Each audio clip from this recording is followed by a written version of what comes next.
Hey guy, it's yo boy Mr. Lightnovel here. I'm gonna cover all this, so please like and subscribe and share this novel. Much love.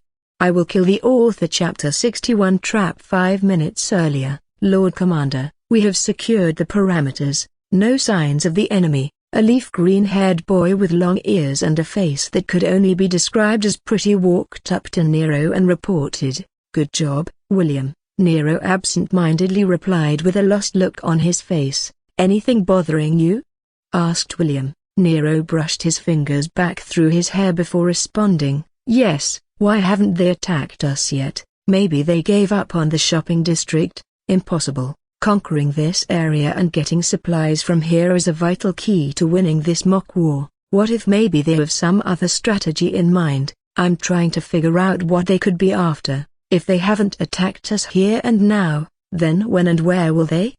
Before William and Nero could continue chit-chat, they noticed someone running in their direction. "A Lord Commander, Lord Commander." It was one of the soldiers Nero had placed on the lookout duty. "What is it, QH3?" inquired Nero. "We have spotted movement," the soldier answered, huffing and puffing in between from either anxiety or having to run this much. "Movement?" Nero drew his sword from his smart bracelet. "In which direction?" "All around us. They have surrounded us. Arghh. Nero couldn't help but widen his eyes at his own stupidity and let out a grunt. He now comprehends that he had unwittingly fallen into the trap that his adversaries had laid out for him. "Fuck." He cursed out loud and kicked the ground, but immediately regained his composure. "William, alert others. We're forming a defensive parameter here. Given that they have us surrounded, shouldn't we attempt to break through based on standard warfare tactics?" William questioned, summoning his spear. "We cannot take that risk," Nero rejected sternly. "According to standard warfare tactics, we should only attempt to disrupt the enemy's encirclement before the siege is fully formed. However, at this moment, they have already surrounded and trapped us here. If we attempt to break out, we leave ourselves vulnerable to flank attacks." "Okay, I get it," William nodded in understanding. "But what about the supplies we came here to obtain? The rations and water Aquinn's squad has already gotten them. Tell them to leave it for now and come assist us in the battle. We'll be needing every hand that can fight." Without uttering a word, William nodded and sent a radio transmission to all the other lieutenants. The task force members who were raiding the shops right now also got the message and they started packing up things. Of course, HQ was also informed. Even Amelia also instructed them to set up a defensive parameter. After all, there was no other logical decision that could get them out of this grim situation. The enemy surrounded them. There was no way out. Each possible solution could be countered with the risk of exposing their flank. In under 5 minutes, around 100 acting soldiers were done setting up a defensive line around one of the many half-destroyed shopping malls. They were using this shopping mall's building to castle themselves into a cover. Nero stood tall at the front while his soldiers stood right behind him, ready to support him. "Quinn, do you have any suggestions?" In the distance, Nero saw the silhouette of enemy soldiers rapidly advancing in their direction while the ground began to rumble. As their impending doom approached them, Nero asked Quinn, who was standing just a few steps behind him, for his opinions on the matter. "Why do you ask me?" Quinn replied, coming to stand beside Nero. "You've been on the front lines, haven't you? Not with an incompetent leader like you." Nero inhaled a deep breath. He knew he deserved that for falling into such an obvious trap. "All hands get ready." As he saw the horde of enemies getting closer, he yelled, "Klinger!" As if they had practiced beforehand, everyone quickly unsheathed their weapons in unison. Meanwhile Anastasia stood on the terrace of the shopping mall. She observed the ground below with the archers from Class 1A1 positioned on various other buildings and high-rise platforms. She took a deep breath and suddenly barked out an instruction, "Knock." At her command, all the archers present took an arrow from their quivers and knocked it on their bows. "Draw." They then drew the bowstring and imbued the arrow with magical energy. "Take aim." Everyone took aim at the incoming enemy with sharp, focused eyes, each archer aiming for at least one Class 1C8 cadet. As soon as the enemy acting soldiers stepped into the striking range of arrows, Amelia cried out in determination, "Fire! Tack! Tack! Taka!" exclamation mark. Swoosh, swoosh, swoosh or exclamation mark. And at that moment, several arrows rained down on the cadets of Class 1C8. Arghh, my eye, I can't see. Get a hold of yourself, Arghh. The arrows whistled through the air, piercing several troops who were rushing forward before anyone could even react. Only an Azurail was left in their wake. The scenery was starting to resemble a real battlefield as screams of pain filled the air. Some had lost their eyes, while others had gotten their hands or legs pierced. Of course, not every arrow found its mark. Some were dodged, blocked, or destroyed before they could hit their intended targets. Leave the wounded behind and continue charging forward. Do not stop. One of the acting soldiers of 1C8 yelled at his troops. Most likely, he held the position of general or lieutenant. Get close to them so their archers can't fire from above, and someone go take them out. Just as he commanded, the acting soldiers behind him quickly resumed their rush and sprinted forward with all their might while letting out fierce battle cries. Die, you fuckers. Meanwhile, Nero lifted his sword and pointed at the incoming horde of enemies. Charge! He yelled, and at his command, the troops positioned behind him advanced forward with their weapons out for blood. Cling, ding, clinger exclamation mark. The sound of metal clashing against metal resounded throughout the surrounding area. Sparks flew, and blood was spilled. The first battle of the mock war had begun. Arghh! With astonishing might, Nero struck down his sword, which was enveloped in a thick layer of azure blue magical energy, and split a person in half. How dare you! The comrade of the soldier who was split in half yelled at Nero and rushed at him with his sword pulled back. However, before the poor guy could even swing it, Nero formed a gun with his hand and pointed his index and middle finger at the advancing enemy. Uvae tormentorum. He chanted a spell in High Elven. Almost instantly, particles of light coalesced in front of the barrel of his handgun and a broken bar swoo exclamation mark. Thuda exclamation mark.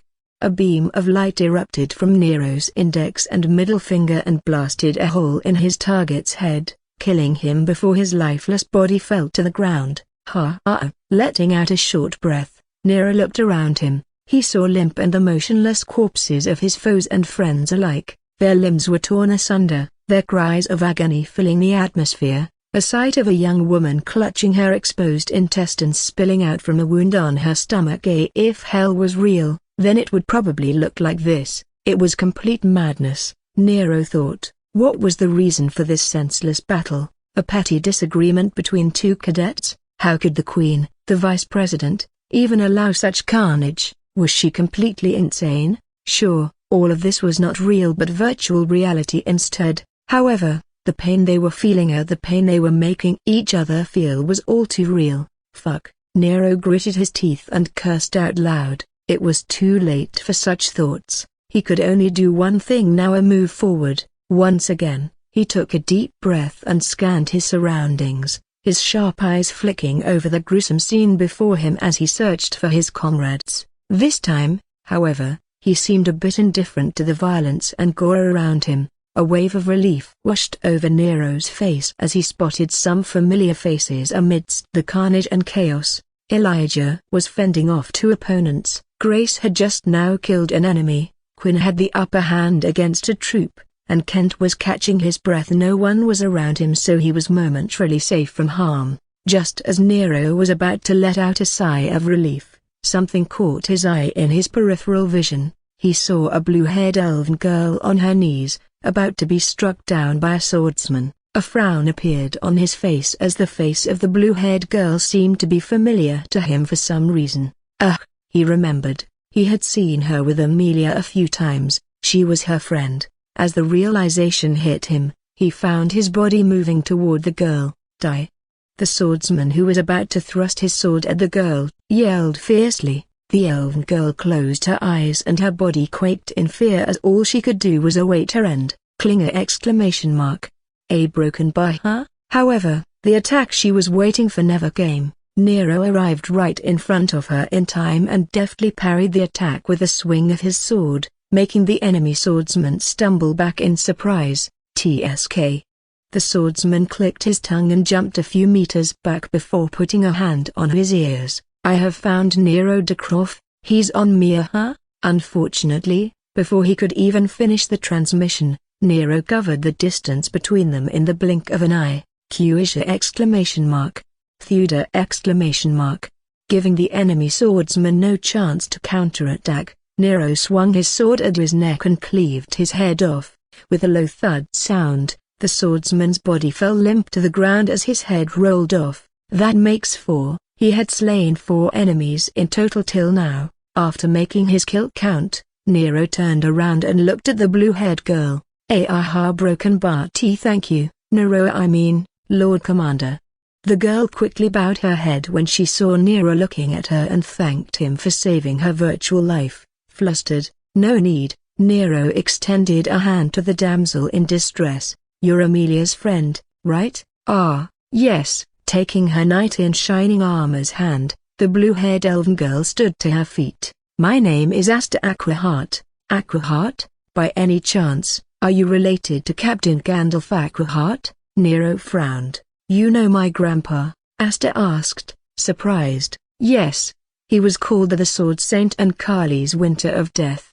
He was one of the best space troopers, if not the best. He's the reason Helios Space Station survived that war against the Kali forces 3 years ago. He even denied promotions and stayed on the front lines throughout his military career. Unfortunately, because of that, not many know his name. Wow, you know a lot about Grandpa. Well, my master, Liz, made me study the biography of all the greatest soldiers that served in the United Military. I see. I'm glad to know people haven't forgotten his legacy and are behind you. Their conversation was abruptly interrupted by Asta's sharp shout, causing Nero to instinctively turn around. His eyes widened as he saw a spear hurtling towards him, aimed directly at his face. In a split second, Nero realized that he had let his guard down on the battlefield, allowing the enemy to sneak up behind him. TCH.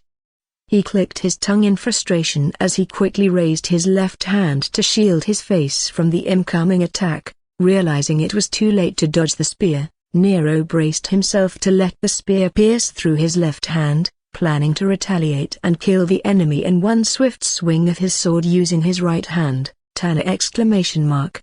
Oh, however, right when the spear was merely inches away from him, several hexagonal water shields manifested in front of him, forming an instant barrier and stopping the spear in its tracks. Without wasting a single moment, Nero pointed his index at the enemy who dared to snuck up on him and chanted in High Elven, Ulvae Tormentorum. A bright light flashed in the atmosphere and a gaping hole was blasted open in the enemy spearman's chest. Q. The spearman violently coughed a mouthful of blood before his lifeless body fell back. Nero turned around and saw Asta holding both her hands up. Her whole figure was constantly exuding mana. It didn't take him long to deduce that she was the one who had cast that water shield spell. Thank you for saving me. Nero expressed his gratitude to Asta. Don't worry about it, Asta replied, withdrawing her magical energy and waving her hands. I specialize in defensive spells and lack the talent for offensive magic, so it's all right. Nero cut off Asta, placing a hand on her shoulder. The blue-haired elven girl blushed, gazing into his abyssal black eyes and admiring his chiseled features as he continued. Join me on the battlefield. I'll fight up front and you can cover my back. Eabsta exclamation mark. But just as she was about to accept Nero's proposal, his smart bracelet started buzzing and vibrating. Nero looked it up and found that it was a private channel radio transmission. Only his lieutenants, personal squad mates and strategic HQ had the authority or the means to contact him through the private channel, so he wasted no time accepting the transmission. Ticker exclamation mark. Lord Commander, this is QD1. The enemy forces are trying to break through from the back. I don't think our archers would be able to hold them off for long. QD1 was the battlefield code name given to Nero's first lieutenant of choice, Anastasia Baygod. She was also tasked to protect the rear guard along with a squadron of archers. The front was being fought by Nero, Quinn, and Grace. Meanwhile the left and right flanks were given to Williamson Oath and Ella Bright respectively. Nero was sure that they both must also be facing the same situation as Anastasia. It won't take a genius to figure out what Class 1C8 was up to by now. First, they let Nero and his troops enter the shopping district. Then they encircled them, trapping them there, and now, they were squeezing them from all sides. TSK, Nero clicked his tongue. To be honest, it wasn't like getting out of this situation was difficult. In actuality,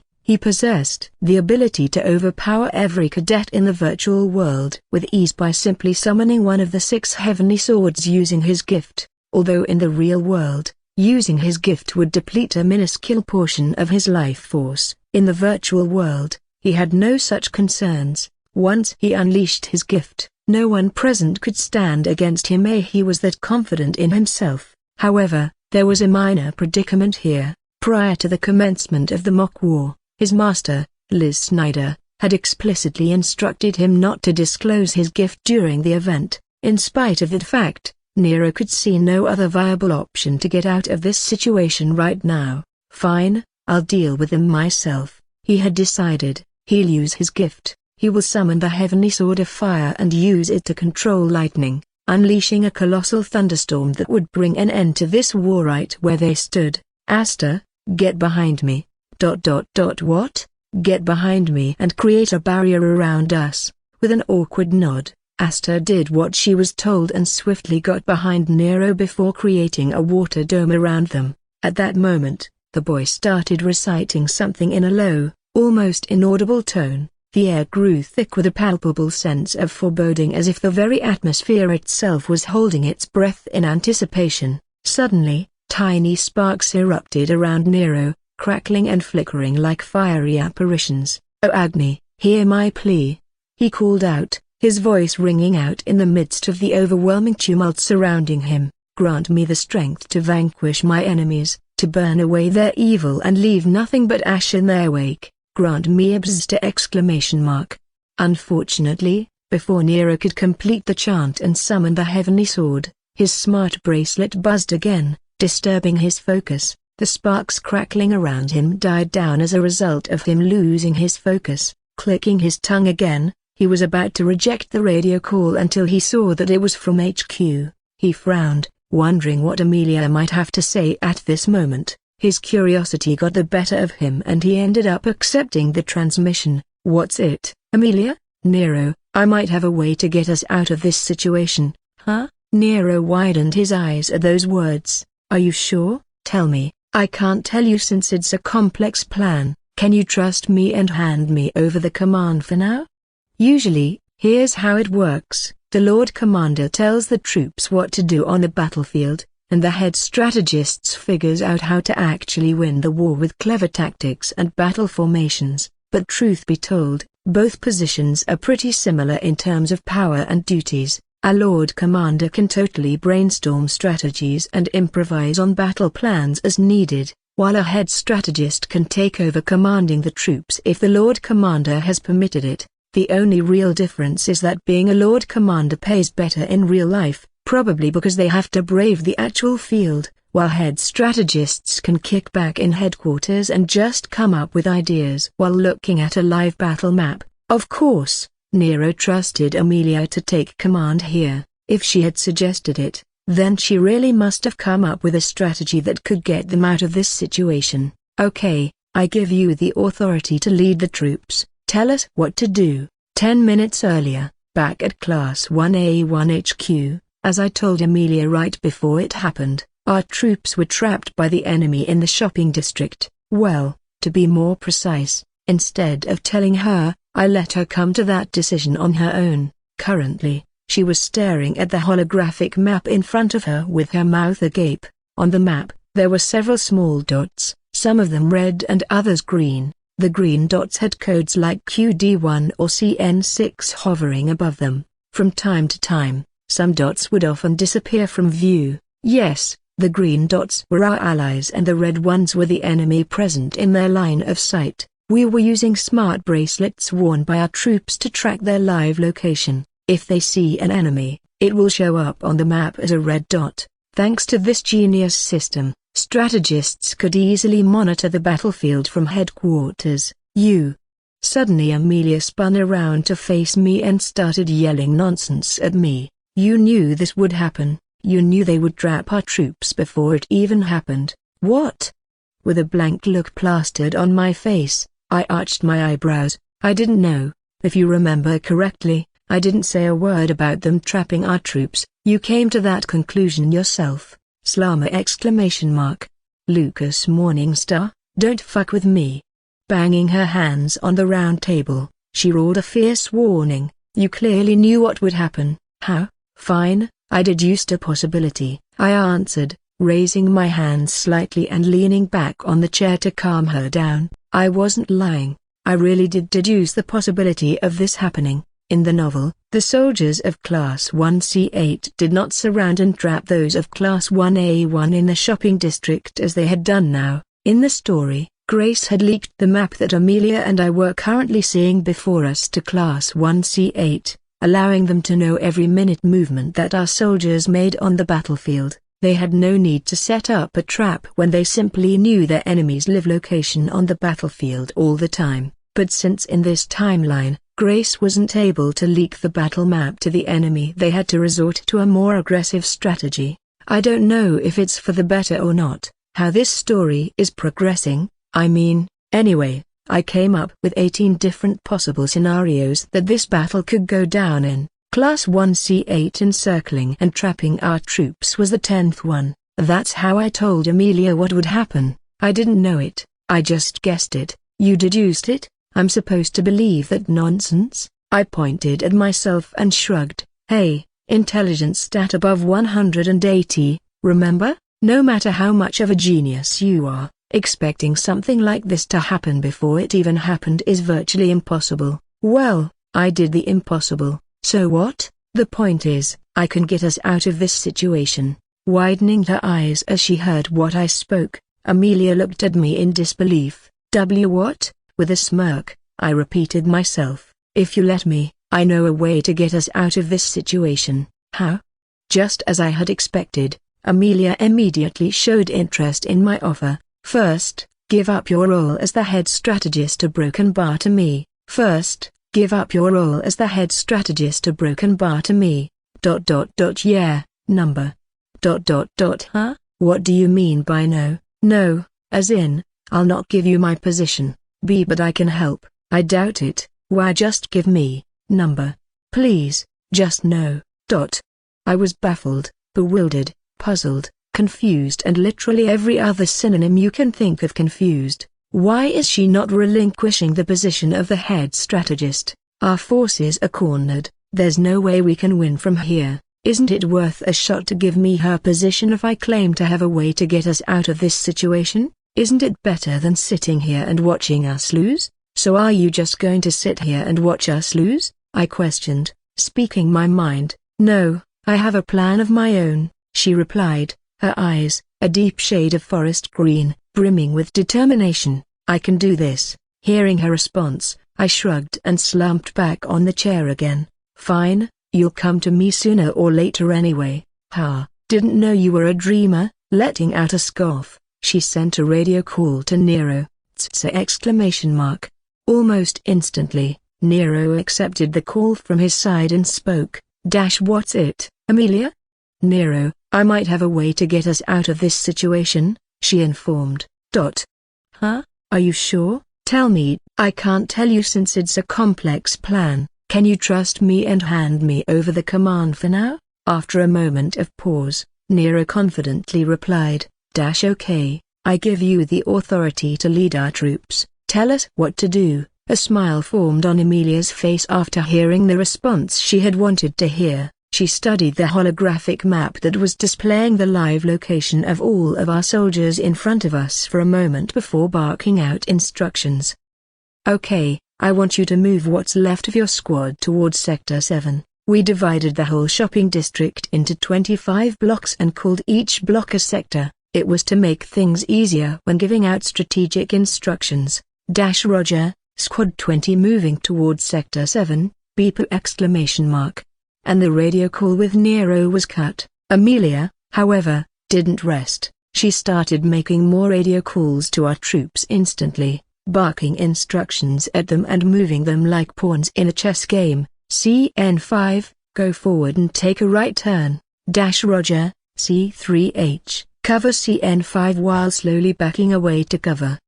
Copy that. Anastasia, move your squad to Sector 7 and rendezvous with Nero's squad there. Moving Squad 16 towards Sector 7, E18 and GH2, assist William's squad. We have enemies on us. Squad 16 is moving towards you. Don't worry and back off to assist William's squad. Trust me. Okay. Wow. Interlocking my fingers, I rested my chin on them. I was genuinely impressed by how effortlessly she was commanding our troops. It's almost as if she was made for this. I remember the novel mentioned Amelia had a talent for military strategy and tactics, although she never really did anything to hone this talent of hers. TCH, what a waste. I remember in the novel, she took charge of the army during their fight against the 5th Abyssal Vampire King when they went beyond the border. Even when being outnumbered 1-6 against the vicious vampire forces, the soldiers of the United Military won because of her being in charge. However, she never really considered being a strategist as a viable military career option. She wanted to fight on the front lines. What a psycho, who in their right mind would willingly put themselves on the front lines. Well, anyway, those achievements she had in the novel have not happened yet. She hasn't accomplished anything as of now. I broke the silence in the room with a question. What is your intention? What do you hope to achieve by relocating everyone to Sector 7? One misstep and our soldiers will be trapped between the enemy forces in front and behind them. I'll be careful not to let that happen, Amelia responded in a haughty tone before flicking her hair back and continuing. As for what I'm trying to accomplish, shouldn't you already know, Mr. Genius? Rolling my eyes, I focused my attention back on the live holographic map. To be honest, I understood precisely what she was attempting to achieve. The shopping district comprises multiple malls, restaurants, and marts and can be accessed via 4 entrances, east, west, north, and south. It won't take a genius to guess that Class 1 C8 has likely positioned a squad or 2 at each entrance to obstruct any escape attempts by our troops. If they do try to escape regardless, then our soldiers would be trapped between enemy forces from both the front and back. To tackle that scenario, Amelia came up with a plan. Located near the north entrance of the shopping district, Sector 7 is a commercial building adjacent to another structure, a giant one at that A Sector 8, which marks the end of shopping district on that side. My estimation is that Amelia intends to relocate all the soldiers to the mart complex. From there, they could traverse to the adjacent building and flee the shopping district through that route. Since both north and west entrances are at a significant distance away from Sector 8, the enemy troops guarding those entrances won't be able to come to stop our fleeing soldiers on time. In essence, Amelia intended to have our soldiers break through the walls of buildings in a straight line rather than use the entrances to escape the shopping district. She isn't trying to win, no, rather, she's trying to survive to fight another day of strategic retreat. It's a nice plan but I highly doubt it'll work. Why won't it work? You'll see. Exclamation mark. Just when Amelia was done giving me a haughty look that screamed I don't need you to win, her smart bracelet started buzzing. She quickly picked up the call and answered. This is the Strategic HQ. Anastasia, what's the status report? 2 of my archers have been hit. Remain calm, abandon the wounded and enter the Sector 7 building. Once inside, offer support to our allies as they join you. Roger that. There was clear hesitation in Anastasia's voice when she heard Amelia telling her to leave her wounded comrades behind, but even she knew there was no other choice aside from that. After a few minutes, Amelia safely managed to navigate all the soldiers to Sector 7. Breaking out and fleeing the shopping district was only a matter of time. Amelia, they are on our tail. If their forces block our way from the front, we'll be sandwiched. Nero contacted Amelia, His breathing sounded ragged from all the running and fighting he had done. "Don't fret," reassured Amelia in a calm tone. "If necessary, destroy the walls and enter the building that's adjacent to the one you're in right now, a Sector 8. Once there, break out from that building and make a run for it. The enemy troops stationed at the north and west entrances won't be able to catch up with you in time to block your path. You only need to outrun the enemy chasing from behind." Roger that. After giving her orders, Amelia spun around and gave me a haughty look once again. "Good Lord, what does this girl want from me? Fine, I get it, she's a good leader." Unfortunately for her, I knew the smirk on her face was about to be wiped out. Just about a broken bar now. Beep! Exclamation mark. "Amelia, you there?"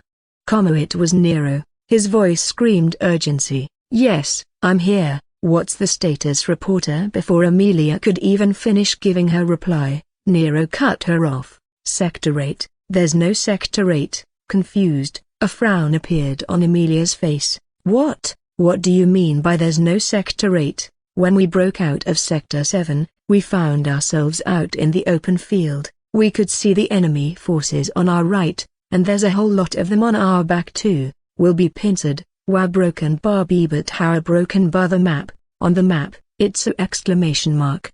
Seeing Amelia starting to panic, I figured out this was the best time to interject myself into the situation. The map that the reconnaissance squad made is incorrect. Someone deliberately made the wrong map. Why? But why? Why would someone do that?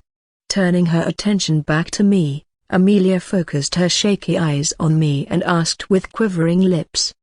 She was panicking like a helpless little girl. "So cute, there's a traitor among our ranks. They created a false map to sabotage us, and it seems they have been successful. Their goal was to predict what strategy you would deploy in the situation we're currently in and craft a false map to mislead you based on that.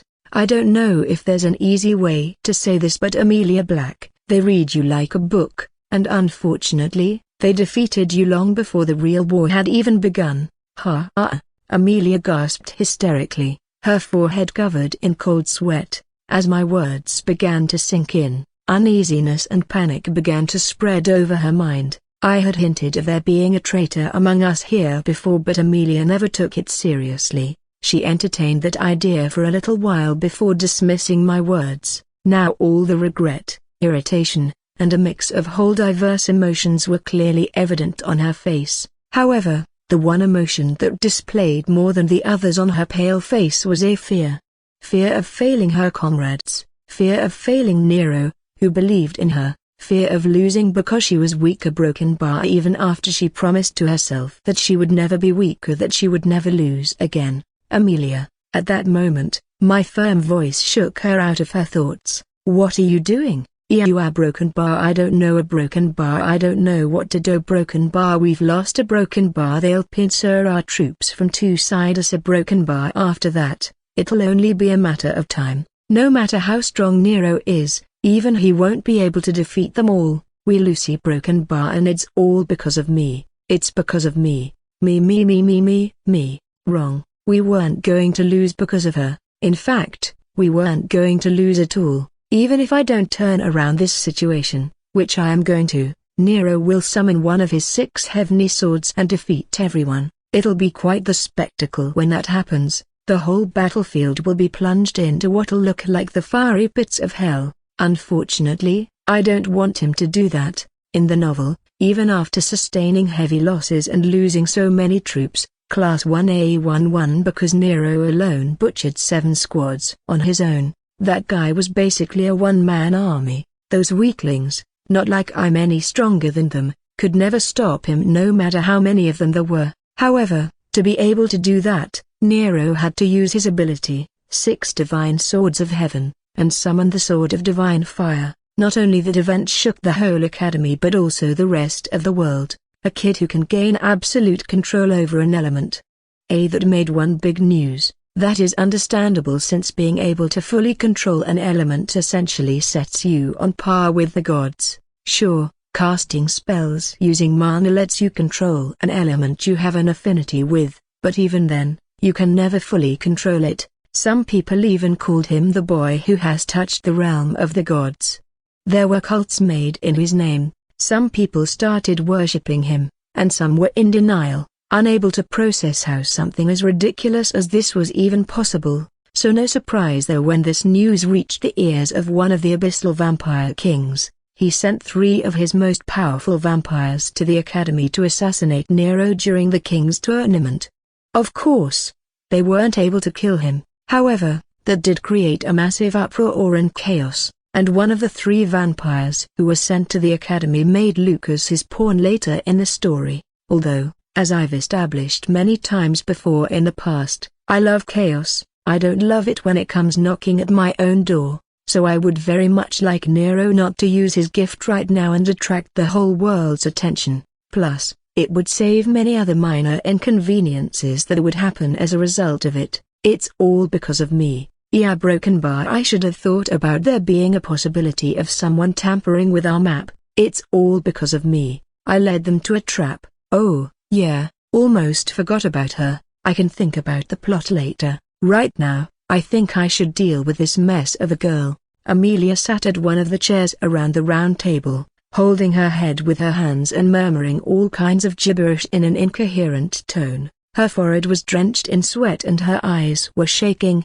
completely unfocused. Wow, this girl really can't handle setbacks. It was pointed out in the novel that Amelia had developed a kind of a tachyphobia, a fear of failure due to her past trauma. Well, in her case, it wasn't the fear of failure she was suffering from but rather the fear of being weak. We all know who's to blame for her trauma, so let's not point any fingers.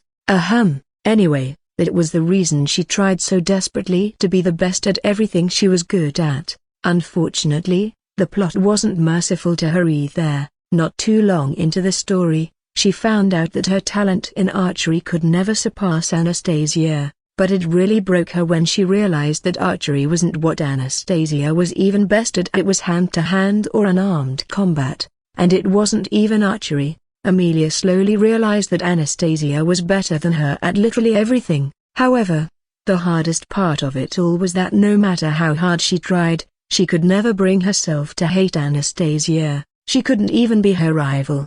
Anastasia was her friend, and despite being jealous of her talent, she had to keep it all inside her because, well, that's what friends are supposed to do. Her fate was that of a supporting heroine, the girl who would die so the main characters could get power-ups and character development. All her life, she was a disposable character who wasn't best at anything or who was weak. Even in her last moments, she cursed herself for being weak. That's how she died, cursing her life till the very last breath of her. I lost a broken bar, they'll lose. And it's because of me. I can't. I approached Amelia, rolling my eyes and emitting a slightly empathetic sigh before kneeling to come face to face with her. She was on the verge of crying. Pathetic. What the hell are you doing? I asked in a cold, emotionless tone.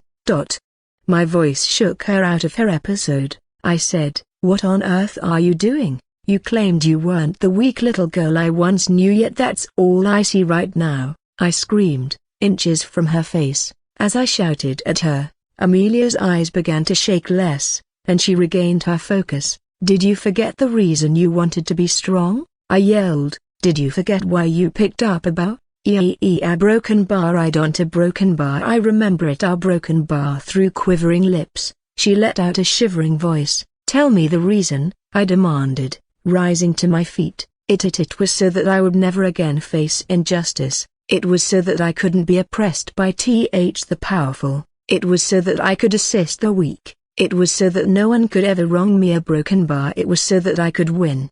Not only her voice remained some clarity and strength, but by the end of it, she was basically yelling. Seeing her find her resolve, I nodded. Right, now get up. You haven't won yet, but it's already a lost battle. And who decided that? Huh? Amelia looked at me like she was looking at a madman. Didn't you listen? The enemy already has our soldiers in pincer. It's over for them.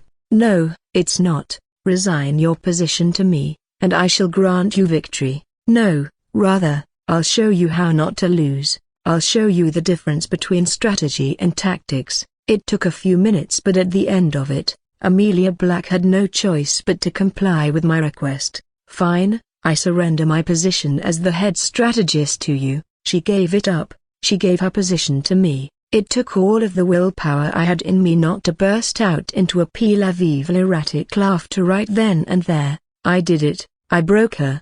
A broken bar a little. Amelia, in the novel, would have never given up her position to Lucas. She would have rather preferred losing than doing this. But right here, right now, Amelia Black willingly gave up her position to me, Lucas Morningstar.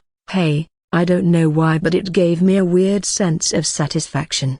Beeper exclamation mark.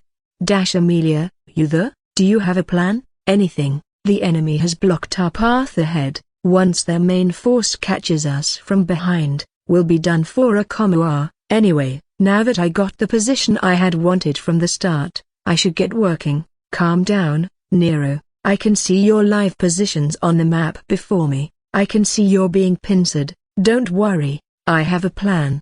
Dash wait, Lucas, is that you? Where's Amelia? And I thought the map was wrong. Well, the map is wrong, but I can still see your live locations here. I turned around and faced the black-haired girl present in the room before putting a finger on my lips. And about Amelia, she can't come to the call right now, but she has told me what to do, so do as I say. Amelia shook her head as her forehead wrinkled with a frown, but I waved my hand at her. Dash aha broken bar fine, what's the plan of action? We'll fight them head on, of course. What? Dash what?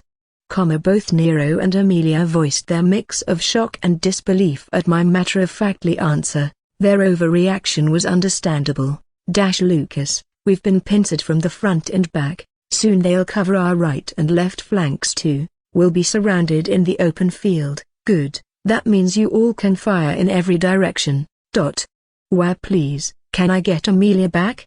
Don't worry, I was joking. Besides, it's too late for that. I let out a dry cough and said, now do as I say and you all will come back alive. Fine, what are your instructions? According to basic military tactics, pincer movement is where a unit or units attack an enemy from all flanks, depending on the state of the war. If done correctly, trapping an enemy in a pincer move can prove to be a great help. But what to do when you're on the receiving side of that move? What to do when your enemy is trying to trap you and not the other way around? Fortunately, there have been tactics developed to counter that too. The most common one is full retreat. Before the enemy can even trap you, you must pull back all your forces in a full retreat. However, for us, it's all too late for that since Amelia basically led us into the enemy's claws. So what can we do here? The only option I can think of here which will result in minimum casualties is we focus all our attack power on one side. Since the enemy has surrounded us, they have split their forces which has made them weak. If we focus all our attack power on the front side, we can break through their forces and escape. Of course, while we do that, the enemy won't sit ideally. They'll try to attack us from behind. Once they do that, our soldiers, who'll be focusing on the enemies in front, will be massacred. Executing this tactic requires not only speed but also sufficient strength to breach the enemy formation at the front before they can attack from the rear. A grin spread across my face as I realized how easy doing that was. Lucas, what are your instructions? Hurry. Yeah, calm down. Nonchalantly, I slumped back into a chair, interlocking my hands. I rested my chin on them before intently staring at the map. One by one, I quickly began performing various calculations in my mind. What was the position of our troops on the map? Where were the enemy forces and how would they approach us? How should we fight them? What formation should we take? What would be the most effective way to move our soldiers? For every conceivable variable, whether anticipated or unforeseen, I meticulously calculated the most favorable outcome. I did all that within mere seconds. Once done with all that, I smirked. As I had predicted, this was going to be easy. Lord Commander, I think Alberto is somewhere up ahead. I'll move others in a way to clear your way. Meanwhile, you go and take him on. If we want to escape, we'll need to keep him busy. Despite only being a lackey of a side villain, Alberto was extremely strong. So much so that he was considered on par with Quinn himself during the starting years of the academy. At present, The only person who can engage in a fight with Alberto and come out with just a few minor injuries is Nero. Oh yes, Nero will have a difficult time fighting against Alberto, but I'm sure he'll win. No, I don't believe in Nero himself but rather in his plot armor. Copy that, beep exclamation mark.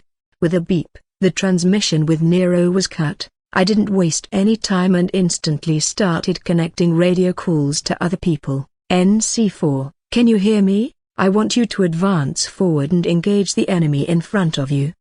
What? Are you insane? They are on our backs too. We'll be butchered from behind if we ignore thema, shut up and follow the orders given to you. TSK, roger that, beep exclamation mark.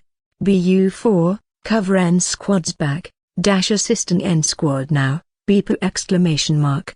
Leave the enemy on your right, GH3, fall back 19 meters and help our Lord Commander.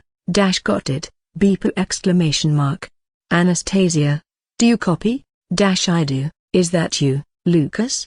Yes, I'll need you and your sharpshooters to perform a task for me. According to my estimation, the enemy will approach you from your left in 27 seconds. On our left, but on our left is a building, Lucas. I know, they'll probably come through the walls. Before they can do that, I want you and your archers to fire your best artillery spells at them. Shoot them through the wall in 24 seconds. Understood, beep exclamation mark. CP3, take your squad and assist our archers. They'll shoot the enemy soldiers through the wall in 22 seconds. If they miss anyone, take them out in close combat. Roger that, beep exclamation mark. GD4, turn 28 degrees on your right and fire a long-range spell. Copy. Beep exclamation mark. NG6, an enemy will try to sneak up on you from 3 o'clock. Take them out. Understood, beep exclamation mark. ND5, assist NG6 and move forward. Break into enemy line as a broken bar for 27 straight minutes. Lucas continued to bark instructions through the radio in his smart bracelet, moving people around to fight like they were his personal pieces on the chessboard. It gave him an unexplainable sense of satisfaction. It felt like he was in control of everything. The battle is still ongoing and he did everything he could for now. He has cleared all my tasks at hand. Now he can only sit back and relax while the rest of his class does all the tough work. The enemy only has 3 options left, and no matter what they choose now, they'll lose. They will have to retreat in the end. Everything, every single damn thing, was going how Lucas planned long before the battle had even started. Why a broken bar? How? From his left, Lucas heard Amelia's stuttering voice, which was full of conviction and perplexity. He turned his neck to look at her and saw her standing there, looking at the holographic map in front of her with wide-open eyes and the mouth agape in shock. It looked like she had seen a ghost. How did you do that? She asked. What does that question even mean? How did he do what? What do you mean? I instructed Thema. Before the silver-haired boy could even complete his answer, Amelia interrupted him. No, I mean, how did you move them so well? How did you give them such specific instructions? Your instructions were so precise that it seemed as if you knew each person's strengths and weaknesses and what orders to give to everyone. For example, it felt like you knew ND5 knew a supportive spell, so you asked them to help NG6 earlier, and like you knew CP3 was a good close-range fighter, so you ordered them to assist the archers. Furthermore, you seemed to anticipate the enemy's movements, even when their positions were not yet visible on the map. How did you know all that? It's almost like you can see the future. Can you? Can you see the future? At Amelia's ridiculously innocent question, Lucas couldn't help but let out a short chuckle. Oh, that? Ha ha, no, Miss Black, I can't see the future. I just remembered what code names were given to everyone. For example, ND5 is the code name given to your friend Arghh, and she specializes in defensive spells. CP3 is a guy named Zach Millers in our class and he's a talented hand-to-hand fighter, and as for how I knew where the enemy would appear, I just predicted their movements. Broken bar, I can't believe it. Gasped Amelia, Utterly shocked and disbelieving as she heard Lucas' explanation, she was left speechless, her mind struggling to comprehend what she had just heard. As she tried to process the information, her thoughts were racing and her heart was pounding with disbelief. She took a deep breath and forced herself to calm down, but the shock and incredulity was still apparent in her voice as she spoke. "Wait a minute, you're telling me that you remembered everyone's code name, Misa, all 100 of them?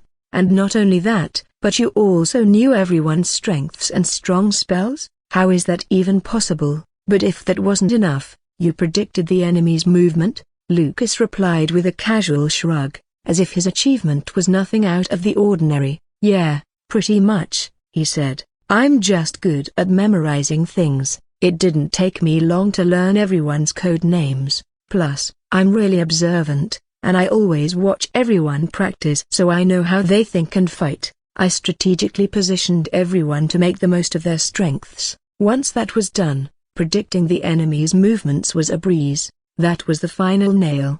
Amelia's mind was blank by now. Not only Lucas remembered everyone's code names, but he also made sure to use them in a way that would make the most of their strengths, say something that she could never do. In her defense, who can accurately remember hundreds of code names comprising alphabets and numbers within a day? No one can. She only remembered the code names of important people like Anastasia, Quinn, William, etc.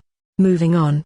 He also predicted the enemy's movement on the battlefield without physically being present there and crafted a strategy to counter them on the spot. The image of Lucas Morningstar that she had built in her mind for the past few years suddenly shattered. She had been gravely underestimating him. The boy right in front of her wasn't an arrogant scum that she despised, but a calculating monster, a broken bar. 15 minutes earlier, just outside the shopping district, a chaotic and brutal scene unfolded as two armed groups fought violently against each other. Blood was being spilled, lives were being taken, and the sparks flew as the sound of swords clashing against swords filled the air. It was as if both sides had been eagerly waiting for this moment to unleash their fury upon each other with no mercy or remorse. However, even an untrained eye could spot the fact that one of the armed sides was slowly starting to lead. Yes, it was Nero's troops. Although they were surrounded from both front and back, they were starting to fight back. Nero's troops were focusing all their attack power on breaking through the enemy formation on their front, completely leaving their backs unguarded. It was a crazy strategy, but somehow, someway, they were pulling it off. Seeing this sight gradually unfold, Alberto clenched his fists. Veins bulged on his forehead and his eyes turned red in rage. "What the fuck is happening?" he bellowed in a mix of anger and disbelief. Standing beside him was a broad-framed boy with a rugged appearance and a tough build, clearly of half-dwarf descent. He pushed his glasses up using his index finger and glanced around before letting out a deep sigh. Realizing there was no one around, he braced himself to become the target of Alberto's outburst. "Jason," Alberto barked, glaring at the half-dwarven boy beside him through his bloodshot eyes. "What the fuck is going on here?" I think we're losing," Jason stuttered nervously. "Oh, you don't say," Alberto spat back, his fury mounting with every passing moment. "You think we're losing? You think?" I guess," Jason trailed off, clearly intimidated by Alberto's anger. "Guess? Are you freaking stupid?" Alberto seethed, his voice rising to a shout as he gave Jason a death stare. "What the fuck is happening? Just a few minutes ago, they were like mice caught in a trap. How are they suddenly putting up such a good fight?" Jason let out another deep sigh. He knew how much of a thick skull Alberto was and he wouldn't be able to comprehend the intricacies of the battle, but Jason himself had been paying close attention since the beginning, watching and analyzing everything and had already figured out what was happening. He had observed how Class 1A1's cadets were changing formation in the middle of the battle and positioning themselves according to their individual strengths. He had also noticed how they seemed to be predicting their moves in advance. This level of coordination and foresight wasn't natural. Jason knew there was a mastermind behind it all, someone who knew Class 1A1's thought processes, fighting styles, strengths, and weaknesses as if they had been studying them for weeks if not months. There was a puppet master who had been pulling the strings of Class 1A1 from the shadows, instructing them what to do and how to move. As the head strategist of Class 1C8, Jason knew he would also share the blame if they lost this battle. He had tried improvising his strategy, implementing new tactics, and changing formations, but the enemy predicted everything he did in advance. It was as if Jason was indirectly playing a game of chess with this person. Needless to say, he was losing the game. Or better yet, he had already lost it, but who was he playing up against? According to Grace and his secret source, Class 1A1 only had two strategists, say Amelia and Lucas. Could it be any of them?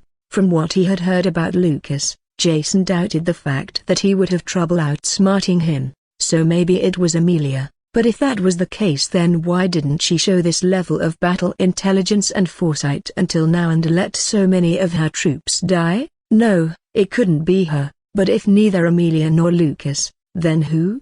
Just who was he fighting?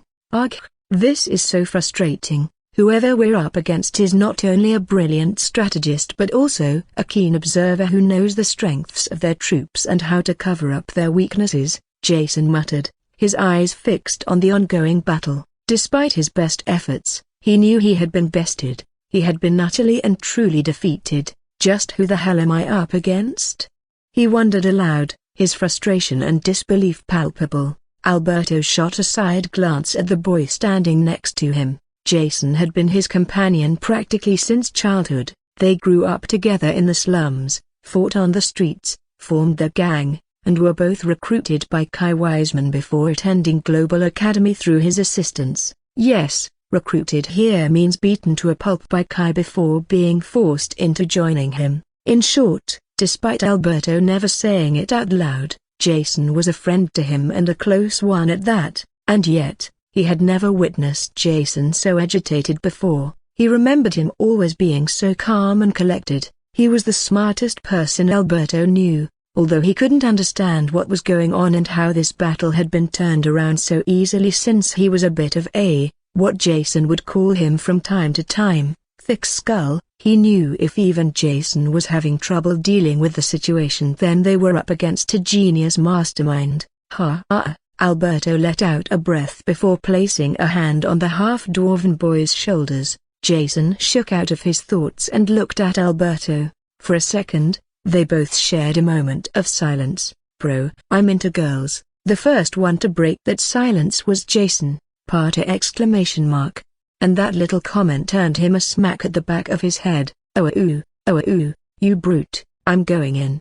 What? I'm going in. I'll fight them head on. Alberto, it's too much of a risk. If they get you, then it'll all be over for us. Besides, I think the one calling the shots for them is some kind of war genie user. Shut up, Jason. As I've always told you, you use your brain too much. Remember, everything can be solved with a little bit of force. If it isn't solved even after you used force, then that simply means one thing: you didn't use enough force.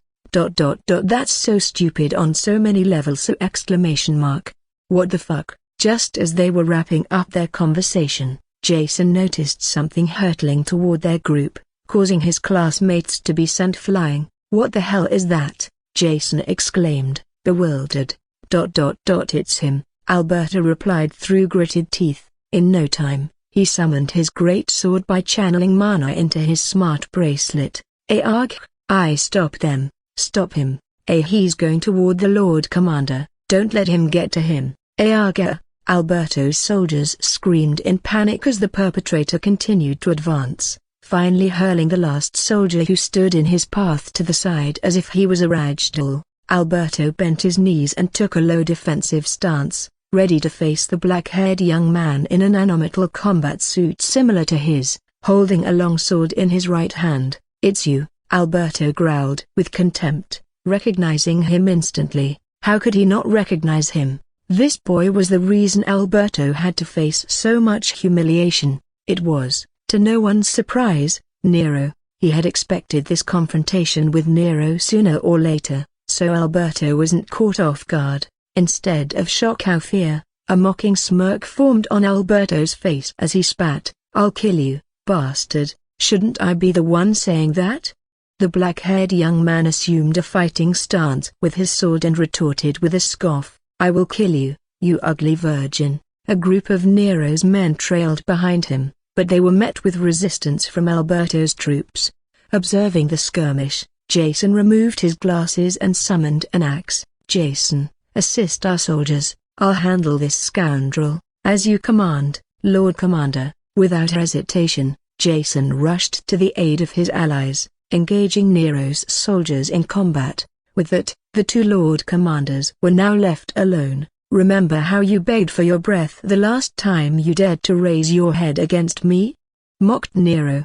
Alberto remained silent, his grip on his sword tightening as he prepared to parry Nero's attacks. The tension in the atmosphere grew thick as the two commanders began to circle each other warily, like two predators sizing each other up before a fight. The air crackled with intense pressure as the battle raged on around them, but the only thing that mattered to Alberto and Nero at that moment was the fight that lay ahead. They were determined to emerge victorious, no matter what the cost. "Arghh!" Alberto moved first. He let out a fierce battle cry and dashed toward Nero with breakneck speed, his sword pulled back, ready to unleash a powerful swing at the black-haired boy. "Come!" Nero was ready too. He pulled back his own sword and infused it with mana before performing a horizontal slash as soon as his opponent stepped into his striking range, aiming to cleave Alberto's head off without any hesitation. But Alberto, despite being so tall and big, was quick on his feet. As expected of a former street fighter, he ducked and avoided Nero's sword slash, but that wasn't all. From down there, he swung his own giant sword forward in an arc, intending to sever Nero's legs. "Whoosh!" exclamation mark. The protagonist reacted quickly and jumped up, dodging Alberto's attack by a hair's breadth. Nero quickly began his counter by willing mana into his right leg before skillfully spinning his body and performing a mid-air roundhouse kick. "Thwack!" exclamation mark. Nero's feet landed flat across Alberto's chin as the latter had no time to avoid the incoming attack. Huh? But Nero was shocked to see that Alberto didn't do much as flinch even after he had hit him with all the strength that he could muster. In fact, an attack that should have sent a normal person flying off didn't even budge Alberto from his place. Clicking his tongue, Nero quickly jumped back and created some distance between himself and his foe. "Ha!" A scoff left Alberto's lips as he stood up straight. "Is that the best you can do? I expected more from you and your silver-ranked mana core. I see now that you may be strong, but you're not invincible. You caught me off guard last time, but I won't make the same mistake again. Today, you will fall." Nero Decroft, "Is that so? Then come." Nero beckoned. "Oh, but of course I will," Alberto yelled before activating his gift, Enforcement. "It is a cruel and unjust reality of this world that heaven and earth do not play fair. They are biased, and the very concept of equality is shattered from the moment of birth. Gifts are special abilities that some people in this world, who can wield mana, are born with. These people are called gifted. These abilities can manifest in various ways, such as enhancing weapon mastery or fortifying the body like an impenetrable armor. A gifted will always have a hidden ace up their sleeves to play in a battle, thus they'll always have the upper hand. Of course, using mana, one can imitate many of the functions of the abilities that these so-called gifted possess. For example, one can strengthen their body using a spell,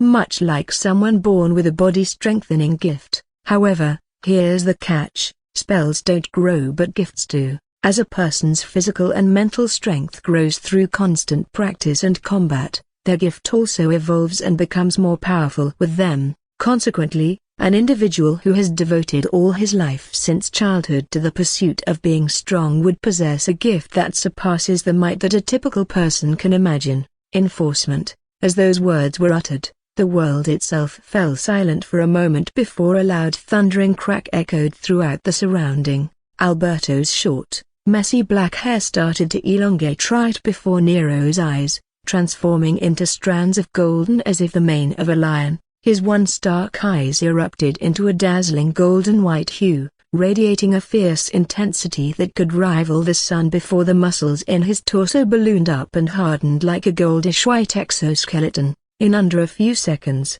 Alberto grew taller and bulkier than before. The nanotech armor that he had donned expanded accordingly to accommodate his enhanced form. Nero wordlessly watched Alberto's transformation with eyes full of disdain. He had half expected Alberto to be a gifted two, so he wasn't surprised by this sight unfolding before him. "Fine," he muttered under his breath before crouching down and brandishing his long sword, assuming a formidable sword stance. "Swakwaka!"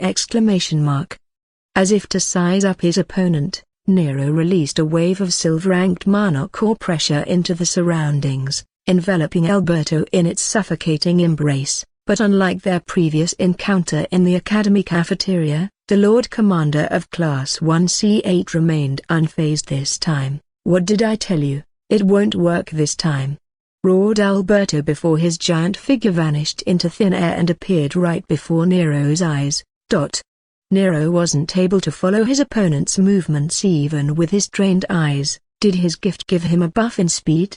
That was all the protagonist could think before Alberto shot a right hook at his chin. Through gritted teeth, the black-haired boy quickly reinforced his sword with mana and brought it up to block the giant's punch. "Klanga!" "Thwacka!" But to his utter shock, Nero's sword shattered upon contact with Alberto's fist as if it was nothing more than a fragile piece of glass. "Thuda!" With nothing to shield him from the impending strike, Nero was sent hurtling through the air by Alberto's powerful punch, crashing several meters away from his initial position with a resounding thud. "Arghh!"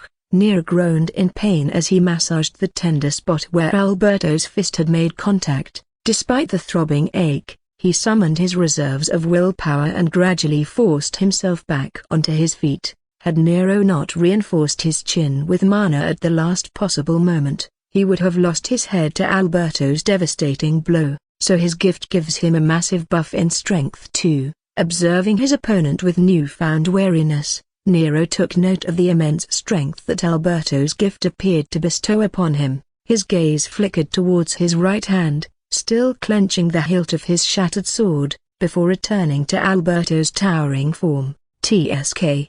He clicked his tongue in frustration. His sword was broken and he had no spare in his smart bracelet. He could always use his nanotech armor to create a sword, but as Yelena informed them, doing that would deplete the nanobots from the armor itself, which would bring down his defense. And against the monstrosity he was facing right now, Nero needed every bit of defense he could get. Clicking his tongue once again, he threw his broken sword away. "He'll fight with his fists." "Oh? You'll use your hands?" Alberto displayed his surprise at Nero's reaction before putting away his great sword in the dimensional storage of his smart bracelet. "Then so will I. Do whatever you want," Nero scoffed. "I'm using my hands because I can't beat the ever-living shit out of you with a sword, a broken bar, and because he forgot to pack a spare sword." But he didn't mention that part. Willing mana into his legs, Nero propelled himself forward and cleared the distance between him and Alberto in an instant with his arms pulled back.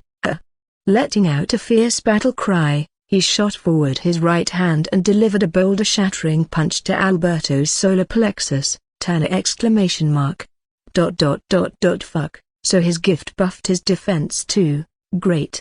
Cursing under his breath, Nero realized that Alberto's gift had augmented not only his strength but also his defenses. It seemed as though his opponent was nearly invulnerable. Thwacka!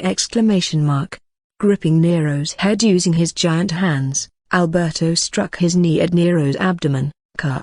Nero felt air gushing out of his lungs due to the impact of Alberto's attack. At that moment, Nero realized, it was impossible. Defeating Alberto alone in a brawl was impossible. Of course, if he uses his gift, then it would only be a matter of a few seconds to bring Alberto down, but without it, Nero could see no other option than to use magic, so that's what he did. Ulvae Tormentorum. Struggling to keep his balance, Nero lifted his trembling hand and pointed his index finger at Alberto's chin before chanting a magic spell in High Elven. As he spoke the words, A bright flash of white light erupted from his finger, temporarily blinding everyone in the vicinity. When the light faded, Nero saw a thin trail of smoke rising from Alberto's chin, indicating that the spell had hit its mark. However, something was wrong. A broken bar light cannon was the strongest spell in Nero's arsenal, and despite being hit with Nero's most powerful spell,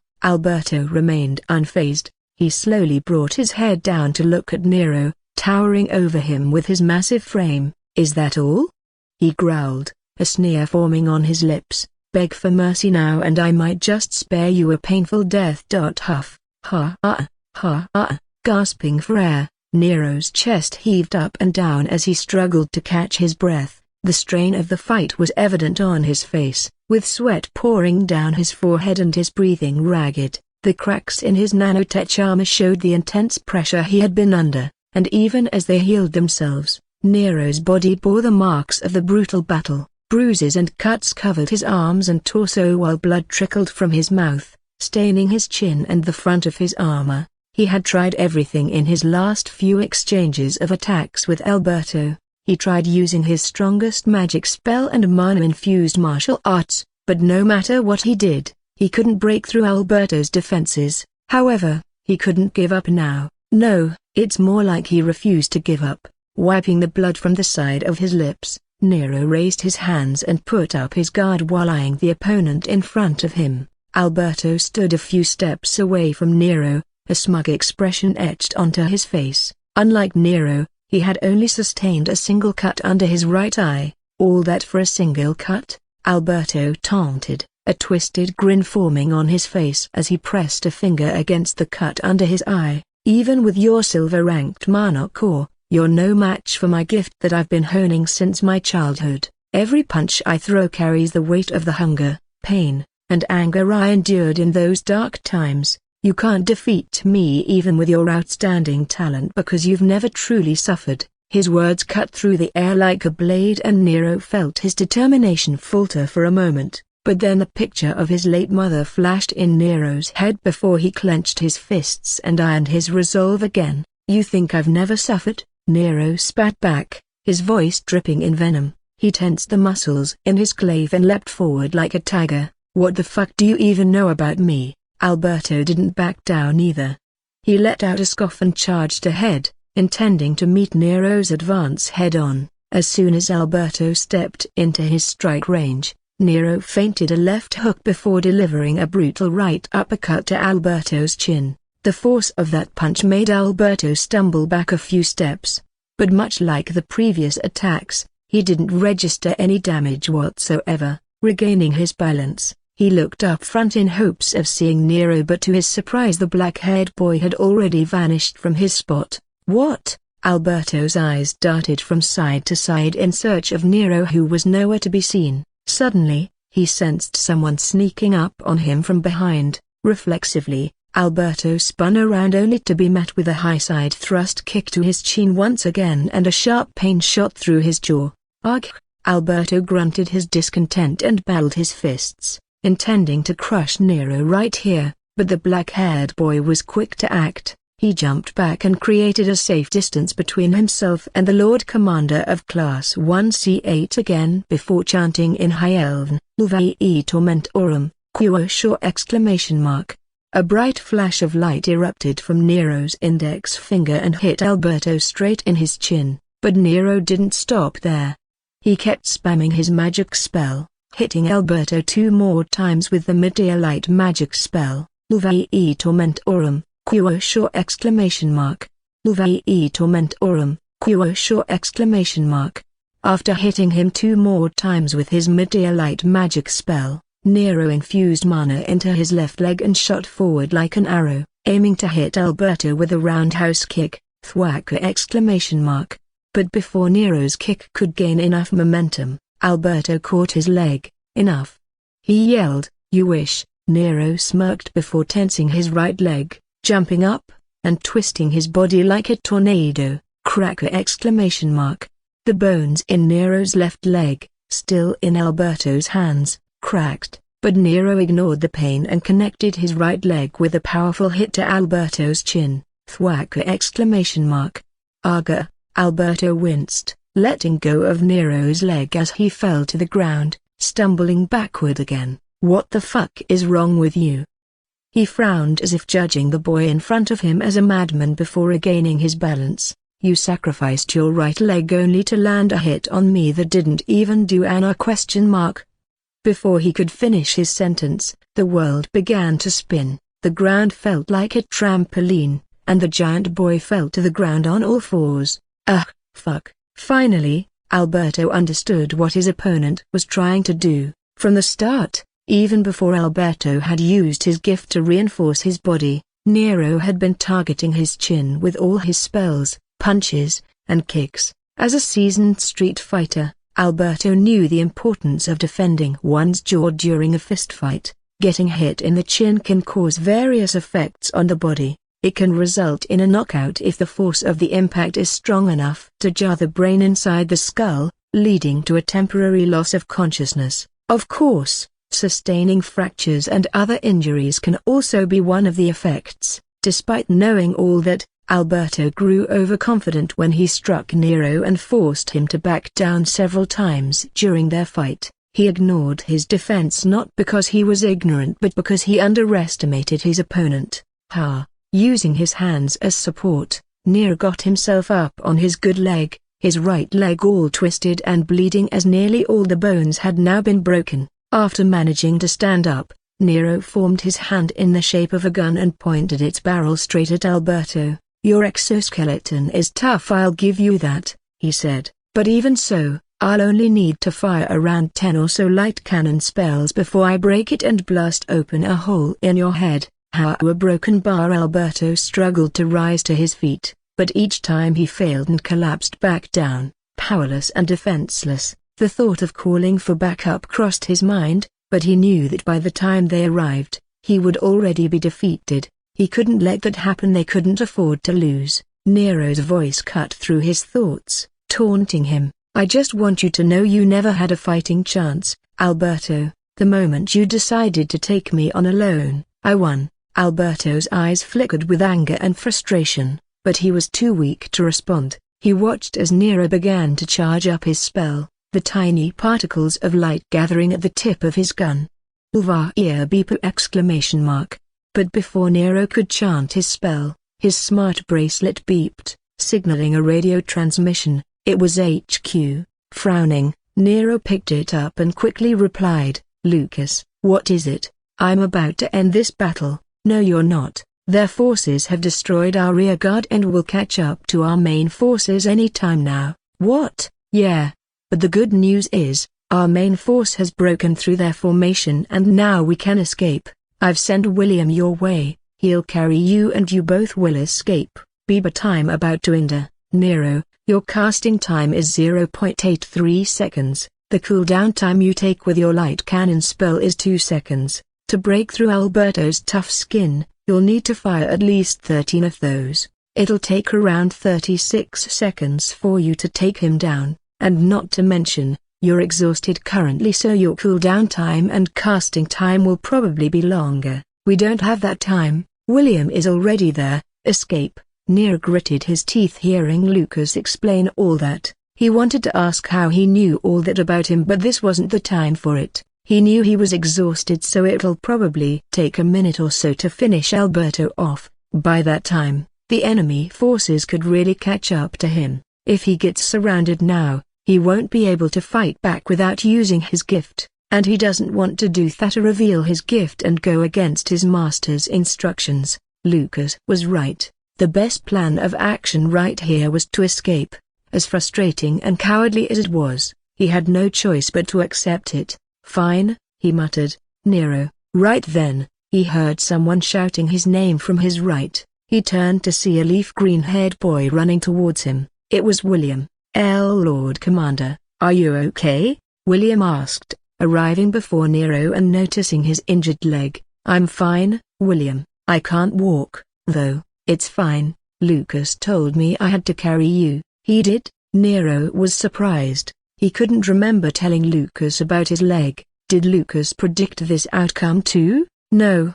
He must be overthinking it. "So, will you carry me like a princess?" Nero joked. "Yeah, Thanks but no thanks. William raised his hands with an awkward smile before calling out to someone, "Come, Rue." As if waiting for that cue, out of nowhere, a small cat jumped out from the shadows beneath William's feet, scratching her whiskers. The cat looked at Nero's leg and sighed. "Rue, please," William asked. "I promise I'll treat you to a salted fish." Meow.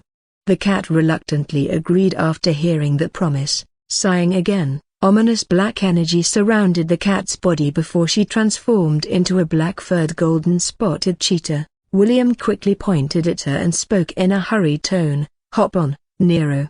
Wait, what is this?" Nero, like any sane person, was confused.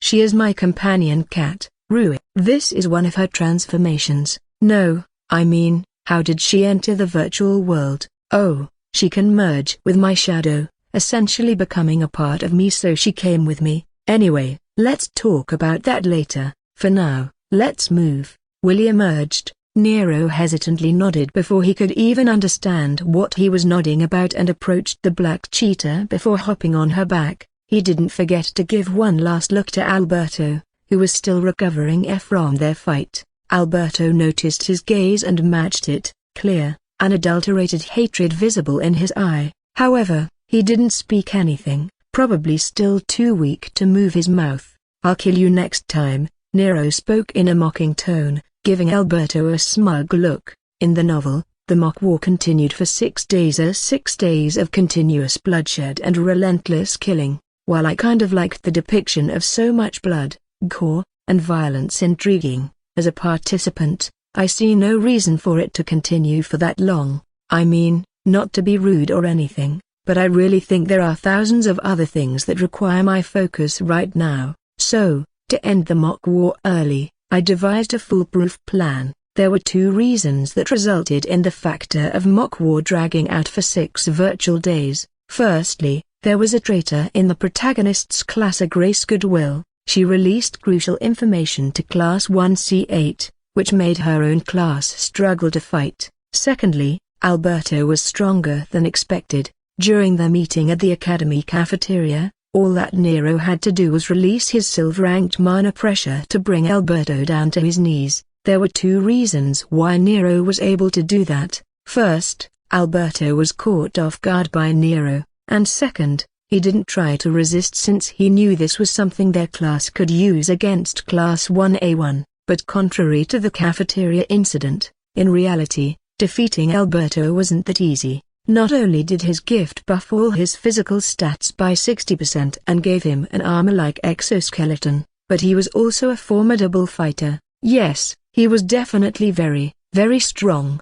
Plus, in the novel, Alberto never took on Nero alone, unlike their last fight, which happened because I intervened with the plot. In the novel, Alberto and one of his sidekicks, Jason, along with 8 of the strongest members of Class 1C8, ganged up on Nero. That, added to the fact that Class 1A1 had no food supply, brought them all to near defeat. As a result of this, Nero had no choice but to use his gift against Alberto as well, summoning out one of the heavenly swords and laying waste to everyone. That event, as I've explained before, resulted in another chaotic event that would be too bothersome for me to deal with. In short, I had 2 tasks at hand when the mock war started. First, don't let Grace meddle with our class, and second, find a way to make a 1v1 battle between Nero and Alberto possible. And during the battle earlier today, I temporarily completed both of those tasks. However, the emphasis here is on temporarily, since I couldn't remove Grace completely from the equation and Nero couldn't kill Alberto during their showdown. So what do I have to do now, you asked? I'll completely eliminate Grace Goodwill and create another opportunity for Nero to fight Alberto alone. With me giving them orders, this class just can't lose. As Kent and I navigated through the wreckage and debris filling the abandoned building here and there, we finally arrived in the hall room where the big round table was set. Several people were seated around the round table, and it seemed like they were waiting for you. So well, for me, Kent was only here because I asked him to tag along. Lucas, you're here. The first one to greet me was Nero, as everyone else sat there silently with troubling expressions. I gazed around and saw all of the lieutenants alive and present here: Anastasia, Grace, William, Ella, and Quinn. Some of them had some minor cuts and wounds, but nothing that would keep them away from the next battle.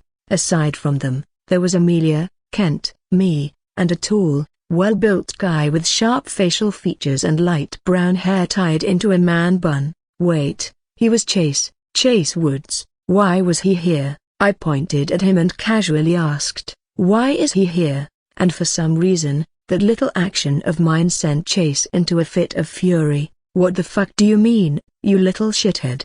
He roared. Do you have a problem with me, you motherfucker? Right, I almost forgot how vulgar and short-tempered he was. What should I do now? Let's just ignore him. So that's what I did. I stared at him without a speck of emotion present on my face. What? Do you have a problem? Fuckface earclinger exclamation mark. Before he could continue to spit out vulgarity from his mouth, Anastasia, who sat right beside him, chimed in to stop him. Okay, Chase, calm down, and you too, Lucas, calm down. Almost simultaneously, Nero spoke up too. Yes, Lucas, we don't need to start a fight between us right now. Surely you must understand that. And you, Chase, tame your tongue. What the hell are they talking about? Why were they asking me to cool down when I didn't even say a word? A frown of confusion appeared on my face when I heard them both. I looked around and everyone was anxious or thrilled for some reason. Lucas. Right then, Kent called out to me. When I turned my gaze to him, he pointed at my right hand with his eyes. Put your hidden blade back. Let's calm down, yeah? Huh? I instinctively looked down and saw that I had pulled out my hidden without even realizing it. Frowning, I retracted the hidden black back in my sleeves. My bad, I don't know how it popped out. It's fine. With a relieved expression, Anastasia waved her hands. By the way, I was the one who brought Chase here because I wanted to discuss making him the leader of Squad 6, whose previous leader was killed just now. Right, Squad 6 consists of some of the strongest close combatants we have to offer. Their role is to act as the vanguard for the rest of our troops, but their leader was killed during the battle, so now we have to appoint a new one. During the battle, Anastasia and Chase fought side by side since I intentionally positioned them both together. Despite their spitting opposite personalities, they both make a good combo. Maybe as a result of that, they both bonded and quickly developed a friendship, which was supposed to happen later in the story. Is that so? I raised an eyebrow, but unfortunately, we can't do that. Anastasia. Oh yeah? And who the fuck are you again? Before Chase could speak up, Anastasia put her hand in front of him. Why is that? Anastasia inquired calmly. I've fought with him on the battlefield, so I know he's more than qualified enough to fill the position. That's because I have a candidate of my own who I want to suggest making the leader of Squad 6, I said before pointing my thumb at the blue-haired elven boy beside me. It's him, that twat? You are suggesting he should be the squad leader instead of me? The first one to disagree was, of course, Chase. Wait, me? While Kent was just surprised that I took his name without any prior warning. That's stupid. The third person who retorted to my decision was William. His duty is to watch the left flank. Whoever leads the vanguard shouldn't even bother him, so why was he showing his disagreement? Well, if our center formation breaks, then the left and right flanks will be attacked next. He just probably doesn't want to trust his back to someone weaker than him. Chase is clearly stronger than Kent, William stated before a pause. We should have him lead the vanguard. Yeah, I was right. Do you have any specific reason, Lucas? Nero questioned, to which I simply nodded my head. Yeah, I replied. I only trust Kent. Nero's expression turned sour as he asked, so you only trust him? You don't trust the rest of our troops? Taka exclamation mark. Chase slammed his hands on the round table and overreacted, as usual. What the fuck is that supposed to mean? You don't think the rest of us are good enough? He rose from his seat and started to approach me, but Anastasia quickly got up herself and blocked his path. Chase, control yourself, she shouted. Sorry. Only when she did that Chase relented like a puppy. backing down and looking away. Ha ha. Exhaling loudly, I took a few steps forward and stood in front of Anastasia and her puppy. Chase, I have a simple question for you. Answer it truthfully, and I won't oppose you taking the leadership of N Squad. Yeah? What's the question? Chase bared his teeth. If I ordered you to charge at the enemy, alone and without reinforcements, just to create a distraction for our forces during a battle, would you do it without hesitation? Would you follow my orders without questioning me? What? You're asking me if I would rush into my own death? A look of ridicule appeared on Chase's face. Like fucking hell, I'll do something like that. No one will do that. Exactly, I nodded in agreement. You don't trust me. You assumed that doing what I told you would result in your death. You don't trust me, and honestly, I don't trust you either. Chase tried to utter something, but I interrupted him. I don't have something against you, Chase. N Squad is our vanguard, and the upcoming battle with Class 1C8 might determine the winner of this mock war, I said before continuing. Since Amelia has given her position to me, the burden to craft a strategy that would make our class victorious rests on my shoulders. I need the leader of our vanguard to be someone who I can trust, someone who will follow my orders without an inkling of hesitation. I am only the mind behind our class, that's why I need hands that I can rely on. Silence. Complete and utter silence filled the room. No one spoke a word. Some looked uninterested, some had their eyes fixed on Chase and me, while some just sat there with surprised expressions. Perhaps they didn't expect such a serious answer from me. In that silence, Kent was looking at me with starry eyes. I, of course, just ignored the guy.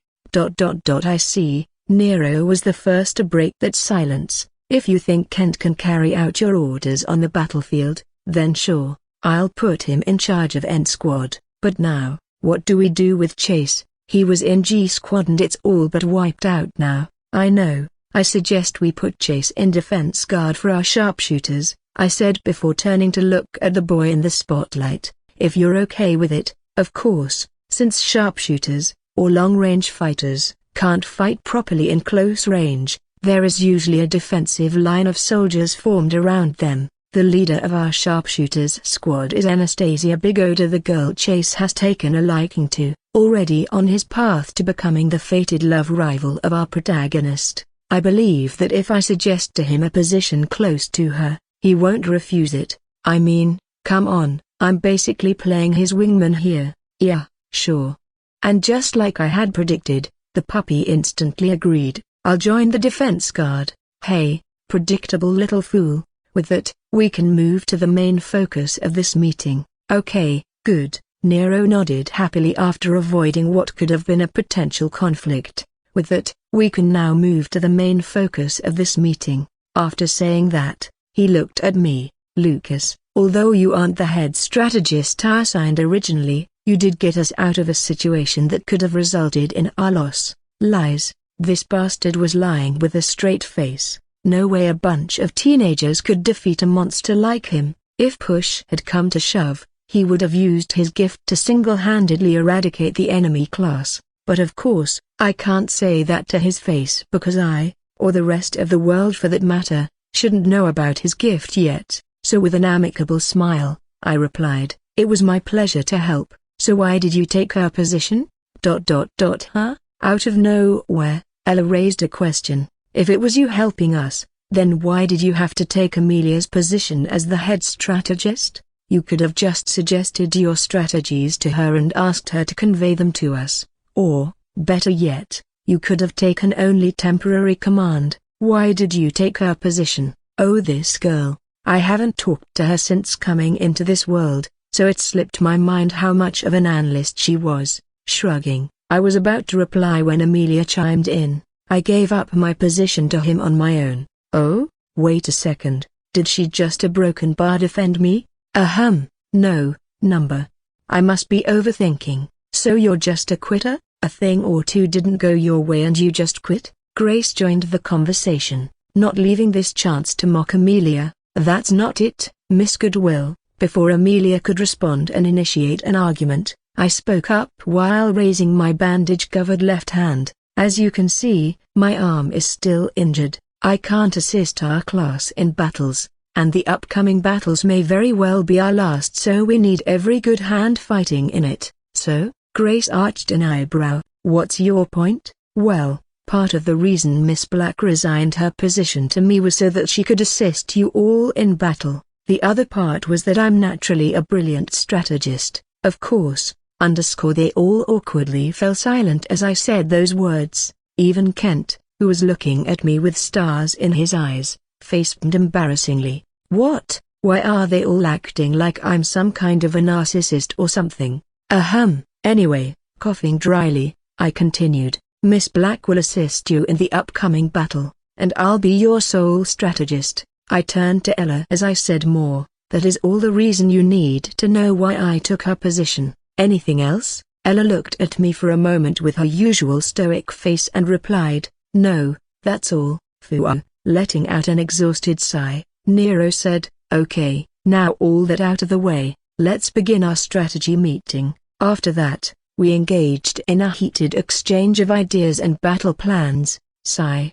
The boring part is over. My lips pursed up into a faint smile as I thought of future events. It was finally my time to join the battle, from the shadows, of course. Following our discussion of the battle plan, Nero assigned camp duties to those who were not severely injured. Anastasia and her sharpshooters were assigned to the night guard duty, while Amelia was tasked with preparing food. Those who possessed the ability to use healing magic worked diligently to treat the wounded. Additionally, a new reconnaissance squad, led by William, was established to monitor the enemy's movements closely. Originally our plan was to loot the shopping district and seize as many resources as possible. Subsequently, we planned to blow up the entire area to prevent Alberto and his class from obtaining any of the resources. Needless to say, our plan failed. Alberto led us straight to a trap and we failed to achieve our objective. That means after our troops made their escape, their class must have also taken necessary supplies from the shopping district. Furthermore, our forces sustained a greater number of casualties and injuries than their class. While our situation was not dire, it was far from ideal. However, this did not pose a problem for me. Even if I were to lead only half the number of troops that their class possesses, I am confident that I could outwit them any day and emerge victorious. I'm not being overconfident here, but you have to understand there's no one in this academy who could defeat me in strategies and tactics. And while I do agree that there's more to winning a war than only out-strategizing your enemy, the essence of all warfare is deception. It is as Sun Tzu, the master of warfare, said, we are able to attack, we must seem unable when using our forces, we must appear inactive when we are near, we must make the enemy believe we are far away when far away, we must make him believe we are near. And what is deception if not manipulating your target? Tomorrow, we will win. I'll end the mock war, an event that was supposed to drag on for 6 days in 4. Hey, right when I was lost in my thoughts, a soothing yet irritated voice reached out to me from my left. Pass me the breadcrumbs and stop dozing off. It was Amelia. We had set up a campfire behind the half-demolished building that we were using as our base. Here, we were preparing food, just the two of us. Since my additional subject was cooking, I was asked to help her. Yes, for reference, it was awkward as hell between us. I'm not dozing off, you are dozing off. Sure, whatever, just pass me the breadcrumbs. I was dozing off. It's been 2 days, well, 2 virtual days, since I had a good night's rest. I had to sleep on a hard, cracked and dusty concrete floor since the next best option was sleeping on a chair or sleeping outside. Many cadets brought sleeping bags with them, but I forgot to pack one. Sigh. Sometimes I think, am I really intelligent or dumb? Thank you. Pass me that knife too. After I handed her what she asked for, Amelia demanded a knife. Sighing, I passed it to her too. Out of boredom and exhaustion, a yawn escaped my mouth. Tack, Taka exclamation mark. As I said, the silence between us was awkward. To pass the time, I looked up and started gazing at the night sky full of stars. Even in this virtual world, The starry sky that was illuminated by the dim light of the moon felt so real. As I was looking up, I noticed Amelia sneaking glances at me. She had been doing this for a while. What is her problem? If she has anything to say, then shouldn't she just say it outright? What is it? After finally being done with her, I asked, Huh? If you have something on your mind, just say it. I don't. Fine, I understand why she was acting this way. The Lucas Morningstar, whom she has deemed the worst scum in human history, the good-for-nothing waste of space, not only saved her during the unit test but also selflessly helped their class from suffering a crucial defeat. It's hard to believe that people change, especially someone as far gone as Lucas was. Actually, I do have something to say. There it is. I know what she will ask. She'll ask how did I change this much, or what I am planning by doing all the things I'm doing and stuff like that. What is it? I asked, playing cool. Broken bar never apologized, she said in a low voice, gritting her teeth and clenching the knife in her hand. Despite her actions, her expressions weren't that of anger or rage. No, she looked sad if anything. I see, so this is what she wants? If she's asking this, then I assume she's conflicted about forgiving me. It would be very easy to just apologize and slowly turn her into my pawn.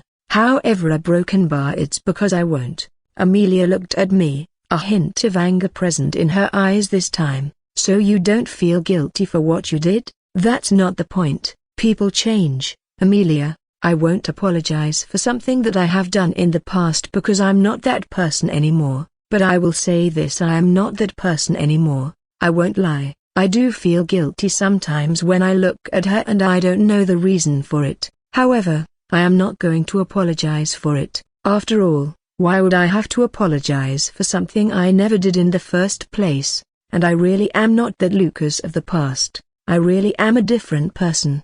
Taka!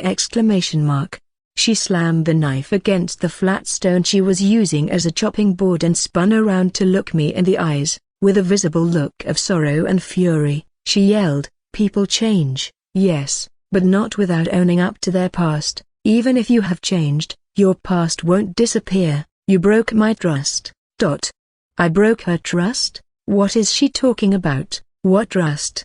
As far as I can remember, both in the novel and in Lucas' memories, Amelia was just in the same school and same class as Lucas. They had no relationship or bond or anything else like that. In fact, Lucas didn't even know of her existence until a few weeks before the incident.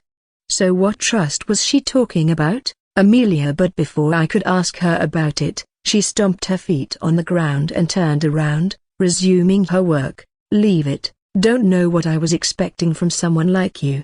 Oh no. I wasn't going to let this matter go this easily. I could see pressing this matter right now would result in her beating the crap out of me, so I wouldn't do that right now, but I will dig into this matter again. A broken bar. After 30 or so minutes after that, the food was done and served. Amelia really managed to cook for 60 people alone with me helping her from the sidelines. Even though I took cooking as my additional subject, aside from boiling water, the cost of me doing anything in the kitchen would result in burning down everything. I'm kidding, I know how to cook, you peasants. Anyway, as the food was being served, I took out the paper pouch that Kent gave me. I opened it up and took a look inside. It was filled with white powder to the brim. Nodding in satisfaction, I sneakily poured some of its content into the soup that was served on one of the food plates. The first phase of my plan was done. The night passed and the morning came.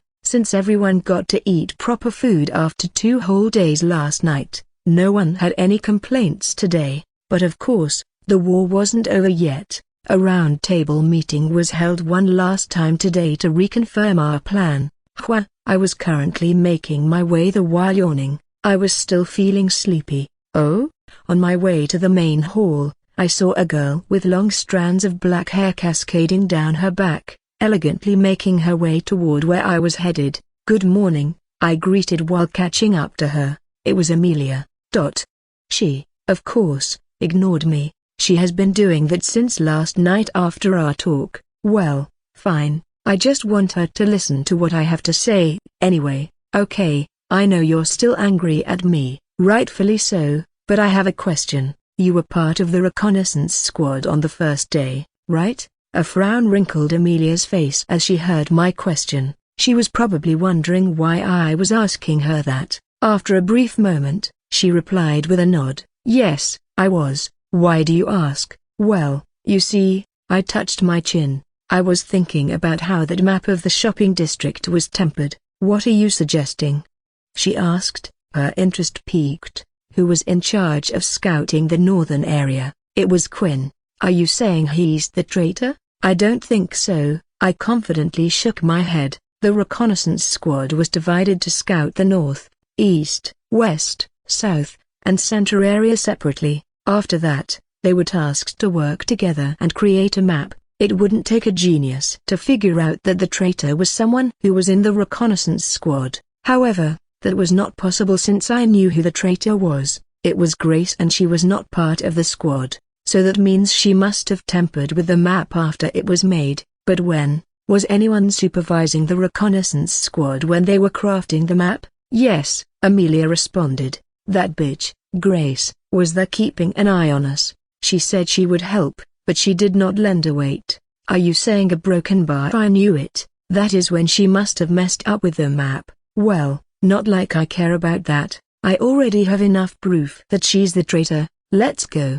Without answering her question, I picked up the pace and walked past her. Let's complete the first task at hand, eliminating the traitor. So, do we have this clear? And about our flank, I'll watch the left as before. Okay, Ella, remember, your cooperation is crucial for this strategy. Are you ready? Amelia and I made it to the last strategy meeting before the main battle on time, and might I add, I was bored to death, sighing and occasionally yawning. After a few minutes, I decided to reveal the traitor's identity. There's a traitor among us. As soon as I dropped the bombshell, the meeting, which was very lively before, fell silent.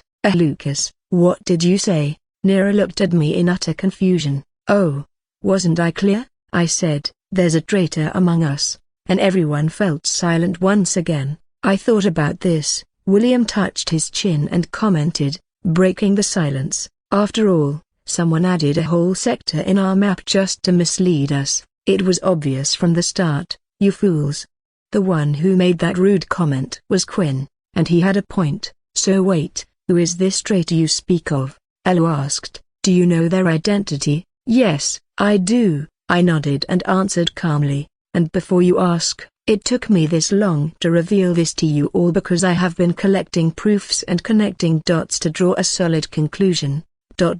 I see. Ella frowned. Her question was answered before she could even put it into words. So, who is it? Tell us, or are you trying to create suspense? Yes, Lucas Morningstar. Right then, the girl with blonde hair sitting right beside Ella spoke up. Do tell us, who is the traitor? Of course, it was Grace. She was trying to sound threatening with a furious smile, but I could see right through her act. She was terrified. Why wouldn't she be? In her mind, she has already suppressed me. TSK, poor girl, you are, dramatically pointing my finger at her. I answered, you are the traitor. Grace Goodwill. Silence once again descended in the room. All that could be heard was the sound of Grace hissing and puffing. She was gritting her teeth in rage, nerves bulged out on her forehead and her face contorted. God, I didn't know she could get any uglier than she already was. Bummer! Slamming her hands on the round table, she got up from her seat. With her face red in wrath, she burst into the rageful yelling, Me? You're accusing me of being the traitor? I fought on the front lines while you sat here and did nothing but bark orders. I contributed to Thesa. However, before she could continue on, I made a few taps on my smart bracelet and played a recording.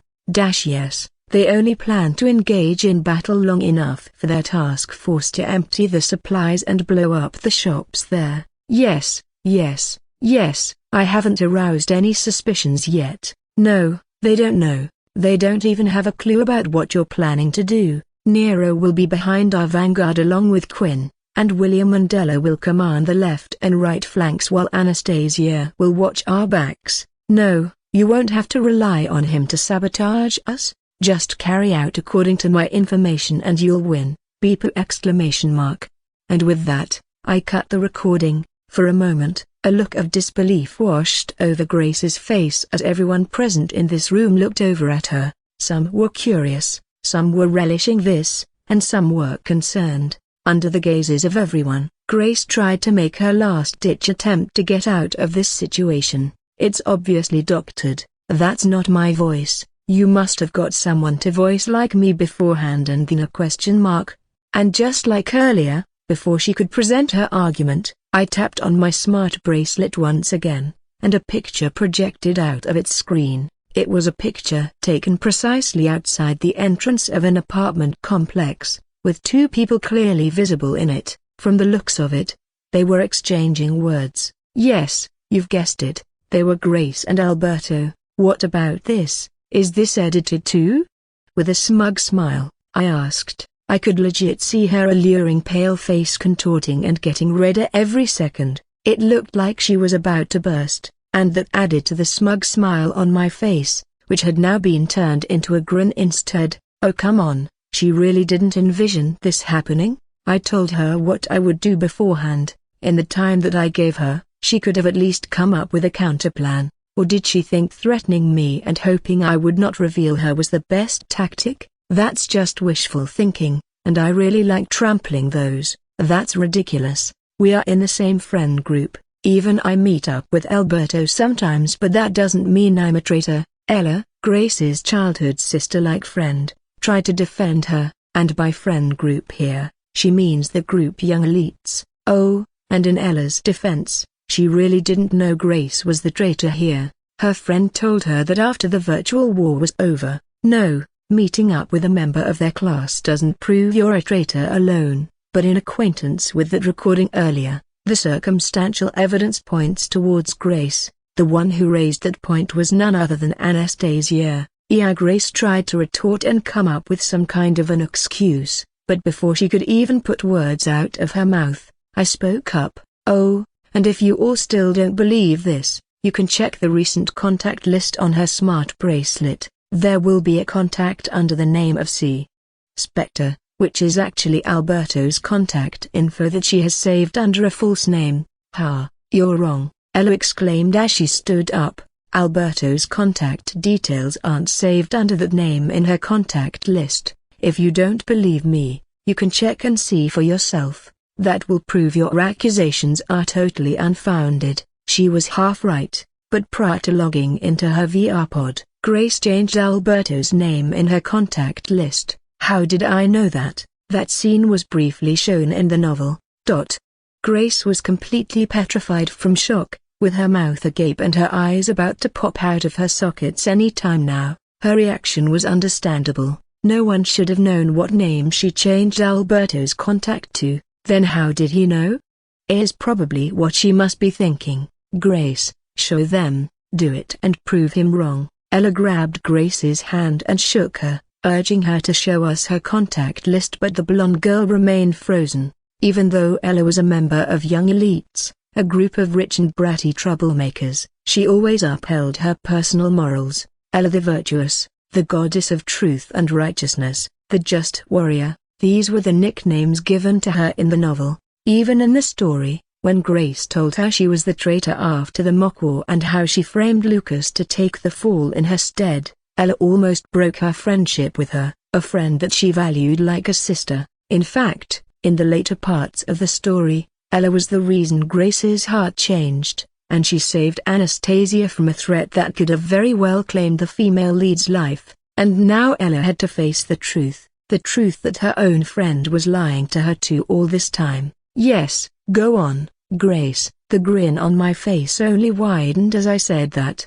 Show us, prove me wrong, please, I'm waiting. I love this Tilda. After today, when I reveal her in front of everyone, she will have no friends or allies, and if everything goes according to my plan and she does what I had predicted, in the future, no one would like to associate with her either. She will be all alone. Then, and only then, I'll play the bigger man and lend her a helping hand. She'll be vulnerable and helpless. A girl like her, who knows only how to cling to a strong person, will have no choice but to take my hand. After that, I'll slowly break her both mentally and physically before I'll finally make her all mine. Tilda. That's the easiest way to manipulate some Ionia. Make them dependent on you, do whatever you have to do, take away their friends, gaslight them, or literally any number of things, and after they lose their mind in solitude, help them, make them feel comfortable and slowly groom them to your liking. Poor girl has no idea what's about to happen to her, TSK. But that future was not here yet. Right now, I should be focusing on the present. Grace shook herself out of her daze and clicked her tongue. The furious look that she had before returned to her face. Grace, what are you doing? Ella kept shaking her. Shothima Ella. Grace cut her off. I'm sorry. Huh? Q-Wash or exclamation mark. Right then, Grace quickly jerked her friend's hand off her. She imbued man into her smart bracelet until the hidden runes on it glowed and summoned her rapier. Without any delay, she willed mana into her legs and jumped on the table before dashing in my direction at inhumane speed. So that's your last effort. Without a worry in the world, I kept standing there, a malevolent grin still plastered on my face when I asked, "You wish to take me down with you?" How obvious could she be? Swasher exclamation mark. Jumping from the edge of the table, she lunged at me while simultaneously thrusting her rapier at my heart, intending to kill me in one blow. Saka exclamation mark. Saka exclamation mark. But right then, just before her rapier was merely an inch away from my chest, two arrows whistled through the air and hit her. One of them stabbed her in her right shoulder blade from behind, making her drop her rapier, while the other one pierced the side of her right calf, bringing her down to her knees. Arghh. She let out a scream filled with agony. She must be experiencing some serious pain to be shouting like that. Well, she really disliked pain in the novel too. Two archers fired those arrows, one from behind her, Anastasia, and the other who was standing beside me, Amelia. Nero hurriedly got up from his seat, his left leg still aching ever so often, and stormed toward us. Without even speaking a word, he brought a sword out from his dimensional storage and swung it down at Grace, cleaving her head off and killing her in an instant. Like a fountain, her blood spewed all over the place, and I, who was standing right in front of her, got showered in most of it, without a shred of remorse or sadness or disgust or any other feeling like that. I simply said, "Grace must have leaked our strategy to them last night, so now we'll have to rework it all." Why were they looking at me like I was some kind of a freak? Anyhow, the first task at hand was cleared with this. One traitor had been eliminated. It took me around half an hour to come up with a new battle plan and explain it to everyone. My plan was fairly straightforward. It involved precisely breaking through the enemy formation and taking out their troops individually. In theory, it's simple, but simple doesn't mean easy. On the battlefield, it will take a brilliant mind to pull it off successfully. Luckily, we have a brilliant mind on our side. Me, I'm talking about me, he. Anyway, Grace's body was thrown out of the building. Since it wasn't her real body, no one should feel sad or guilty about her death. But a lot of people had gone quiet ever since Nero severed her head off, especially Ella. She wasn't even paying attention to the meeting. Her mind was completely elsewhere. At times, it seemed like I was the only one doing the talking here. It made me wonder, did I do something wrong? Should I have waited until after the mock war? But you see, going with the second option was entirely out of the question. For personal reasons, I couldn't have afforded to let her live for much longer. Anyway, after the strategy meeting was done, everyone got up and left to prepare for the upcoming war. According to William's reconnaissance squad, the enemy has already been spotted moving their troops to get ready. At any time now, they will deploy their soldiers for an all-out war. This time, instead of resources, the goal of the war is to make the opponent perish. After everyone had left the hall, only Nero and I remained. To break the silence, I decided to make some small talk and asked, "Where did you get that sword?" Nero's sword had broken during his fight against Alberto, which made it challenging for him to defeat Alberto. Although Alberto was strong, he was no match for Nero's strength. With his sword, Nero could take on anyone in the world and easily hold his own against them. However, He did not have his sword for the entirety of their last match. This was one of the reasons why he had faced so much difficulty in defeating Alberto. I picked it from a corpse when we were coming back while riding on the back of William's cat, he replied in an awkward tone.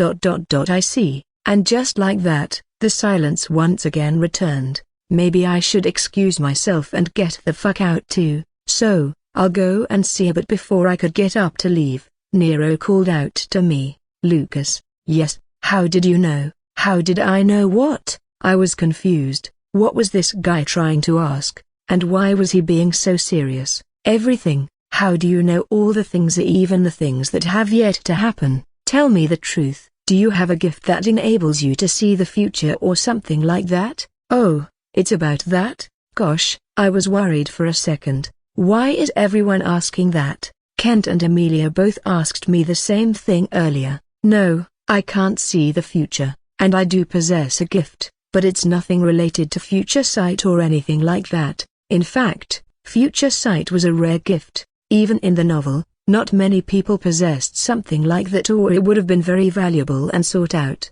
I can remember two people who possessed it. One was the head of a ruling family, an elf called Sashaneto Ive, and another was a human girl at the Ethereal Academy named Samaya Shankar. So, how did you come to possess such knowledge? Your accurate predictions of Class 1C8's movements on the battlefield, directing William to carry me back despite me not telling you about my injured leg, and even revealing the name under which Grace saved Alberto's contact information all seem almost impossible to know without some kind of prior insight. The more I think about this, the more I am compelled to ask, how did you know all of this? As I listened to her question, I couldn't help but let out a short chuckle. A smile formed on my face as I said, as it is supposed to end with our victory. A confused frown formed on Nero's face when he heard what I had said. This wasn't an answer to his question. What does that even mean? What does that even mean? He asked. Fine, let's take the long way. I rolled my eyes and let out a sigh. Then I proceeded to give the right answer to Nero's questions. My father is a general and he's known as the Black Wolf of the battlefield. I've learned a lot about warfare from him. Warfare tactics are like chess. There are patterns and logic, and once you learn those patterns and logic, it's only a matter of how early you can recognize them in a war and effectively counter them. Essentially, it's about reading your opponent's mind and countering their plan with yours. But there are hundreds of soldiers fighting a war. How could one ever hope to read every single one of their minds? Here's the thing, you don't. You only need to read one mind, and that's the enemy's strategist. That's what I did. I read him and countered him even before the opponent's strategist could react. Then, I predicted that you would suffer injuries after going against Alberto, so I asked William to carry you back if you weren't in good shape. As for how I knew about Grace's contact list, I can't tell you that. Nero took a deep breath. All that was obviously too much for him to handle. After a brief pause, he nodded his head and responded, I see. Yeah, I nodded back. You don't have to worry, Nero. In truth, I've thought all of this through. I have done every calculation, taken everything factor, every fraction, and every variable into account. I have already predicted how all this will end. I know how this mock war will end. You do? Nero looked at me, his eyebrows arched up. Yeah, I nodded back. I know. Okay, then tell me. As if to entertain his curiosity, Nero asked, how will this mock war end? A smirk formed on my face as I heard the question that I had already predicted and answered. With a smirk still plastered on my face, I summoned a dagger from my smart bracelet and put it on the table in front of Nero. Then I got up from my chair and turned around to walk out of the door. After halting my steps right before leaving the hall, I cast a look back over my shoulders and answered, as it is supposed to end with our victory. I started walking again to leave while adding, take that dagger with you, you'll need it. In front of the half-wrecked building that acted as the base of Class 1A1, cadets were arming themselves and getting ready after having their final meal before what would be their final war in this virtual world. A silver-haired boy walked out of the building, a smile of satisfaction plastered on his face. He looked at the sight of all the cadets readying themselves as he did a little stretching himself. He had been stuck inside, doing all the boring stuff like strategy crafting and war meetings for too long. Today, he intends to have a little fun himself too. After he was done stretching his body, the boy gazed at his surroundings. His deep scarlet eyes, which seemed to have a shine of their own, widened as he found the person he had been looking for. At a distance, he saw a scary-looking black-haired boy, expressionlessly leaning his back against the wall with his eyes closed. The sun's rays filtered through the cloudy sky and illuminated him. It was as if nature itself was shining a spotlight on his figure, giving him the attention worthy of his greatness. Even though he wasn't trying to act like it, he was looking really cool, which made Lucas click his tongue. With a sour mood, he approached the black-haired boy. "Hey, Quinn," he said, waving his hand with an amicable smile. "You waiting here alone? No friend or a girlfriend to talk to?" Quinn kept his eyes closed and completely ignored Lucas' remarks. He didn't know what game the fallen noble was trying to play here, but he had no interest in it. This haughty attitude of his made Lucas click his tongue once again. He really wanted to strangle this guy to death. "It's fine, I understand," Lucas said, trying to show that he didn't mind being ignored. "I don't have any friends either. Well, maybe one, but that's it. Not many people like talking to me even after I've proved myself by commanding our troops." Quinn turned his gaze to Lucas, his expression filled with malice and irritation as he spat. "You deserve your solitude. I chose to live in it." With a cold stare, he closed his eyes again. "Don't you dare think we are the same," he said. The silence that followed was heavy, punctuated only by the sound of their breathing, as the tension between them grew palpable. Finally, Quinn broke the silence with a cold whisper. "You'll never understand what it means to be truly alone." Lucas' eyebrow twitched in irritation, but he didn't say anything immediately. After a brief moment of silence, he took a long breath and began speaking. "Perhaps you're correct. I may not fully comprehend the depths of solitude, however, I do know of someone who does. This individual was born and raised in captivity, subjected to experimentation by their own biological father as if he were nothing more than a mere lab rat. While still a child, his father dispatched him to the military border of the North, using him as a pawn in his twisted scheme. It was there that he encountered a group of orphans who, like him, were unwillingly thrust into this inhospitable environment. Though the circumstances were less than ideal, he persevered, utilizing the abilities that his father had forcibly instilled in him in order to survive. Despite his resentment towards using these powers, he had little choice but to do so if he wished to escape the confines of his oppressive existence. He wanted to leave everything behind and live a life not filled with war and blood. He desired freedom, but as time passed, he became increasingly close to that group of orphans, particularly one young girl who had found a special place in his heart. "Stop!" A broken bar, an uncomfortable expression appeared on Quinn's face, becoming more profound by the second. But despite Quinn's request to stop, Lucas continued to recount his story without pause. For that boy, it seemed like that girl was the only person in the world who truly understood him or the real him. Slowly but surely, the boy started developing feelings for Hera, feelings that went beyond friendship. I said stop a broken bar. The girl, to his surprise, reciprocated those feelings. He vowed to always protect her. The boy, who had been fighting solely for his own freedom, now had a new objective. He desired to fight for the girl, to shield her and ensure her safety. "Stop it," I said. "Stop it." Alas, fate can be merciless. One day, while stationed at their military camp, a powerful vampire attacked. This was no ordinary vampire but a noble of night. The soldiers valiantly fought but were swiftly overcome and perished, leaving the orphans, who were there to clean the equipment, vulnerable and exposed. Though they tried to resist and struggled to survive, the boy, in particular, fought fiercely to defend his love. He used every spell and technique he had learned, but it proved futile. The vampire was too strong. "Stop, shut up." In the end, the boy was too powerless to save Anya. His friends lay dead around him, and as the girl he loved breathed her last few breaths in his arms, she weakly said, "Bring me back, I will protect you." To the boy, with a wrenching heart, brought her back to life using necromancy. With his love by his side, he fought the vampire and won. He won against a noble vampire even though he was just a child. It was a feat unheard of until then. However, it was too late. The reason for the boy's life was already gone. The love of his life was dead and only her shadow was left behind. He might as well kill himself, he thought, but in the end, he was too weak even to end his pathetic existence. He lived, dreaming of the day when he'll finally be free from the shackles of this war-filled world. He was the sole survivor of the Istana camp. Even now, he walks the world alone because the only person who truly understands him is dead!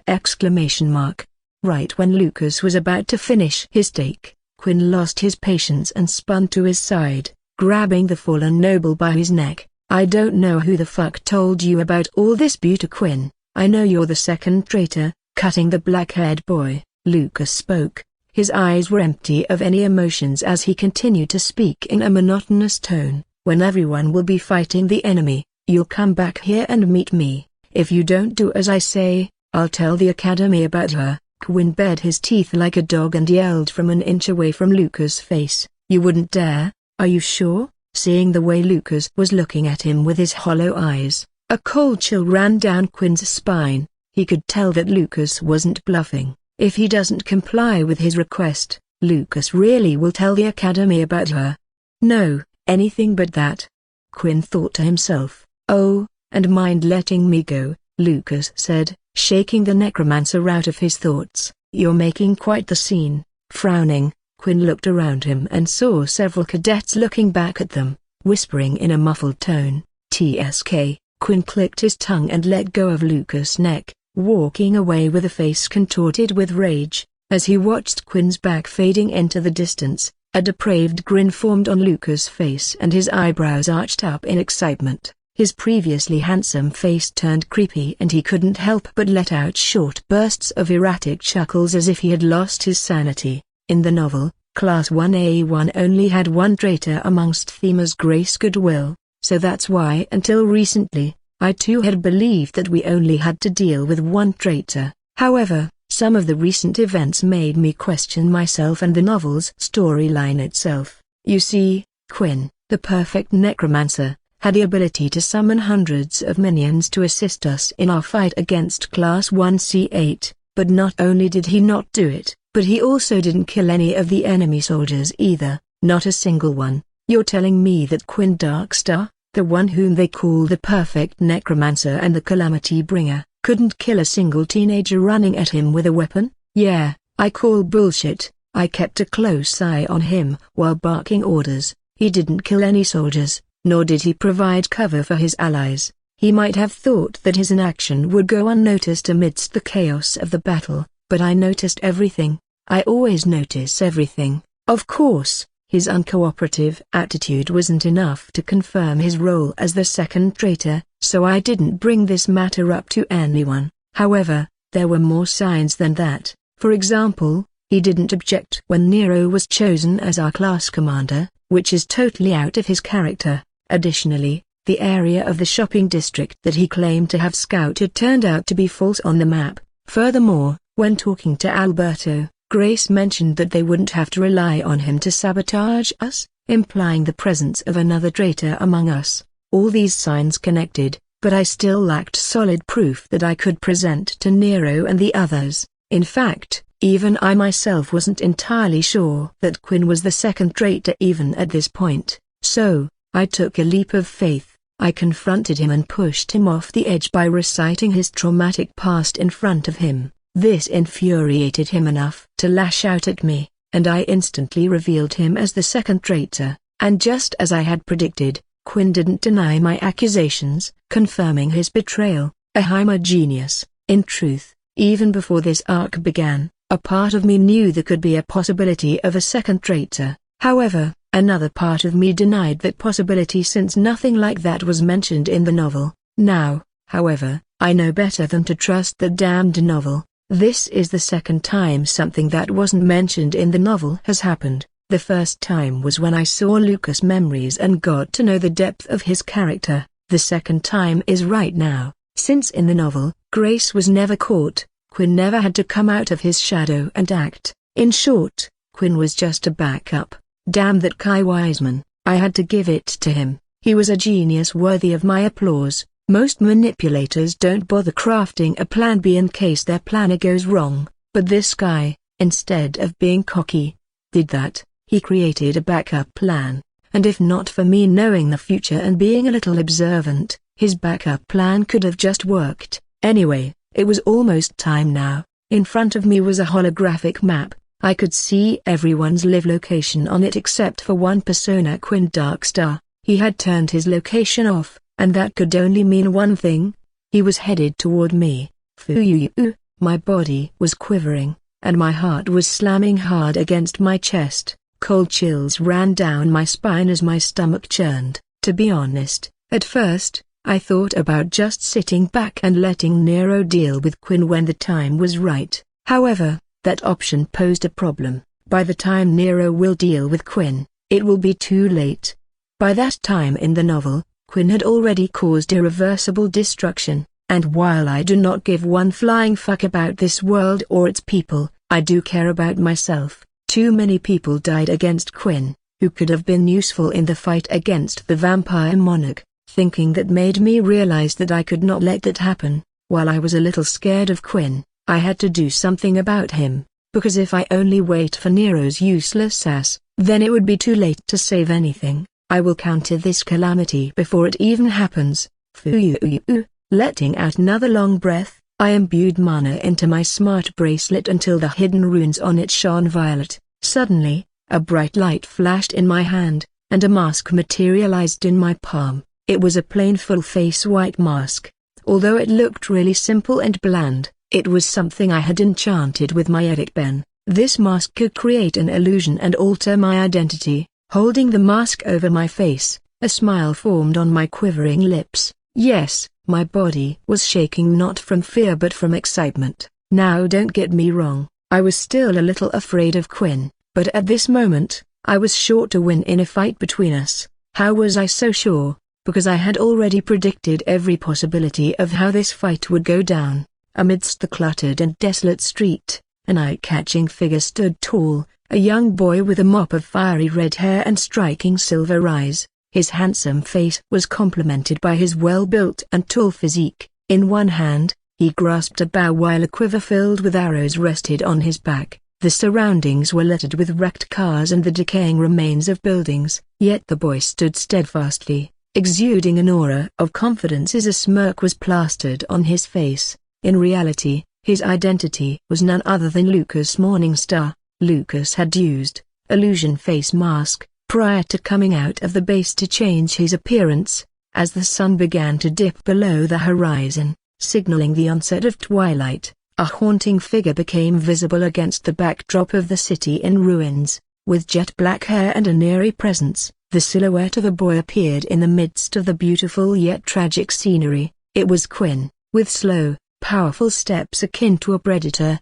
he approached Lucas. After appearing before Lucas, Quinn cast an emotionless stare his way before curtly asking, "And why the disguise? You can tell it's me?" Lucas responded with a surprised expression. "You may alter your physical appearance as much as you want, but your shadow will always be the same," Quinn replied, taking out his twin daggers from his waist belt and gripping them in his hands. Shadows never betray. Things like these reminded Lucas just how creepy this guy was even in the story. Like, what the fuck does that even mean? How is Lucas supposed to make heads and tails of that statement? So he did what any sane person would do. He completely ignored Quinn, a broken bar, or at least he tried to, but his curiosity got the better of him. "What the fuck does that mean?" Lucas asked, his face contorting in a ridiculed expression. "You won't understand," Quinn retorted, his gaze momentarily drifting before regaining its composure. "You won't understand because you have yet to experience the pain of true solitude." As Lucas was about to burst out in confusion once again, Quinn voiced the questions weighing on his mind. "That aside, how did you know that I was the second traitor? Because as far as I can remember, I didn't slip up even once. Not only that, but you also somehow knew about the Istana camp incident, which was suppressed in the news." "How?" As he heard him talk, Lucas' lips curled up into a smirk once again. He couldn't help but say, "Just get to the point. I know the only thing you're interested in is how I got to know about her." He waited a few seconds before speaking in a mocking tone. "Isn't that right, perfect necromancer?" Without a word, Quinn stared at Lucas with a fierce glint of rage present in his eyes. "Oh, boy, a broken bar. If only looks could kill Tilda. How?" After a moment or two, Quinn finally parted his lips and asked, "How do you know about her?" "Doesn't matter." Lucas shook my head. "What does matter, however, is what I plan to do with this information." Gritting his teeth, Quinn asked, "And what do you plan to do with this information?" "I will tell the Cadet Council, of course." Boom! Almost instantly, an intense, crippling pressure fell on Lucas, nearly bringing him to his knees. Fuck, it's mana pressure." The fallen noble thought. In response, Lucas clenched his jaw and enforced his body with his own mana, barely mustering up the strength to stay on his feet. "I'm done entertaining you," Quinn said, retracting his mana pressure and readying himself to attack. "Wait." Panting, Lucas raised a hand. "How about we make a bet?" Holding himself back from lunging at Lucas, Quinn raised an eyebrow. "A bet? If you win, I'll leave the academy," Lucas suggested. "If I win, you will become my pawn. You will not act outside my orders ever and do as I command you." "Ha!" A scoff escaped Quinn's lips. Before long, he broke out into a long, erratic chuckle. "Ha ha, ah ha ha ha ha, ah ah ha ha." Lucas patiently waited for Quinn to calm down, and when he did, he looked at the fallen noble as if he was looking at a brainless retard. "Are you stupid?" Quinn asked, amused. "I can just assassinate you after we get out of this VR. With my skill, no one will be able to track me down as the murderer. Also, why should I even trust you? You can just go back on your words when you lose." Lucas massaged the bridge of his nose as he let out a sigh before answering with, "Well, you can't do that. Because for starters, I have recorded this whole conversation, so if I die within the next few days unnaturally, the first person they'll suspect would be you." As he said that, Lucas couldn't help but internally shake his head. Really, this guy a broken bar? He fell for the oldest trick in the book. Wasn't he supposed to be smart? Lucas continued, "And besides, I have a detailed document in my Docs app, which will automatically be sent to the Cadet Council if I don't log in with my password every day. In that document, I have claimed that you have her in your possession. You surely don't want them to take her away, do you now?" "You're bluffing," Quinn exclaimed. "That is the oldest bluff in the book." "Yeah, broken bar." Unfortunately, this wasn't a bluff. After seeing Quinn for the first time in this world, the first thing Lucas did was secure a way to ensure his own safety from this guy during his time in the academy. "I could be bluffing," Lucas shrugged, "but do you really want to take that risk?" The grin on Quinn's face was wiped out and all that replaced it was a troubling expression. After a moment of contemplating, he spoke, "If you don't leave the academy even after I defeat you, I will definitely kill you without caring about the consequences." "Hey, believe me," Lucas raised his hands, "I give you my words, and I always keep my word." This was one of the few instances when Lucas wasn't lying in any way. Even in his past life as Noah Lambert, despite all his toxic and eccentric personality traits, he never went back on his words. This was perhaps the only redeeming quality of his. After a few minutes of dreadful silence, Quinn nodded his head. "Fine then, I'll play along. Besides, by the time I'm done with you, you'll be so terrified of my sight that you'll leave the academy on your own." Lucas didn't give him a response. There was no need to exchange any more words between them. From now on, they will let their weapons do the talking. Foo-you-you. After a few seconds of silence, Lucas let out a deep breath. Swoosh! Willing mana into his legs, Quinn lunged at Lucas with incredible speed. Lucas didn't waste any time either. He picked an arrow from the quiver on his back, imbued it with mana and knocked it on his bowstring before drawing it back, taking aim at the blackhead who was charging at him like a bull. Lucas released the string and shot his arrow. 1,000 falling needles strike. The arrow that Lucas shot suddenly split into 6 azure darts and rained down on Quinn. However, the necromancer acted swiftly and firmly planted his feet on the ground to gain a footing. With a single, powerful slash of his dagger, he obliterated all 6 azure arrows in a flurry of sound and motion. Thwoosh! Exclamation mark. Dak, dak, daka! Exclamation mark. The arrows instantly disintegrated into fine particles of azure light, unable to withstand the force of Quinn's strike. Is that all? Quinn looked at the fallen noble with a smirk. You think you can go against me with this level of strength? TSK. Lucas clicked his tongue and quickly took out another arrow, but before he could knock it on his bow, Quinn's figure disappeared. In the next moment, to his horror, Quinn suddenly appeared in front of Lucas out of thin air. Fuck, Lucas gasped, widening his eyes in shock. Quinn, enforcing mana into his arm, planted his fist into Lucas' abdomen and sent him flying a few meters back. Thwacka! Exclamation mark.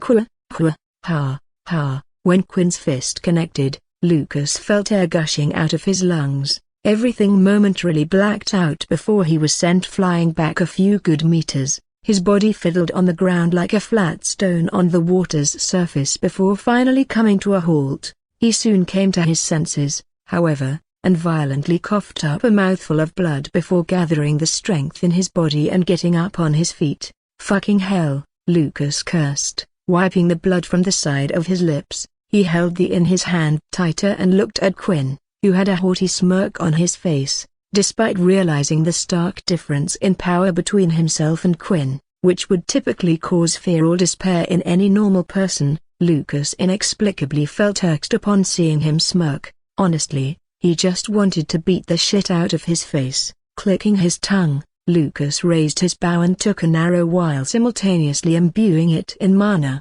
Before knocking it quickly on the bowstring, Quinn responded by enforcing his legs with mana. The ground beneath his legs cracked when he took off, dashing toward Lucas at breakneck speed. The archer took aim and drew back the string before locking and releasing it. Swoosk! The arrow whistled through the air and shot at the black-haired boy, but he destroyed it with a slash of his dagger. Dag, his dagger art is troublesome, Lucas thought in his mind, standing still. Tack! Right then, Quinn, who was rushing forward with his daggers out for blood, felt his leg breaking a thread.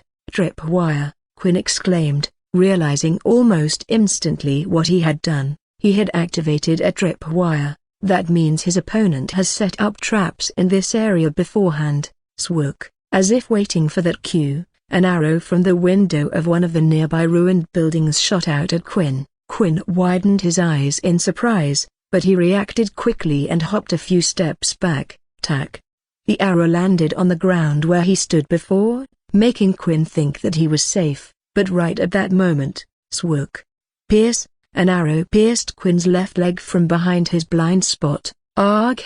Quinn grunted. He realized that the first arrow was a fake. The real trap was this arrow. Lucas predicted that he would jump back to avoid the first arrow, although this left a sour taste in Quinn's mouth. Getting outsmarted by a mere brat who has never even experienced war and bloodshed, what could one arrow even do against him? It stung to get hit, but that's all. Gritting his teeth, Quinn was about to raise his leg to get the arrow out of his calf when suddenly a wave of drowsiness washed over him and he fell to his knees. Arghh!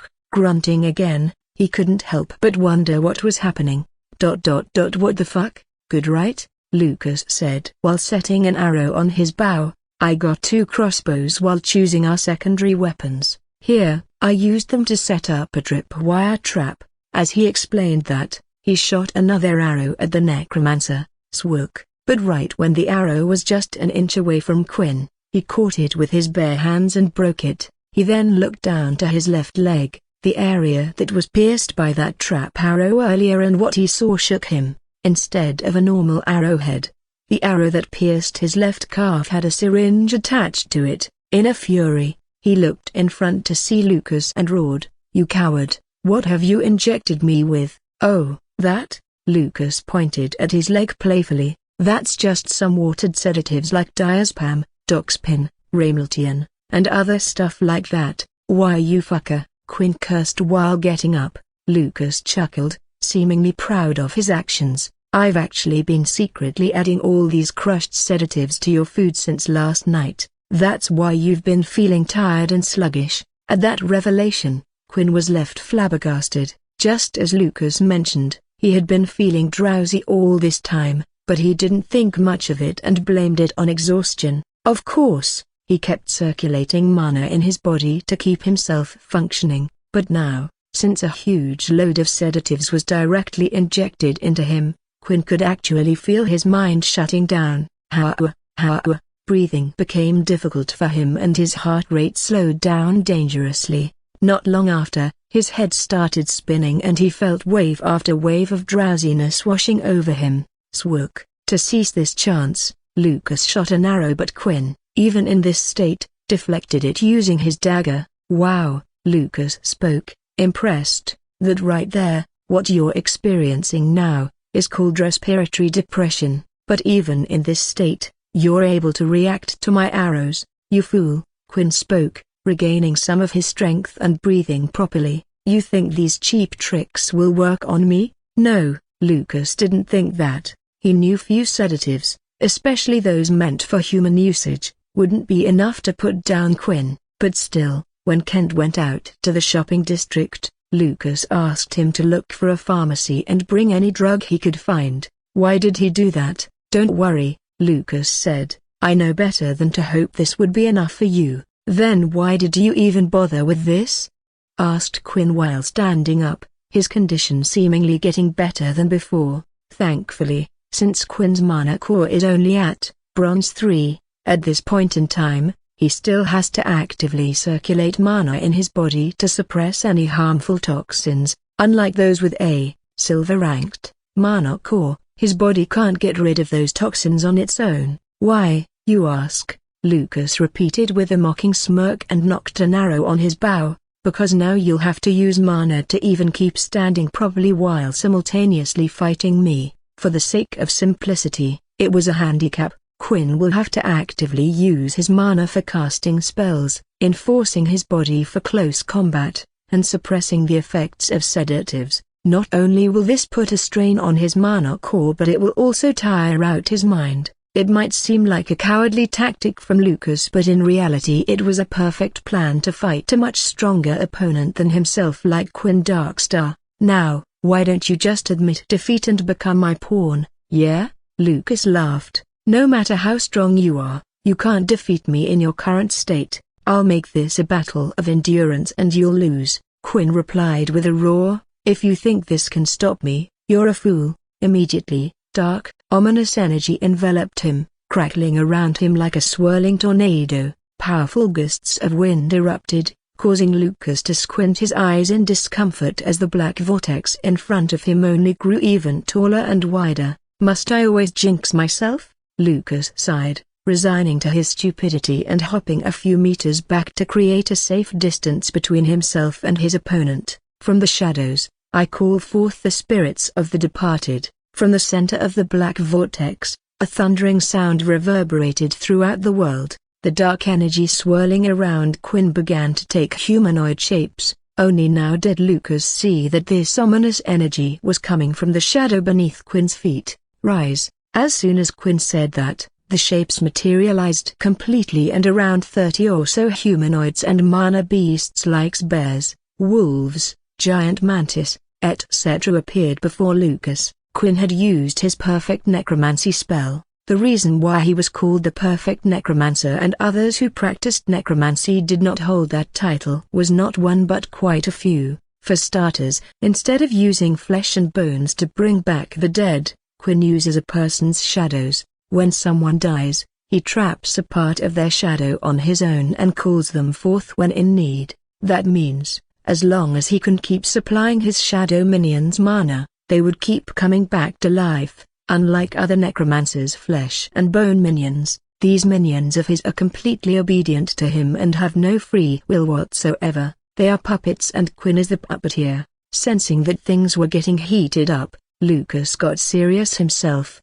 "Come on, you fucker." He beckoned, taking out a glowing arrow from the quiver on his back. "Charge!" Quinn barked, and at his command, The horde of his shadow minions immediately rushed at Lucas. The archer didn't waste any time and drew back his bowstring before releasing it and shooting the shining arrow aimed directly at Quinn. Swicker! The arrow wasn't very fast, but due to his weakened state, Quinn knew dodging it was impossible, and since the arrow was glowing, he really didn't want to be hit by it. God knows what trickery it might be this time. Thwacker! Before the arrow could hit Quinn, his largest minion, a gigantic black bear-like mana beast made of shadow, stepped in front of its master, shielding him from the incoming attack. Future! Dacker! However, to Quinn's surprise, when the arrow hit the bear, it radiated a blinding white light for a moment, making the bear fall back on the ground before its body started smothering into nothingness. In a matter of a single second, the bear's body vanished completely without leaving a trace. Quinn could still feel the bear in his shadow, but it was severely weakened and would take a long time and so much mana before he could call it out again. When that happened, he quickly understood what had happened. That arrow must have been enchanted with light magic, he concluded. His dedication was on point. This was an arrow that Lucas had crafted before this event started. _null attribute light arrow info, a relic arrow that can nullify a dark magic spell or deal damage to the user up to bronze rank and will severely weaken those above it. Rank, bronze _ but of course, this wasn't Quinn's first time dealing with such a situation. Being a veteran user of dark magic, he knew just how to counter light magic. There were two ways. The first was that he could supply his minions with so much mana that they would instantly regenerate after receiving damage. However, his current condition made him unable to do that. The second and only option was to avoid getting hit by one of those arrows. Since enchantment is hard and expensive, Quinn was sure Lucas must not have many of those arrows. However, what still puzzled him more than anything was the fact that Lucas bought something like that here. It was almost like he knew he would be fighting him. This made him question, can Lucas see the future? Because this does seem like something only a person with the future sight could do. Shaking Quinn out of his daze was the sound of Lucas letting out his breath. The big one down, he said, but there was no time to rest for him. The horde of Quinn's shadow minions was still rushing at him. Lucas quickly shot another arrow before coating it with a thick layer of mana. The arrow split into 6 darts and hit several of the weak incoming humanoid shadow minions like tiny missiles. However, since this was all he could do with the bow, it was time to change weapons. The bow in Lucas' hand shone brightly before disintegrating into light particles and getting stored in his smart bracelet's dimensional storage. Almost instantly, he summoned a long shiny red spear in his hand. Taking a low stance, he aimed the head of the spear at the incoming crowd of shadow minions before he rushed at them himself. Arghh! Letting out a battle scream, Lucas dashed headfirst towards the horde before thrusting his spear at one of the incoming shadow wolves, impaling it, but the wolf was not dead yet. After all, since it was already a dead being, it couldn't die, so to keep it in place, Lucas kept the spear impaled before he chanted a spell in High Elven. Unremarkable. It was a zap touch spell. A burst of electricity erupted from Lucas' palms before it traveled down the spear's metal pole and electrocuted the shadow wolf. However, since it was a dead being and didn't possess a nervous system, it didn't feel any pain, but that didn't mean it registered no damage. The electricity disturbed the shadow construct of the wolf's body, rendering it immobile for a while, but he wasn't going to get any rest. As soon as he made the work of the wolf, a giant mantis appeared over him and swung its scythe at him to cut him in half. Clinger! Lucas reacted quickly. He retracted his spear and used it to block the scythe of the giant mantis, causing a sound of metal clashing against metal to resound in the air. Ignis Ratoum. He chanted a spell in High Elven, and almost instantly, a blazing sphere of fire manifested in front of Lucas before hitting the mantis right in the face. Boom! Smoke rose from the mantis' face, blocking its vision. Lucas used this chance to slip under the giant mana beast and make a run for Quinn. Yes, he was targeting Quinn. Is that so? Seeing Lucas coming straight for him, the necromancer raised an eyebrow. clinger exclamation mark. He slammed his twin daggers against each other, creating sparks before he roared, "Come one then." As soon as Lucas stepped into the striking range, he unleashed a fury of spear thrusts at Quinn. Swoosh, swoosh, swoosh or exclamation mark. Cling, clang, clinger exclamation mark. Sparks flew, and the familiar sound of metal clashing against metal resounded throughout the air as Quinn parried every thrust of Lucas' spear with his daggers. Right when Lucas thought he had the upper hand against the necromancer, Quinn sidestepped, dodging his spear, and swirled around to perform a spinning kick. Thwack exclamation mark. Arghh! The kick landed flat across Lucas' side ribs, making him grit his teeth and grunt in pain. Quinn moved quickly and jumped a few steps back to safety after landing a hit. He was fighting with his guard up all the time, careful of his enemy's every movement. However, Lucas didn't have the luxury of being careful and taking his time. On his back was Quinn's horde of shadow minions who were about to reach him. He'll have to deal some damage to Quinn before they reach him, or he'll be stuck between shadow minions on his back and the necromancer on his front. TSK, Thuda exclamation mark. Clicking his tongue, Lucas stabbed his spear into the ground and summoned the bow from his smart bracelet. He took out another glowing arrow from the quiver on his back, but a broken bar too slow. Before he could knock it on the bow, Quinn appeared right before Lucas in the blink of an eye. Lucas was, for the lack of better words, surprised shitless. He couldn't believe that even in this state, Quinn could move this fast. How? Thwack exclamation mark. The black-haired boy willed mana into his right leg and kicked the fallen noble dead on his chest, sending him flying right into the horde of his shadow minions. Die, Quinn spoke as he did that. Ka. Once again, Lucas' vision blacked out for a moment before his body landed in the midst of Quinn's minions. Arghh!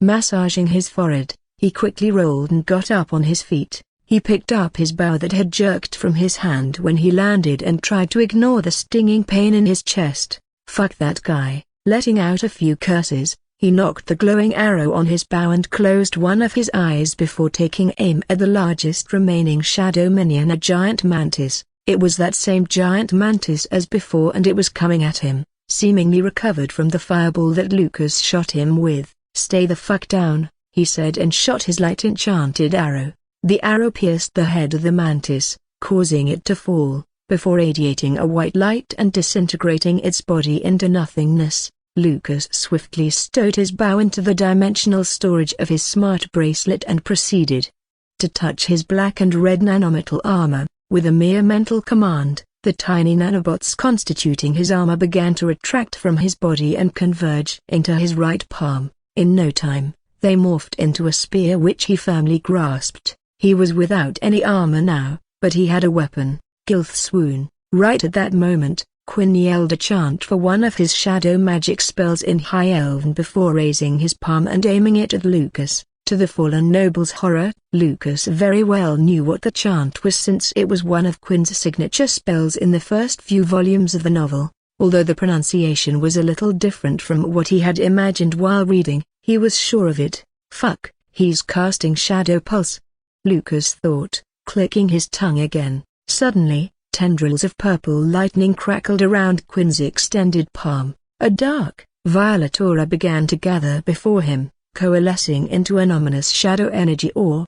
"I thought you'd put up more of a fight," Quinn taunted, confident in his ability to overpower Lucas. As the orb pulsed with dark energy, the air around it crackled even more. Then, with a sudden burst of intensity, it shot out a beam of violet darkness directly at Lucas. Since all this happened in the blink of an eye, Lucas had no time to move out of the way. Chills ran down his spine as he stood there frozen, with his eyes widened in the horror of his impending doom. However, at the very last second, Lucas managed to muster what little willpower he had in himself and spoke, "Phoenix's embrace." Boom! Exclamation mark. Right in that very second, the beam of dark aura collided with Lucas' body and created a huge explosion. Dirt and chunks of broken concrete flew, tendrils of violet lighting crackled, and everything around the immediate vicinity of the point of collision was destroyed. Even Nero had no chance of surviving that spell head-on. much less Lucas. Dodging Shadow Pulse wasn't an easy task since the dark aura it requires to activate that spell would send chills down anyone's spine, inflicting temporary fear and shock. That was the reason Lucas was frozen like a deer in headlights.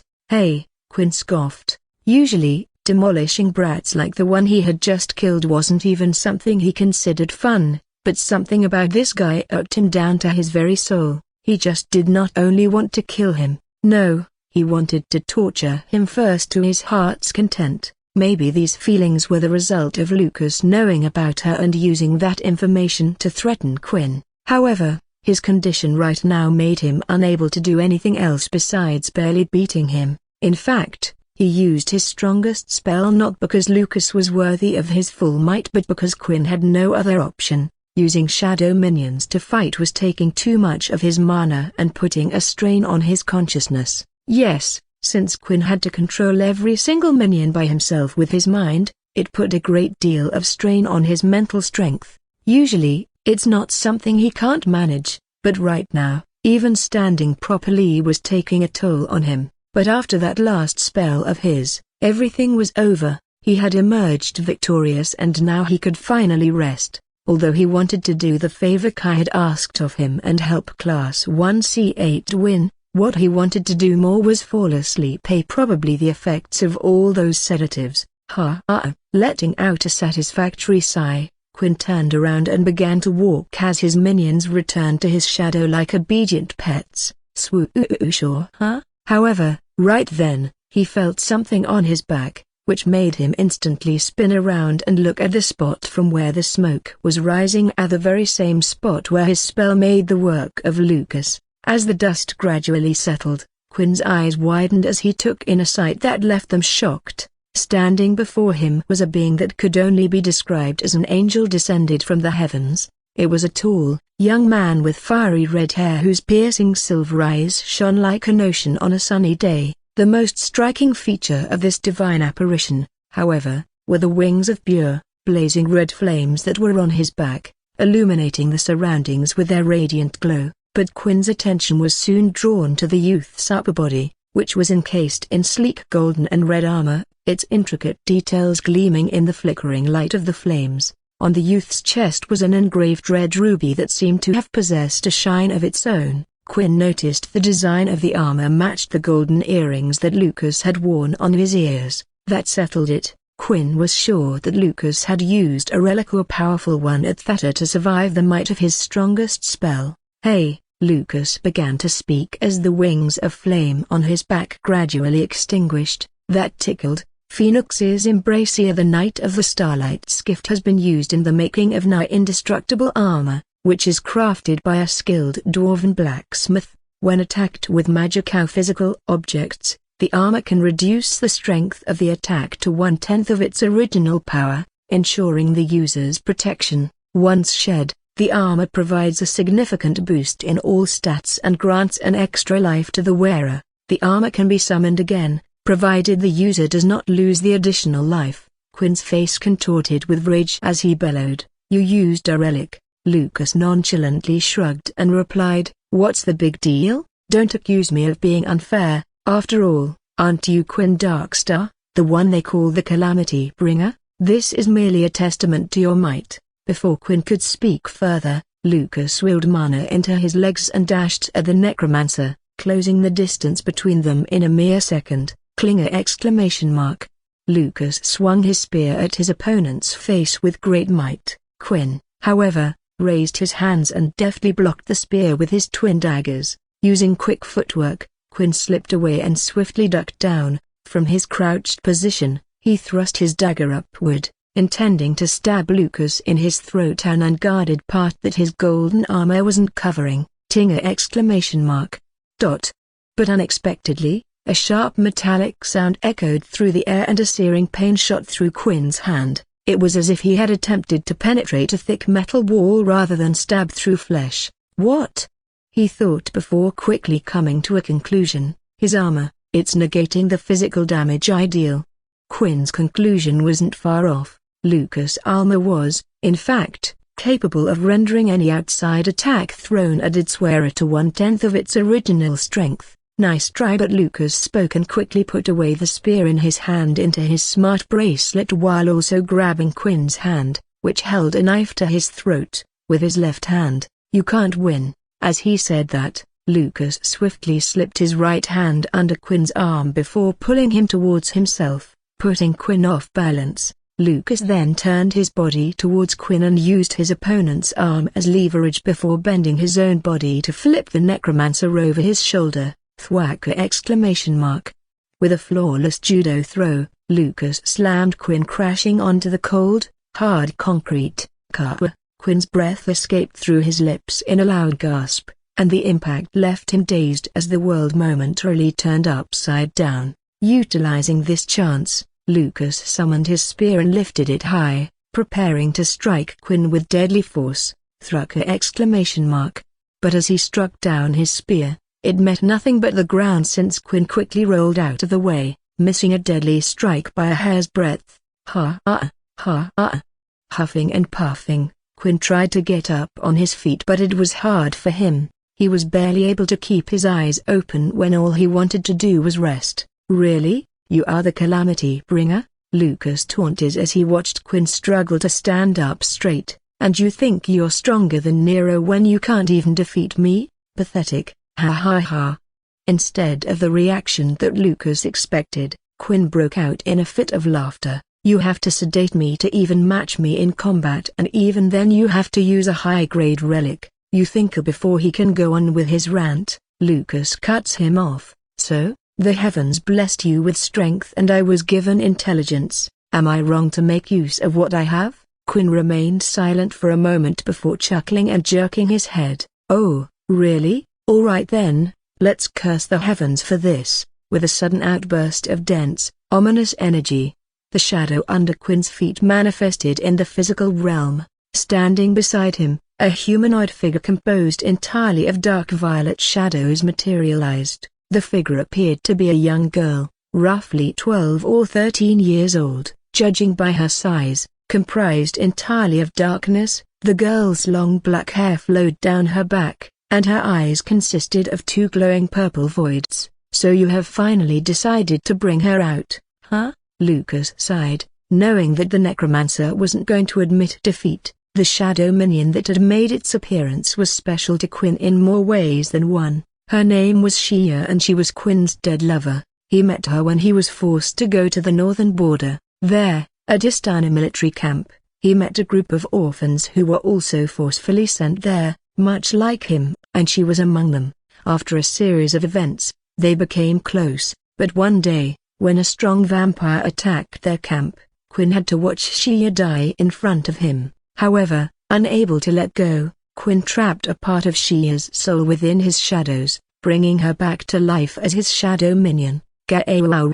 The girl opened her mouth and let out a beastly scream, her vampire-like fangs slightly visible to Lucas. Yes, when Shia died, she was turned into a vampire. As a result of it, when Quinn trapped a fragment of her soul to make her his shadow minion, she came back as a vampire-human hybrid. So how is that a bad thing? Well, despite being a product of Quinn's necromancy, Shia was partially turned into a vampire before her death. And it is an undeniable fact that all vampires are bound to the vampire monarch. Since Shia was partially turned into a vampire before her death, there's a strong possibility that the vampire monarch will be able to control her when he awakens in the future. So having a pawn within the human border that the vampire monarch could use to create opportunities to invade is certainly not a pleasant thought. It's a ticking time bomb. That's why if Academy officials ever learn about this matter, they will either demand Quinn to release Shia's soul and let her pass or kill Quinn himself. Dying doesn't scare Quinn, a necromancer who has walked on the edge of living and dead his entire life, but losing Shia again does. That's why when Lucas tried to threaten Quinn using Shia, the necromancer was furious. In all honesty, he'd never have summoned Shia if it wasn't for the fact that without her, Quinn was certain that he would lose this battle with Lucas. Of course, he decided to stay cautious and not let Shia use her vampiric abilities, but even without them, she was his strongest shadow slave. With her by his side, Quinn knew not even the gods could defeat them. Now, whatever happens, don't accuse me of being unfair, Quinn said, eyeing Lucas with a smirk plastered on his face. "You are a descendant of the prestigious Morningstar family, the one they call Wolves of the West. This is merely a testament to the name that you hold." Boomer! Swoosh! Kaboomer!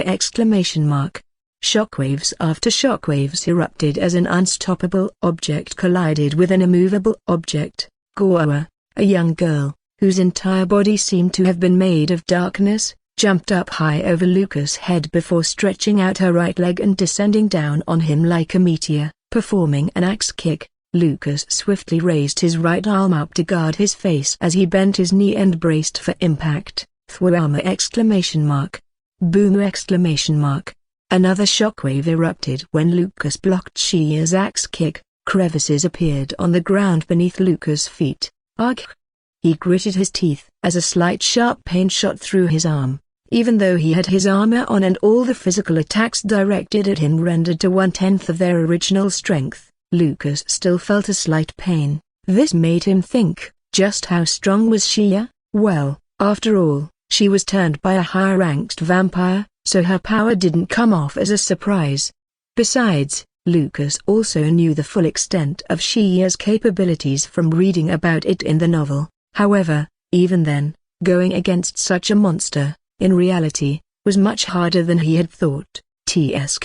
However, right here and right now, with his impenetrable defense, Lucas was unstoppable. Gripping the nanometal spear with his left hand, Lucas quickly initiated his weapon art. 6-movement lance style, blossom-shattering blast, first form, Moazuan. Mana seeped out of Lucas' figure and violently spiraled around the spear in his hand. He then quickly shot his left hand forward, thrusting his spear at the girl whose leg he was still blocking at breakneck speed. Thwacka!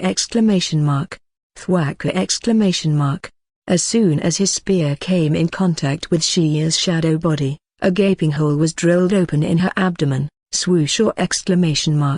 Quickly, Shia jumped back and secured a safe distance between herself and Lucas before the hole in her abdomen started filling. She was regenerating. But as her wound healed, Quinn's face grew pale by the second. It was taking everything he had in him to supply Shia with enough mana to heal her wound. Phew! Lucas let out a short breath and pointed the head of his spear forward in Shia's direction before taking a low attacking stance. Yes, if the battle goes on like this, then Lucas will come out on top. His tactic was simple: attack head-on. He knew that with his armor, no physical or magical attack could harm him, so all that was left was to slowly wear out Quinn until he fell, securing an easy victory. However, as it's been established many times before, simple didn't mean easy. The problem here was Lucas' own mana pool was depleting fast since he didn't have a high-ranked mana core to begin with. This meant that he couldn't drag this fight for too long or he wouldn't be able to defeat Quinn before the end of the mock war, and he really needed to do that here. Lucas sighed before readying himself to attack once more. Swoosh! He willed mana into his legs and dashed forward at speed incomprehensible to the human eye, but Shia was quick to react. She met Lucas' charge head-on by rushing at him on her own. As soon as he stepped into the striking range, she swung her claw at his neck, intending to sever her head off. But Lucas parried the attack with his spear before quickly taking a step back and unleashing a fury of spear thrusts at her. Swoosh! But the young girl nimbly dodged every thrust of his spear by either tilting her head, sidestepping, or ducking out of the way. After a few seconds, Shia finally saw an opening in Lucas' form. To exploit it, she dropped her knees and used the momentum she gained from it to spin her body and perform a leg sweep. Thwacka! Her kick landed at the side of Lucas' ankle. However, an attack that should have been powerful enough to break a thick metal wall did nothing. But Shia didn't stop there. She spun her body back and quickly got on her feet before performing a reverse roundhouse kick. Thwacka! Again, nothing happened. Pathetic, Lucas mocked, a smirk forming on his face. Realizing her attacks were not getting through, Shia jumped back to get some distance from the invincible monster in front of her. swoosh or exclamation mark.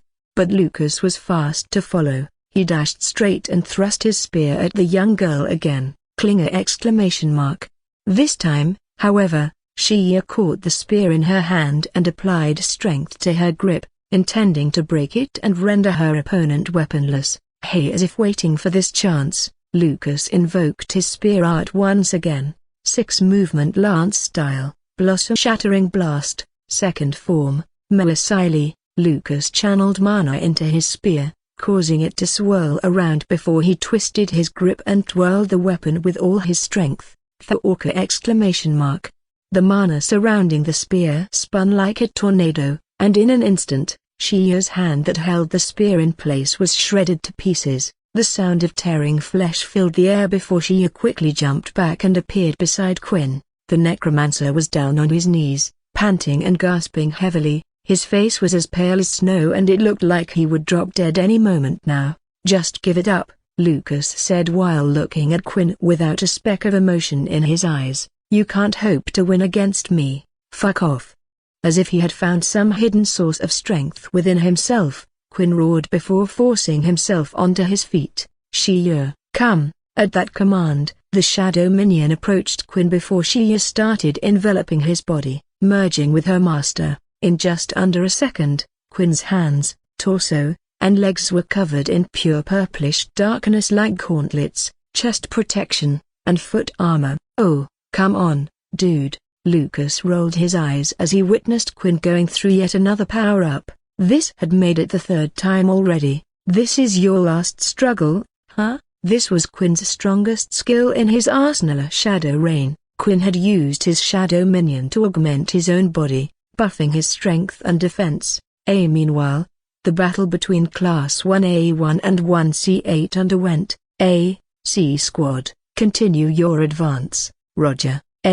Nero, rush straight up while Anastasia and her archer squad will clear your path for you. Okay.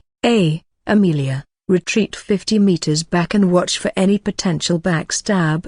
Although Amelia was given an order, she was too engrossed in thoughts to act on it while all around her, a bloody battle waged on. Screams of agony and pain filled the air while gore and blood were all that one could see around them. Occasionally, Amelia would react and shoot an arrow or two at the enemy troops, effortlessly decreasing their number. Amelia.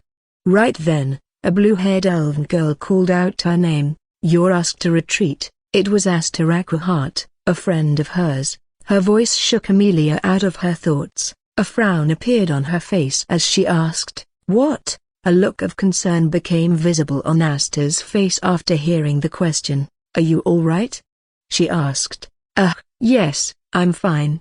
Amelia quickly waved her hand to dismiss any concern Asta had for her whatsoever. "Okay," Asta hesitantly nodded. "Lucas has asked you to retreat 50 meters back and watch out for any potential backstab." "I see," Amelia nodded. "You can go to your position, Asta." "I'm fine, Asta hummed before quickly joining her comrades in the battle. As Amelia watched her friend's receding figure, her mind once again wandered into her thoughts, and then, almost as if she had come to a conclusion, her eyes widened in realization.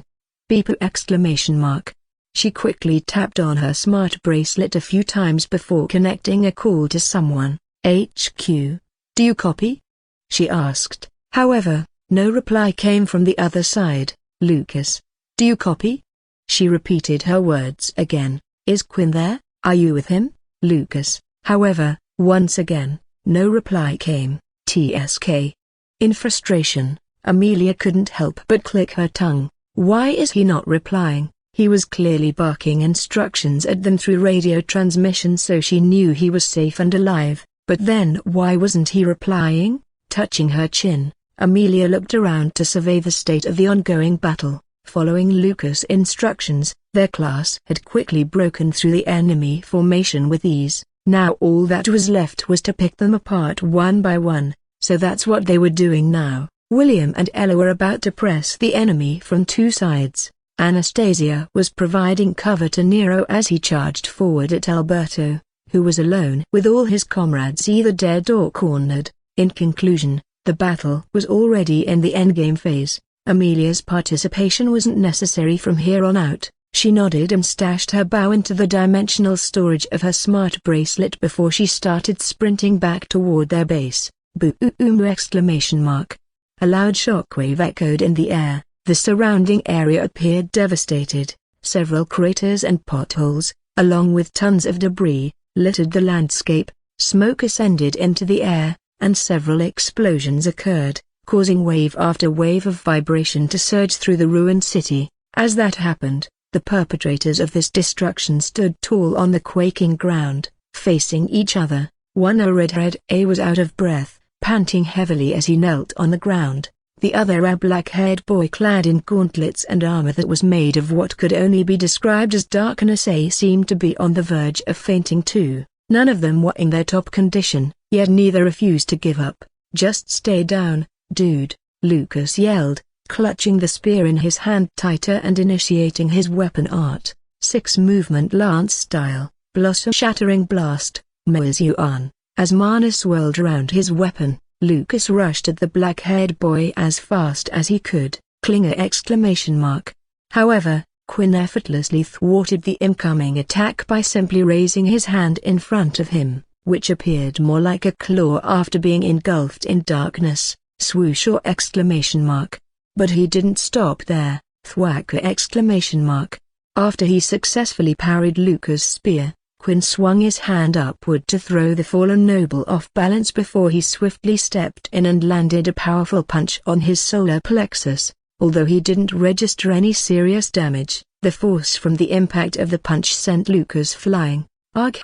Lucas tried to balance his body when he was in the air so that he could successfully land, but when his eyes landed on his opponent, he couldn't help but gulp a mouthful of saliva in nervousness. Gilth swoon. On the ground, Quinn chanted in High Elven and invoked a dark magic spell. He raised his arms in the air and pointed his palms at Lucas, who was still in the air. In a flash, tendrils of purple lightning crackled around Quinn's figure, and an ominous dark aura started gathering in front of him, clustering into an orb of shadow energy. Lucas clenched his jaw and covered his arms over his chest while bracing himself for another impact. "Thwa-you-are-sure!" Exclamation mark. The shadow orb in front of Quinn broke out into a purplish beam of darkness and struck Lucas in an instant. "Thacker!" Exclamation mark. This time, the force of the attack sent him violently crashing inside the second floor of a ruined building. Arghh!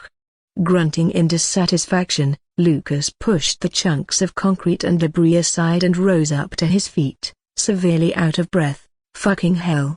he muttered under his breath, staring at the gaping hole in the building's wall that he had just created. Why the fuck is he so goddamn strong? Despite using underhanded tactics like drugging Quinn and setting up traps, and even resorting to all-out assaults such as executing a level 3 spear art and using Phoenix's embrace, Quinn still had the upper hand. However, Quinn was still beating his ass. If not for the near-invincible protection provided by his armor, Lucas would have lost this match much sooner. Well, it's not like he didn't expect this. In fact, he knew this fight would be a tough one. Right now, after augmenting his body with Shia's shadow, Quinn was around to a superscript 1 platinum 3 a superscript 0 ranked mana core warrior, give or take. Yes, he was that strong. Merging with Shia provided him with a vampire's physical strength and dark element affinity while also simultaneously raising his stats. Because of this, when in the later parts of the story, Quinn increased his own base stats and mana core rank, he became unstoppable with Shia by his side, and he only became more of a monster after he made a contract with the vampires for power. He could have been the second person in history to reach the A superscript 1 mythical superscript 0 rank and destroy the world if it wasn't for our protagonist, Nero de Croft, with his legion of undead shadow minions and unfathomable strength. Quinn was a monster among men. However, even though the story was just starting and the events that pushed him to be stronger didn't happen yet, Lucas discovered that Quinn was still leagues above him. However, that didn't scare him. If anything, he was excited as he felt a rush of adrenaline in his veins. The only regret he had was that this battle was happening in a VR world where their lives were not on the line. Although that was a bummer, Lucas was still excitedly waiting to beat Quinn and make him one of his very first pawns. Phew! Letting out a deep breath and shaking his mind out of his thoughts, Lucas brought out 4 pills from the dimensional storage of his smart bracelet. 2 of them were stamina recovery pills, while the other 2 were mana recovery pills. Without any hesitation, he gulped down those pills. He then brought out a glass bottle full of some green liquid from his smart bracelet and rubbed it all over his hands and upper body. It was a rubbing healing potion. Although Lucas didn't receive much damage after he used Phoenix's embrace, he still had some wounds before he used it. He wanted to be in his top condition before exchanging some final blows with Quinn. Swoosh! Speak of the devil. From the very same hole that Lucas created when crashing into this building's floor, Quinn jumped in. Bloodlust was clearly visible in his deep abyssal black eyes, although the violet aura that shrouded his figure was diminishing. From the looks of it, Quinn was ready to drag this battle on for another hour or so. Broken bar, which wasn't good for Lucas. Although he had just consumed mana recovery pills, they just refilled a small, very small portion of his mana pool, and as for his stamina, well, let's just say he could only go on for 5 more minutes. Besides, the mask that he was using to conceal his identity was going to deactivate too. Oh, why was he using the mask to conceal his identity? We'll get to that question soon enough. Lucas let out another deep breath and pointed his spear at Quinn, narrowing his eyes and tunnel visioning his opponent. But suddenly, Quinn's figure disappeared into thin air. Behind me, Lucas told himself and quickly spun around to spot the black-haired boy present there. Arghh! Gritting his teeth, Lucas jabbed his spear at the necromancer. Broken bath! Quinn vanished again. Behind me again?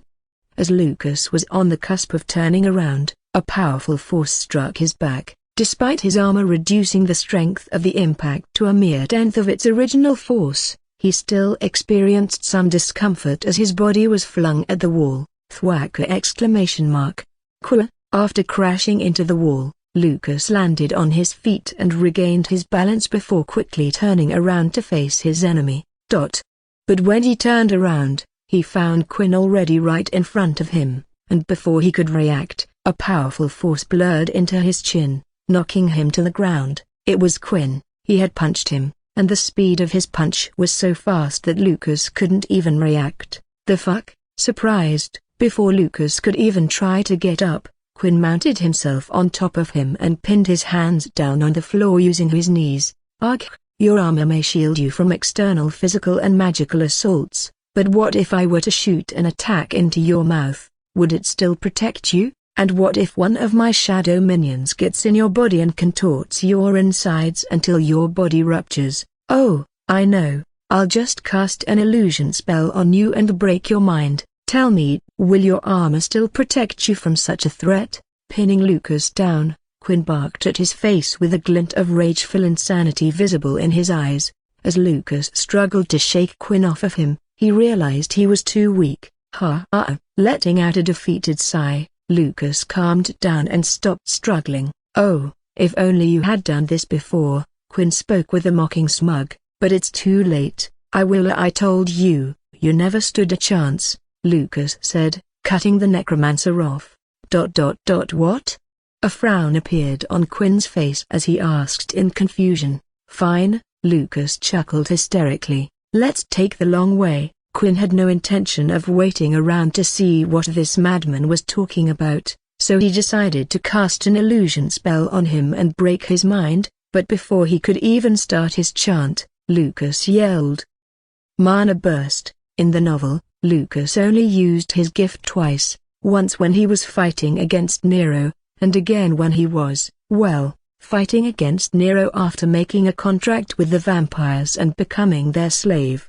After making the contract of submission for power with the vampires, Lucas' stats were improved so much that using his gift caused an explosion almost akin to a huge nuclear blast. Yes, the man became a living nuke in the novel after contracting with the vampires. He was capable of spawning a fucking sun in the middle of a battlefield. Of course, That still wasn't enough to defeat the heroes, so he was caught in the end. But Lucas igniting a nuclear explosion was one of the few scenes that impressed Noah Lambert while reading the novel, Chronicles of the Legendary Heroes. So needless to say, after coming to this world and transmigrating as Lucas himself, he was excited to try out his gift, although he never got the chance to do so. But right now, when he finally got that chance, he poured everything he had, every tiny drop of mana that was in his body to activate his gift.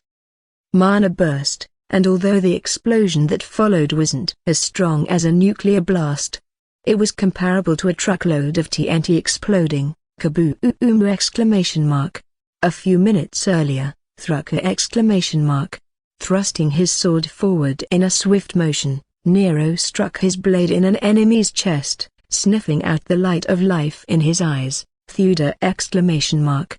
Retracting his sword as his victim's body fell to the ground with a thud, Nero cast a gaze around himself, surveying his surroundings. Massacre. That was the only word that came to his mind when he looked around the battlefield. Until a few minutes ago, Nero and his troops had the upper hand in this battle, but suddenly, the waves of the war switched sides. Right now, the cadets of Class 1C8 were fighting with them on equal footing. How did this happen?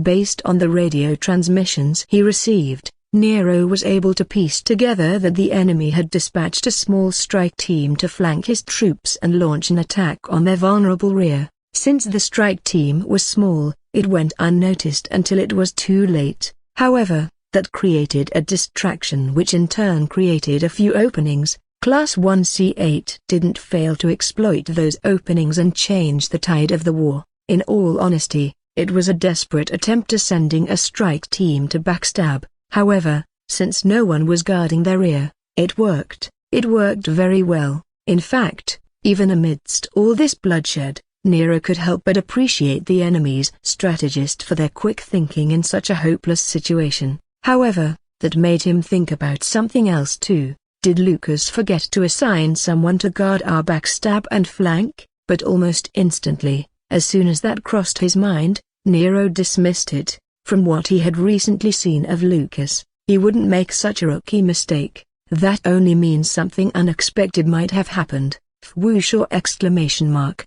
Right at that moment, Nero felt someone's presence behind him. He reacted quickly and swung his sword while spinning his whole body around, intending to cut whoever tried to sneak up on him in half. Clanger! Exclamation mark.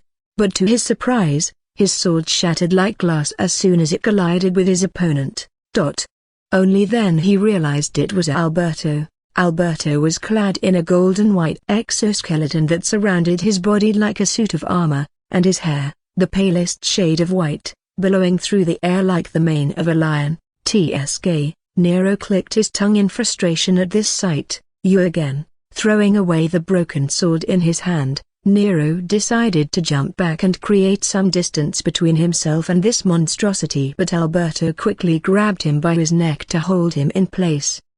Nero tried to shake his grip off his neck, but to no avail. Alberto, at least in this form, was much stronger than him in terms of physical strength. Tell whoever is pulling the strings in your class that Kai Wiseman is coming after them. What a quack. Before Nero could even question the meaning behind Alberto's words, he felt air gushing out of his lungs as a fist was planted in his chest. Alberto pulled back his arm and began to enforce it with mana. He was in no mood to play around today. Now die. Arghh! Klinger! Exclamation mark. However, unfortunately for Alberto, Nero had an extra blade with him today. He grabbed the dagger that Lucas gave him earlier today and unsheathed it. Particles of light gathered around it and formed a bright, blinding blade of light over the dagger. 16 movement sword saint style, longsword of light, first form, quick draw, whooshaw! Exclamation mark. In one swoop motion, Nero performed an upward slash at the speed of light. Thrucker! Exclamation mark. Splitter! Exclamation mark. An arm flew off in the air and blood spurted out everywhere. Huh? Alberto's hand that was speeding toward Nero was severed. Arghh! Letting out a beastly scream, Alberto let go of Nero and stumbled back in pain and shock. Nero fell to his knees, panting for air as big beads of sweat formed on his forehead. Fuck a broken bar. He looked at the dagger in his hand, which had turned to dust by now, unable to bear the weight of his martial technique. With a blade in his hand, Nero was confident enough to fight anyone in this world. However, now that he had lost his last weapon, Nero gritted his teeth. He squinted his eyes and looked at Alberto, who was already up on his legs, clenching his severed arm tightly in an attempt not to let the blood leak out. "I will kill you." He looked at Nero and roared, his eyes bloodshot red and voice hoarse. With that, Alberto already started moving toward Nero.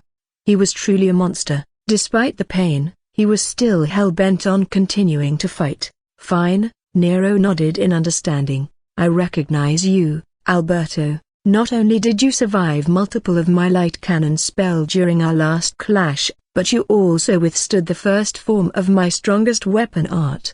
Slowly getting up on his feet, Nero raised his hands. Crackles of embers appeared all around him as he took in a breath. "Behold and be proud," Nero declared. "You are the second person until now to push me this far." A kaboom! Exclamation mark. Right in the direction I was pointing at with my index finger, a mushroom cloud appeared. Thwoosh! Exclamation mark. And right behind it, what followed was a powerful and deafening shockwave. "Get behind me." "What?" "Get yourself behind me." Right when the shockwave was about to hit us, I ordered Amelia to quickly cover herself behind me, which she did after a bit of hesitation. Thwoosh! Exclamation mark. The shockwave laid waste to everything in its wake. Gear buildings, street poles, and all the other things in its path crumbled and fell as if they were made of paper. However, for me, it felt like a warm, windy breeze on a sunny morning brushing past me. Of course, I was still being pushed back a little, but I managed to somehow stand my ground.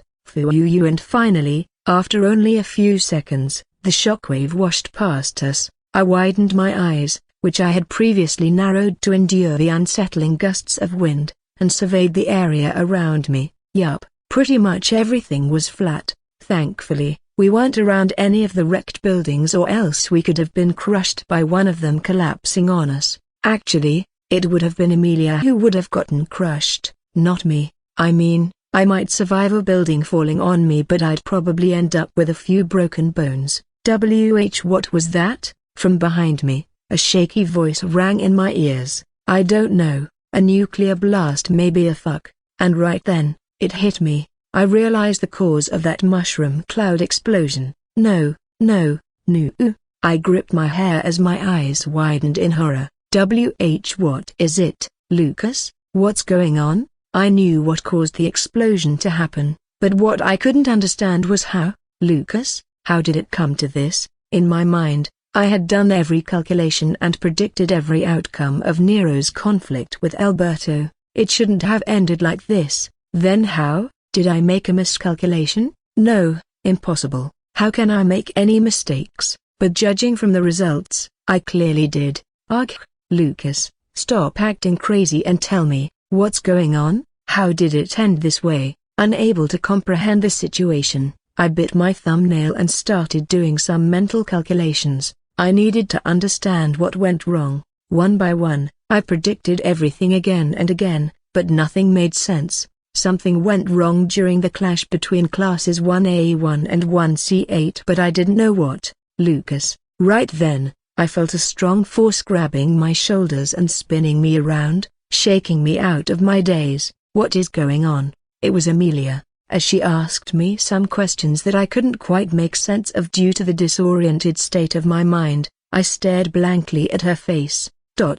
And then it hit me. Amelia, you are here. Well, duh, I see, so she went wrong. Just to confirm my thoughts, I asked, what were my orders for you on the field? Wait, this reminds me. Amelia frowned after listening to my question. How were you giving us orders while fighting Quinn at the same time? I recorded my orders on Kent's smart bracelet beforehand and played it out on the radio for you all when I went to fight Quinn. I replied quickly before returning to my question. Now, tell me, what were my orders for you in the field? It was clear that Amelia was surprised once again, judging by the tremor in her eyes. but the tone of urgency in my voice stopped her from displaying her shock. Instead, she touched her chin and began to recall something.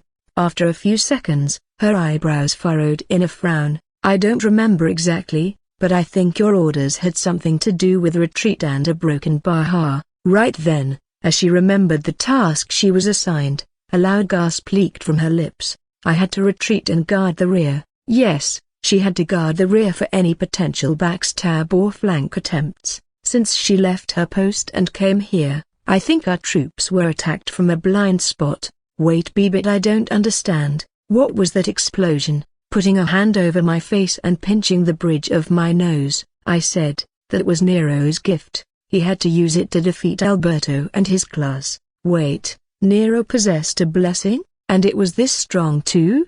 Just as Amelia said those words, she realized why it was not a good thing for Nero's gift to be publicized. A gift this strong would draw the attention of many who would wish to claim it for themselves. When she realized those words, her face paled. "No, a broken bar. It's because of me, isn't it? He had to resort to using his gift because of me. A broken bar number," I replied while shaking my head. As I continued to grit my teeth in frustration, I added, "It's on me. I didn't think of this." "No, that's..." She continued to speak in the background, but I paid no heed to her words. After all, it really wasn't her fault. I should have been quick enough to predict this outcome in time. I was the one who miscalculated. I should have taken her behavior and actions into account while crafting this plan. I fucked it up, and now Nero has used his gift just like he did in the novel. Soon, news of him will reach the 7 abyssal vampire monarchs along with the rest of the world,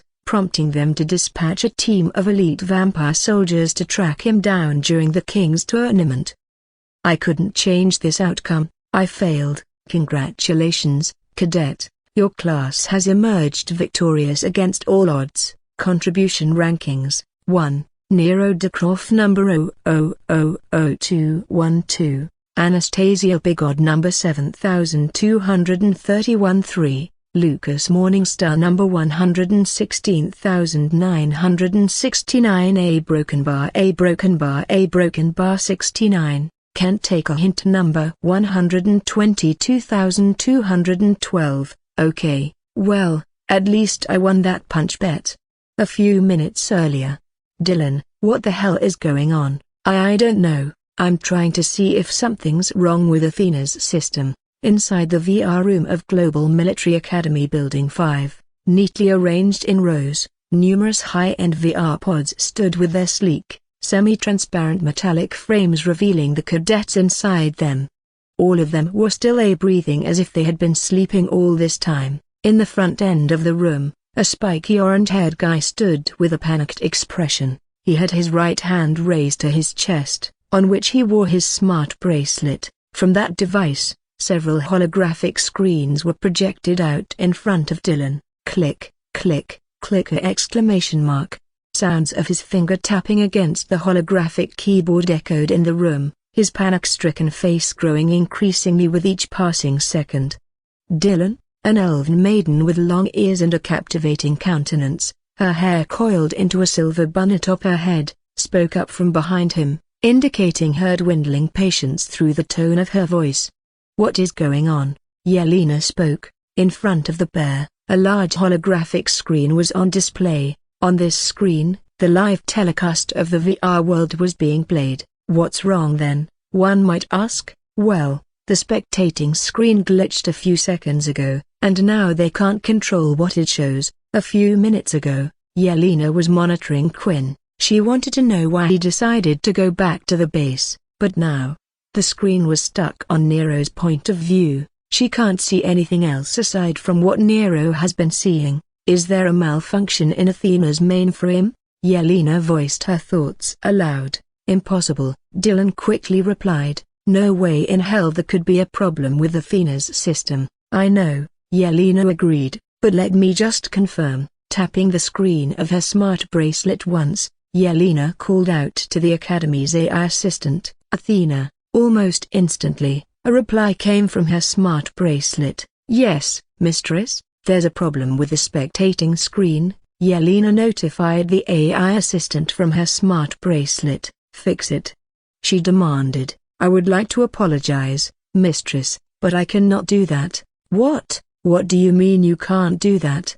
Yelena and Dylan's facial expressions contorted into frowns upon hearing the reply of the feminine robotic voice. "I mean exactly that. I can't comply with your command." Yelena's confusion only increased with each passing second as she questioned, "Why is that? The VR world and its monitoring system should be directly connected to your mainframe, enabling you to fix any glitches that may arise. Moreover, answer me Thesa, how did this glitch even occur when you—" Before Yelena could go on any further, Athena replied and cut her off. "I apologize. It seems like you didn't understand me. I can do it but I won't. ...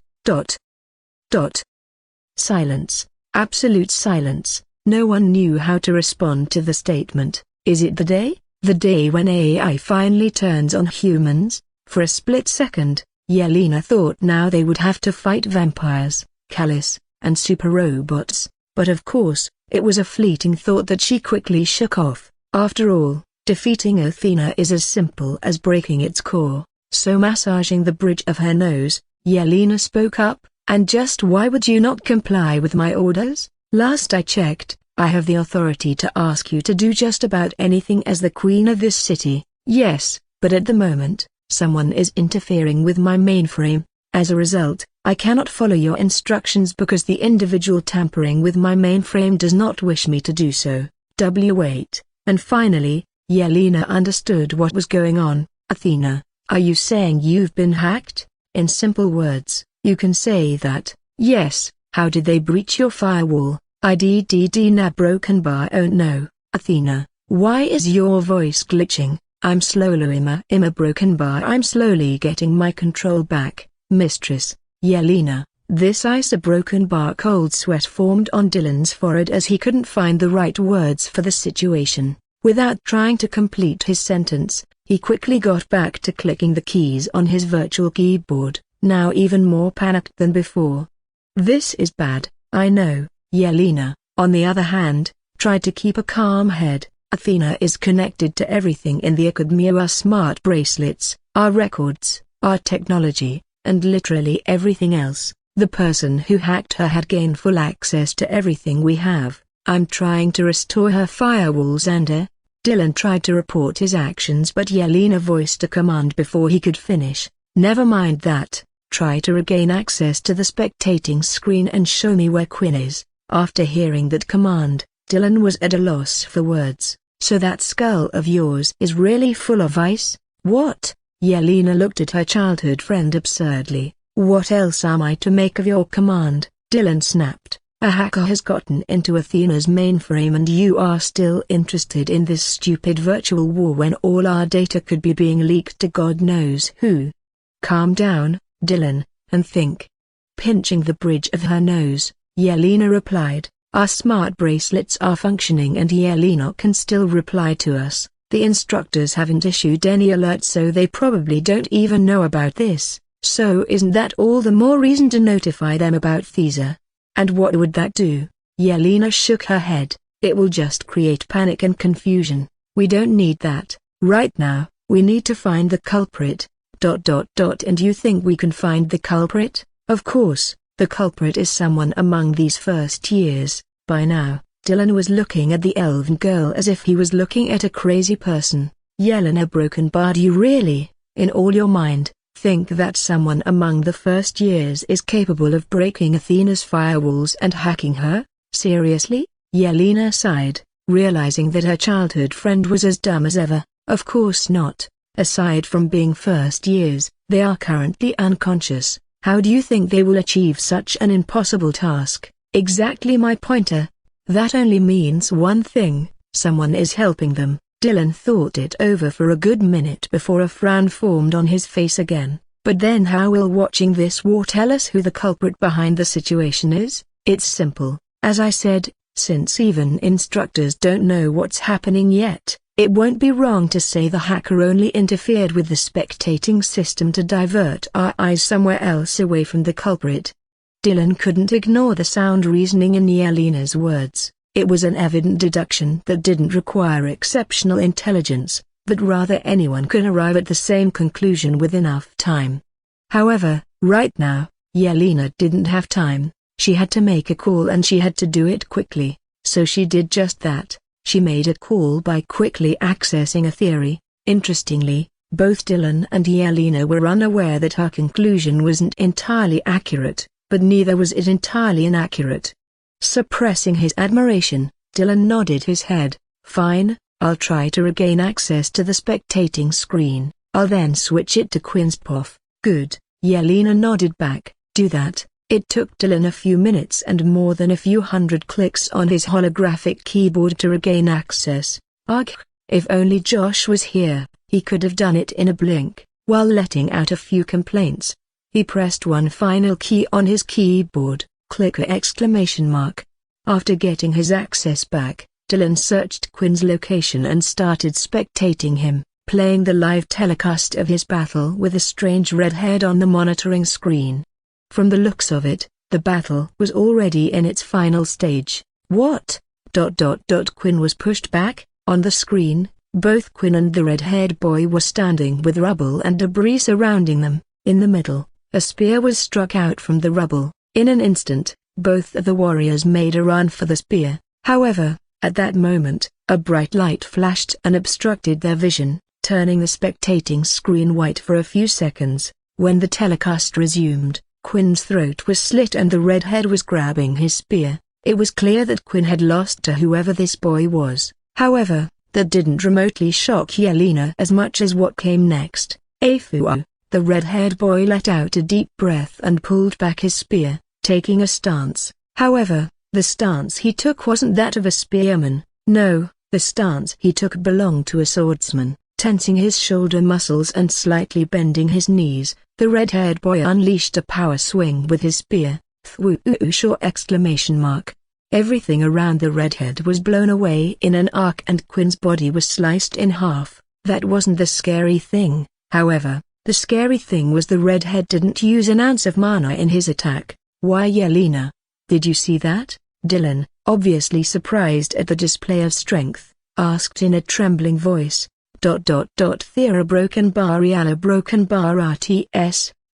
Dylan couldn't hear properly what his childhood friend said, so he turned to face her, but he was surprised to see the look of utter rage and horror on her face. That was a first. In all his years with her, Dylan had never seen her looking like this. She was angry and shocked at the same time, but more than that, she was scared, as evident from her quivering eyes and lips. Under Dylan's concerned gaze, Yelena spoke again in a whispering tone. That's my father's martial arts. After a long moment of silence, Dylan finally mustered up his consciousness to ask, what do you mean by your father's martial arts? Breathing in and breathing out, Yelena finally managed to calm her raging heart down a little bit and replied, I mean what I said. The weapon art which that redhead used belongs to my father. Like a broken bar, you mean your father created that technique, that spear art where he used a swordsman's stance? Yelena gulped and closed her eyes. She didn't speak a word and only nodded her head. After a second or two, she clarified, well, in truth, it's a secret weapon art belonging to our Morningstar house. I don't know how someone outside of our family came into its possession. Is it possible that he just stole the technique manual from you guys? Dylan inquired. Not possible. Yelena shook her head and began explaining. Not a single manual is present for that technique. My father has it in his head. Dylan looked at Yelena with a frown. You mean the only way to pass it down is for your father to teach it to someone? Yes, but that's the thing. Yelena took in a deep breath. He hasn't taught it to anyone else aside from me. You? But you aren't a spear user? Yelena had tried to pick up her spear many times, but she could never be as good with it as she was with a sword. How can Dylan not know this? After all, he had diligently fulfilled the job of being her dueling partner, or should he say practice dummy. Yelena calmly shook her head again and replied, doesn't matter. That technique can work with any long blade weapon. Dawnbreaker Wraith, it's the name of the weapon art, which is only exclusive to the Morningstars. Although Yelena was never able to master it completely, she could still recognize the very first form of her family's secret weapon art, Lightbreaker. However, she had no fond memories of learning it from her father. In fact, the experience was hellish for her. Yelena could still vividly remember the days when she used to peek at her father training with the weapon art in the garden behind their family mansion. She was curious back then, despite being told that it was not allowed to disturb their father during his training time. She, much like her brothers, would sometimes secretly watch him train. And whenever they got caught, Yelena and Adele would have to run laps around the city as punishment for disturbing their father. Interestingly, only Yelena and Adele received punishments while Lucas never did. Perhaps it was because Lucas was originally the one set to inherit Dawnbreaker from their father, but following his disownment, Yelena was chosen to inherit the technique instead. Although Adele's mana core rank potential was higher than hers and he was officially announced as the next head of the house, their father deemed him unworthy of learning Dawnbreaker. It still irked Yelena to this day that she was the last choice of their family to inherit their secret weapon art, but oh well, this wasn't the time to think about those things. Right now, finding the identity of the red-headed boy takes priority over everything. Anyway, who is that redhead? Yeah, broken by you, I don't know. Yelena looked at Dylan absurdly. What do you mean you don't know? We can see him. Run the facial identification system on him and tell me his identity.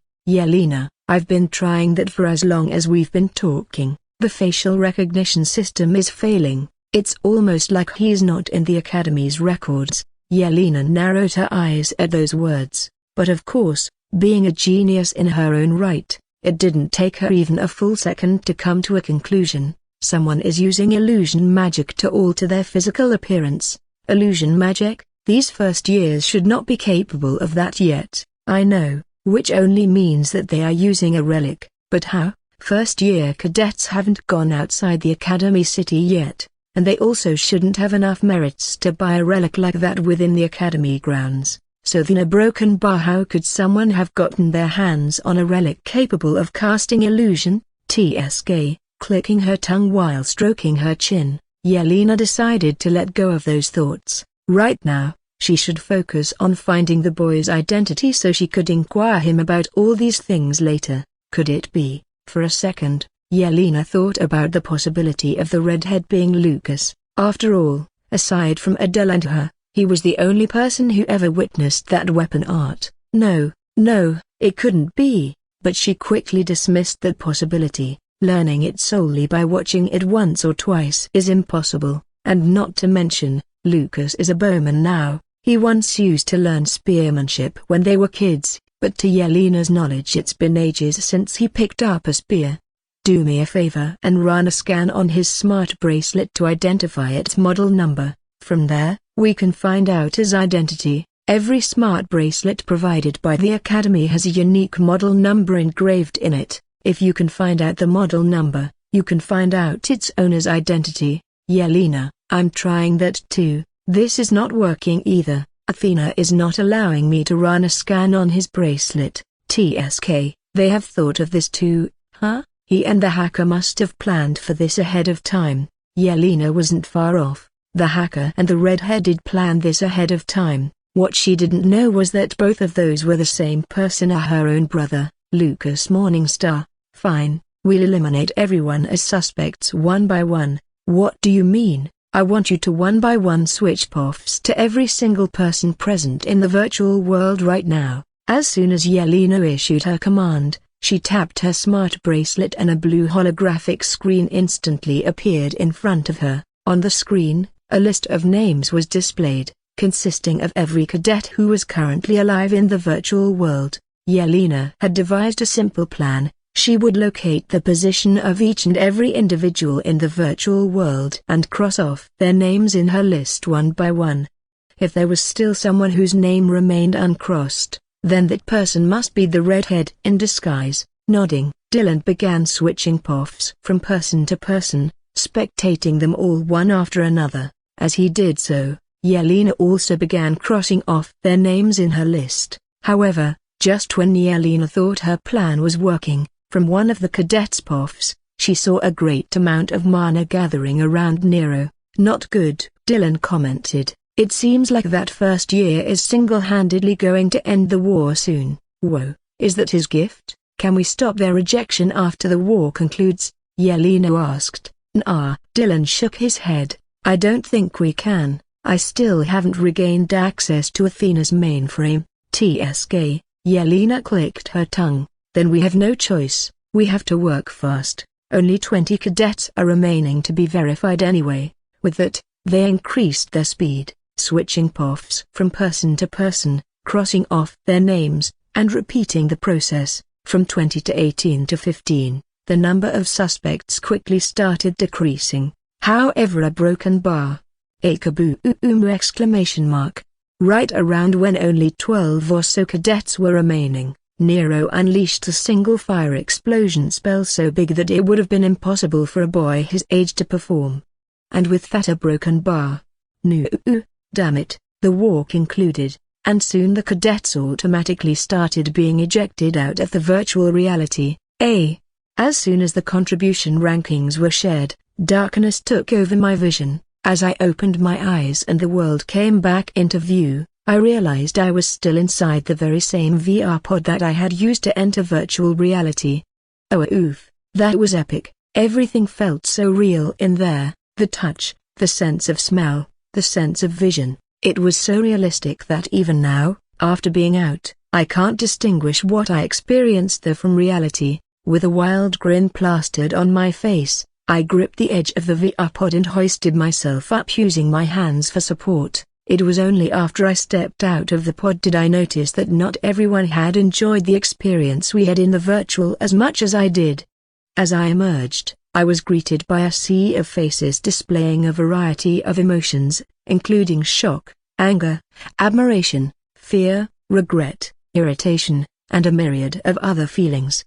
The target of their looks wasn't me fortunately, it was Nero Dickroff. This is exactly what happened in the novel after Nero exposed his blessing during the mock war. Up until this point, he was only rumored to be strong, but after now, he will be regarded as an untouchable monster. TSK, this sight once again served as a reminder for me how I wasn't able to change one of the major events of the novel, but it's fine, the story was only starting. I'll have many more chances to bend the plot according to what I deem fit in the future, and now that the first arc of the mock war is over and the plot has started to move forward, I can finally start to execute my own plan. It's about time I start to get stronger. Sighing, I looked around my surroundings once again. As I did so, a grin formed on my lips. Quinn and Grace were glaring at me with pure, unadulterated hatred in their eyes. Although the necromancer remained still, Grace started walking toward the vice president of the cadet council, Yelena Morningstar. It seems like Nero wasn't the only one getting all the attention. In a lavishly decorated room, 3 people were present. The elven maiden exuded a commanding presence as she sat gracefully on a chair that resembled a throne, her long silver hair adding to her ethereal beauty. Standing before her was a silver-haired boy with a face so charming that it could only be described as otherworldly and a fair-haired beauty who radiated her own allure. Okay, so everyone here was pretty easy on the eyes, but that silver-haired boy was just on another level. I mean, we could even go as far as saying he's the most good-looking person in the entire world, or no, in the whole universe. Yes, of course, that boy was me. In front of me was my sister, Lucas' sister Yelena Morningstar, the current queen of Global Academy. She regarded me with indifference as though I were no more than a wisp of air. On the other hand, standing right next to me was Grace Goodwill, glaring at me with resentment and animosity. If given a knife, she would not hesitate to plunge it into my gut. Sigh. It's bluntly obvious that both of these maidens were trying so hard to resist my charms. TSK, such is the life of a super hot guy like me. Anyway, turning my attention to the queen, I tried to initiate a conversation and break this awkward silence. So broken barbine long, right? Please refrain from talking to me. Your face is so red, you're flustered from meeting your brother after so long. Yes, I'm so flustered that I might just strangle you. Okay, I think it's safe to say that she wasn't flustered. Sighing, I turned to Grace, who was still glaring at me. Oh hell no, no matter how suffocating this silence might be, I'm not going to risk my life by talking to her. So I turned my gaze away from her and acted like she wasn't even there, but for some reason, that hurt her even more. A broken bar, just give me a break already. Where am I and what is going on, you ask? Remember when I first came to the academy, I said there was a modern-styled castle at the center of the 5 towering skyscrapers where our classes are held. Well, that castle serves as the dorm and office for cadet council and disciplinary committee. Right now, we were inside that castle and in Yelena's personal office. As for why we were here, broken bar, well, the reason for that would be the blonde girl standing next to me. The cadets who were killed didn't exit the VR world instantly. Instead, they came out together with the rest of their peers who were alive till the end. As soon as the mock war ended and everyone came out of virtual reality, Grace walked over to Yelena and accused me of attempting to sexually harass her. It didn't come off as a surprise since that's what she had threatened to do from the start if I interfered, which I did, by the way. What did surprise me, however, was her stupidity. I mean, she has already witnessed what I am capable of, so does she really think I can't get myself out of a situation as trivial as this? I was getting bored. I should be planning from the next event that's about to come instead of wasting my time here on her. Don't get me wrong, she is a pawn of great future value to me. However, in the end, that's all she is, a pawn, and I don't like it when my own pawns cause trouble for me. Can't we get this over with quickly? As soon as those words left my mouth, a chill ran down my spine. For a second, I regretted speaking like that in an overly casual tone. The temperature in the atmosphere quickly began to plummet, and icy cold winds started to blow even though we were inside. Do you think all this is a joke? At that moment, the long silence finally broke as the Queen spoke. Keep in mind that our father is not here to protect you. Even if you're carrying our house name, your misdemeanors will not be overlooked anymore. What misdemeanors? I exclaimed with an absurd look on my face. Grr. But as another chill ran down my back, I put on an amicable smile and joined my hands together like a businessman. Only then did I dare repeat my question respectfully while mustering up the calmest possible tone. What could you possibly mean by misdemeanors, ma'am?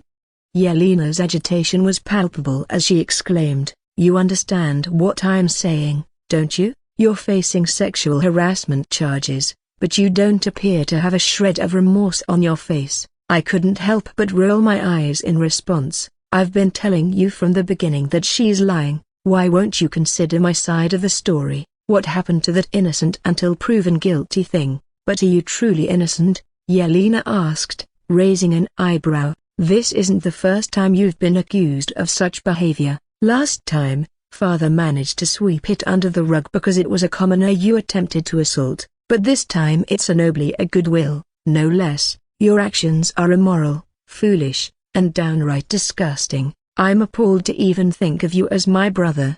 As I gazed upon her, I noticed something different about Yelena. Unlike her usual aloof and detached demeanor, her face was twisted in a mixture of anger, revulsion, and remorse. Though I was aware that she wasn't truly my sister and I wasn't actually Lucas, I felt a sharp stinging pain in my chest upon meeting her gaze.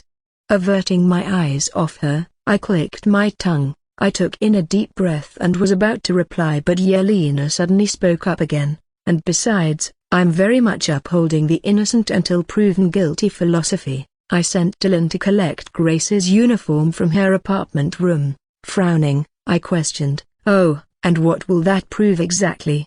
Yelena gazed at me and declared, "In the event that we discover any evidence of your involvement on her uniform, as she has alleged, you will be subjected to expulsion from the academy. Your military education will be completed at the Union Military's Army training camp rather than any fancy military academies, and I will also strip you of our family name."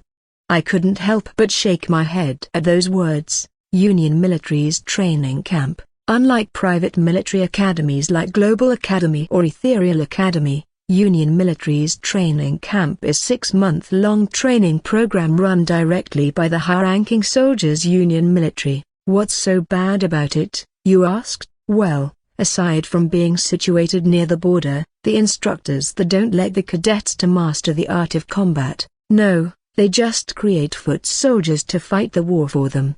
Whereas the top private military academies create elite soldiers and tacticians. Even the worst of the worst who has graduated from a well-off private military academy can overpower the top fighter that the training camp has to offer. Needless to say, the training camp also doesn't provide any spell scrolls, training manuals, training equipments, or anything of that sort. Why does it exist then? Well, because not everyone can afford the ridiculously high fee that these private military academies charge. For example, Global Academy's full 4-year course is worth a whopping 97,076,800 credits. See, if I were to convert that to the currency from my Earth, then it would be around $8,01,65,73,020 or something. Yes, exactly. Even in another world, those who don't have money can't afford the right to live. If you have money, you can go to a fancy private academy and get stronger, which will raise your chances of survival. However, if you can't afford it, then you are just as good as dead meat. However, that's not something that bothered me. Money is everything. That fact has always been true despite people trying so hard to deny it even in my old world, and it's not like I was going to be sent off to the training camp. After all, Grace won't be able to prove her accusations against me. What did bother me, however, was the fact that Yelena threatened to strip off my family name. I know it shouldn't bother me since it's not even my actual family name, but for some reason it did. You can't do that. What? I took in a deep breath and clenched my fists. I said, you can't do that. You can't strip me of anything that's not related to the academy. You don't have that authority. Yelena's eyebrow twitched and nerves bulged on her forehead as she spoke. I'm a Morningstar, the one that hasn't been disowned unlike you. I have the authority to take your surname here.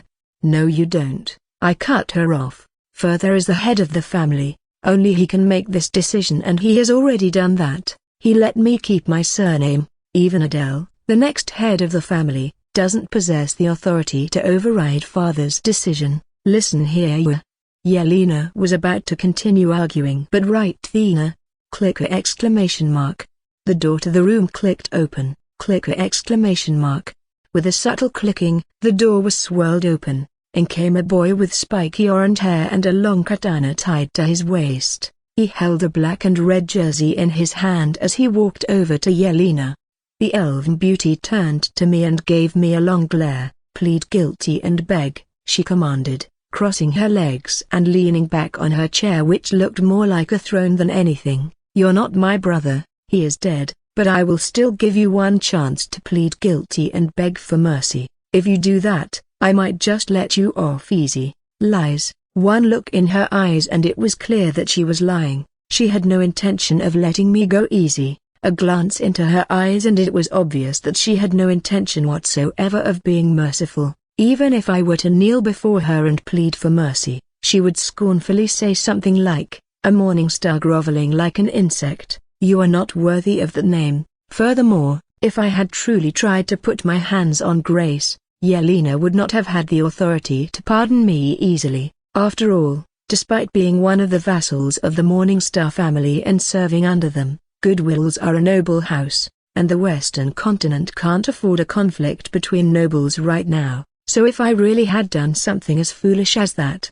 I would be receiving an appropriate punishment. I will not do such things, I declared with conviction, rejecting Yelena's proposal. Despite being not guilty, I carry the name of Morningstar House with me. I'm a noble. To beg and plead would be to lower myself to the level of a commoner, a disgrace to our family's legacy. Of course, you only use that name when you feel like it, don't you? Yelena scoffed while rolling her eyes. You think you can understand the weight that name carries? The sacrifices made by those before you to uphold its honor and dignity. You, who have shamed and tarnished it with your actions, dare to speak of its worth.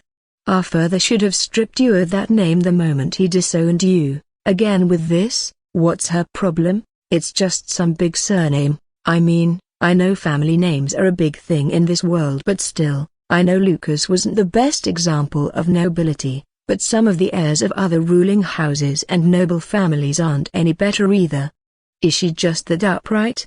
Believing that arguing with her was futile, I looked away with a bored expression. TSK, clicking her tongue, Yelena ordered, "Dylan, scan for any trace of this bastard on her uniform." Right away, Dylan nodded, placing Grace's jersey that was in his hands on a nearby table and tapping his smart bracelet. Within moments, sharp blue laser rays projected from his device and quickly started scanning it. "Hey," from beside me, Grace flashed me a victorious grin. In her mind, she has already won. Bringing her head close to my shoulder, she whispered in an almost inaudible tone, "I warned you to stay the fuck out of my way, didn't I?"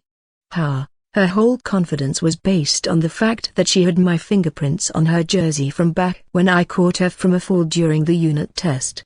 Normally, relying solely on fingerprints found on someone's clothing would not be sufficient grounds to convict them of a crime as complicated as sexual assault.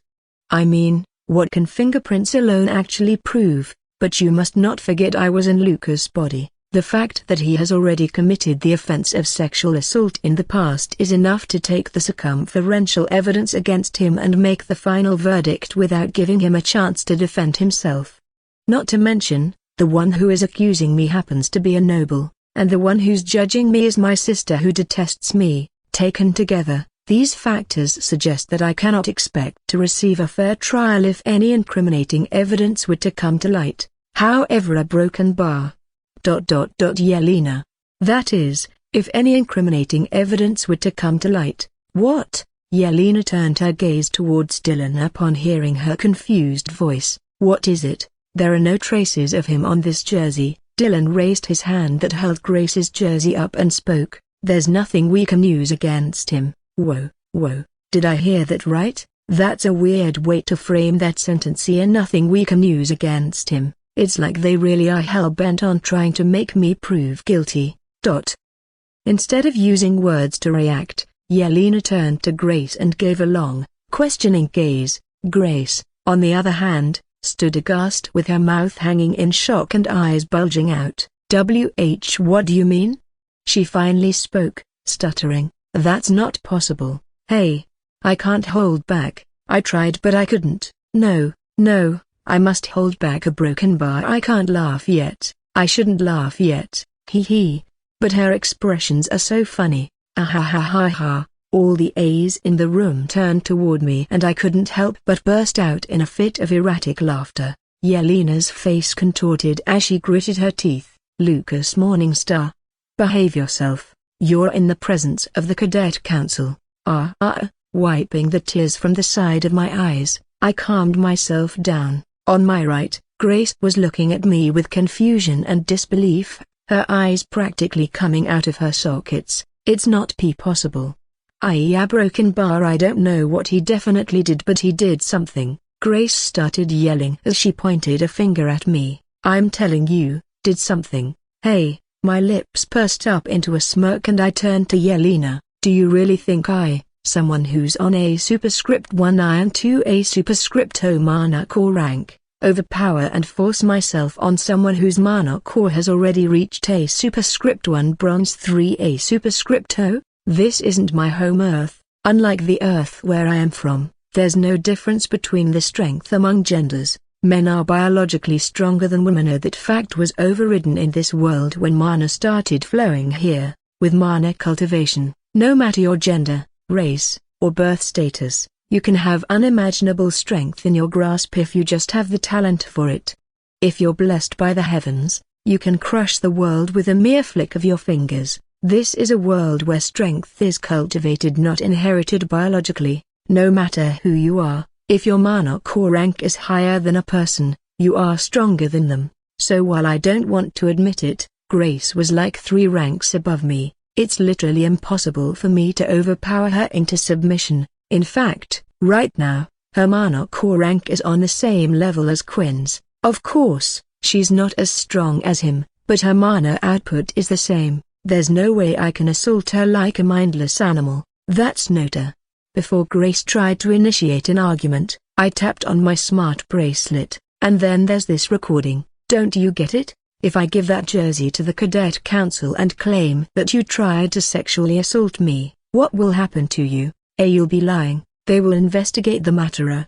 Investigate? You already have the title of a sex offender. Do you think they'll really waste their time investigating such a crystal clear case when the evidence is against you? Your reputation will be enough to close the case. And once again, there was nothing but silence in the room. Yes, of course, I had recorded my conversation with Grace on the rooftop of that building in the virtual world. As I said, she really is dumb to fall for the oldest trick in the book, not once but twice. No. Oh, she finally spoke. It's not real. That recording is doctored. That's not my voice. I never said that. Wow, really? That's the best she could come up with. If you want, we can ask the council to let Athena examine it. Surely the smartest AI in the world could tell if a voice recording is fake or not, right? I turned to Grace and suggested, there are some problems with Athena, so we'll have to wait till tomorrow to confirm anything.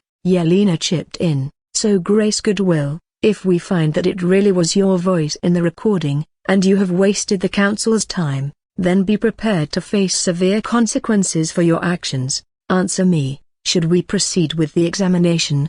A broken bar. I can see the feeling of despair in her shivering eyes. Her lips quivered violently and her brain tried to come up with a solution to get her out of this predicament, but to no avail. She has lost. This was my final move, my checkmate. With no moves left but to resign, Grace dropped her head. Mixed looks of disbelief, shock, and denial were visible on her face as she kept incoherently mumbling something. Smirking, I stepped closer to her and mockingly whispered, "And I told you to switch sides, didn't I?" For a second, her unfocused eyes regained some clarity, and she shot me a look of resentment. However, in the next second, she had no choice but to grit her teeth and turn her eyes to face Yelena. And no, a broken bar, no need. Good game and well played, Grace Goodwill. In the end, you were just not smart enough. Facing Yelena myself now, I asked, is this enough proof of my innocence? This conversation is something that happened in the virtual world. You should have known about it since you had the job of monitoring us. If you didn't know about this, then you failed your job. As soon as I mentioned the fact that the council was monitoring us, Grace's face paled even more.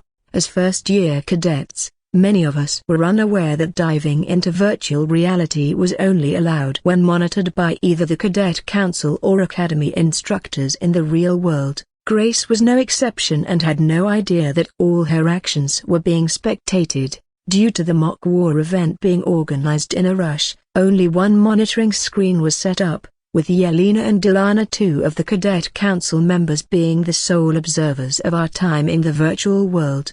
Under normal circumstances, one screen with two observers would have been sufficient for such a small and straightforward event. However, when I intervened and complicated things, the situation changed, especially when I acted from behind the scenes most of the time. Yelena probably had no interest in watching me, so she only spectated strong cadets like Quinn, Nero, Alberto and others. That was her blunder. Yelena replied with silence. She had no excuses. Not only did she fail to monitor such an event, but also almost accused me of being guilty, despite my innocence. Of course, I knew better. It isn't her fault, it was me. Every single step of this event, aside from Amelia leaving her post and Nero being forced to use his gift, was predicted by me and manipulated by me.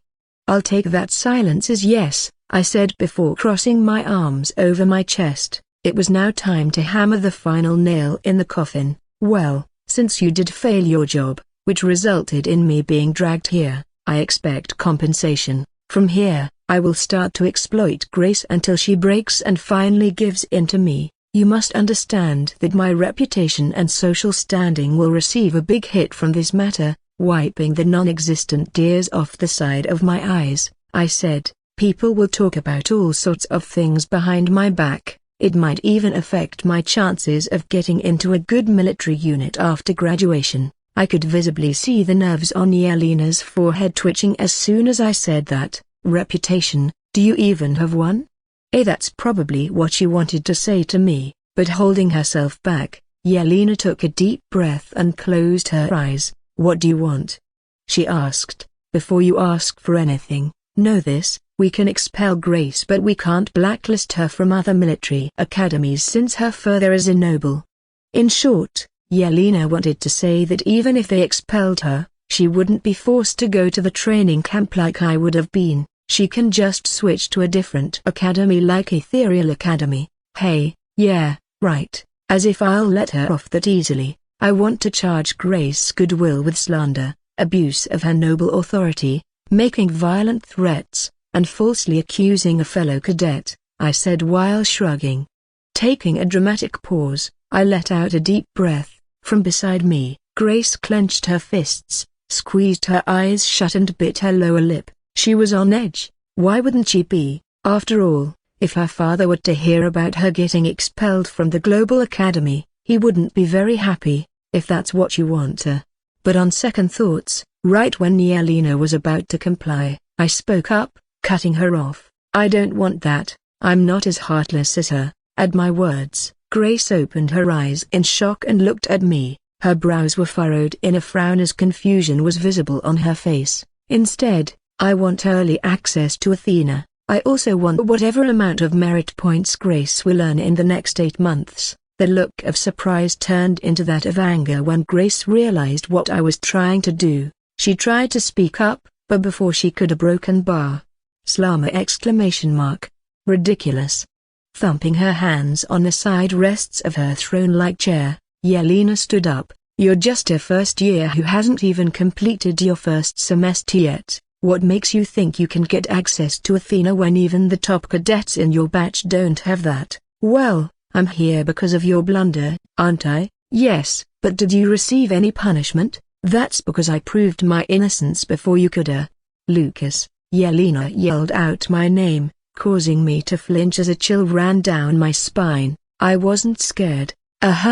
Definitely not scared. At most, the sudden high pitch in her voice shocked me. Yelena declared, this academy is under my control. Although there is only one person above me, I possess significant authority. If I desired to remove you from this institution and prevent you from entering any other military academy by breaking the rules, would it be difficult for me? Absolutely not. I could accomplish it effortlessly. So keep your tone down and be thankful that I decided to spare you by following the rules. TSK. This bitch. Well, I can't blame her. The strong eat the weak. That's the truth of this world. She can do whatever she wants because she is strong. I can only keep my head down because I'm weak right now. However, one day I will pay her for Thesa for everything. I swear to God, I will. Also, you'll only get to take 6 months worth of credit points from her instead of 8, Yelena added. Oh, come on, this was going overboard. 6 months, as you say, Mom. I put on a smile that would put even the best businessman to shame and performed a short bow. TSK, I swear I'll pay her for this, but that's not fair. This means that for the next 6 months, I won't be able to buy any resources to cultivate or train. This is an assured way for me to fail my classes and get behind my peers. I beg you to. As Grace was in the middle of pleading, Yelena shot her a deathly cold glare. You should have thought about all this before, Gah. At that moment, Grace felt an ice spear piercing her heart, making her stumble and fall back. When she came to her senses, she patted her chest. There was no hole there, or an ice spear, for that matter. Did she hallucinate? She thought. Oh?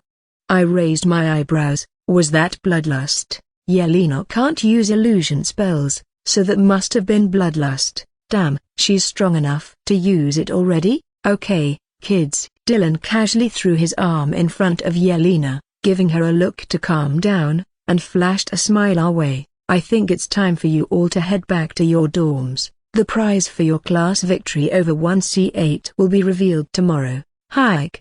Grace lifted herself up and ran out of the room. As she ran past me, I took a glimpse at her face. She was crying. Clicker exclamation mark.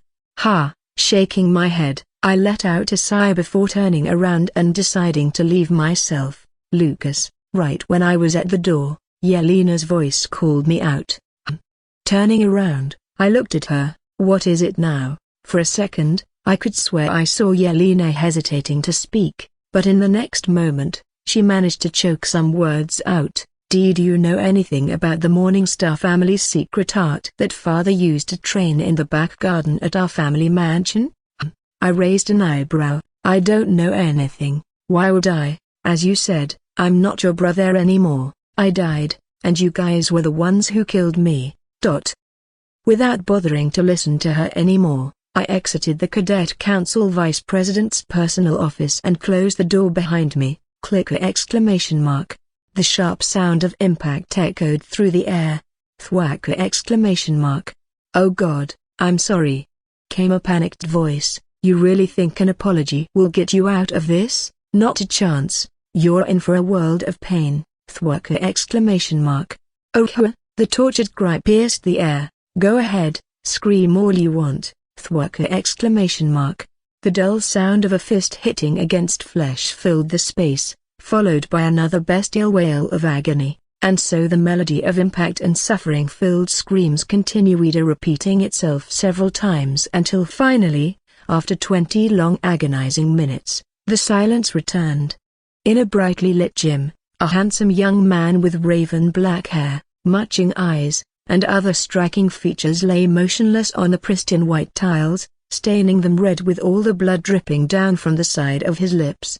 In fact, he was so still that for a moment, the woman who rendered him in this state, a seductive figure with long, alluring violet hair tied up in a ponytail and a pair of mesmerizing purple eyes that were inexplicably glowing, donning gym leggings and a sports bra, thought she had actually killed him.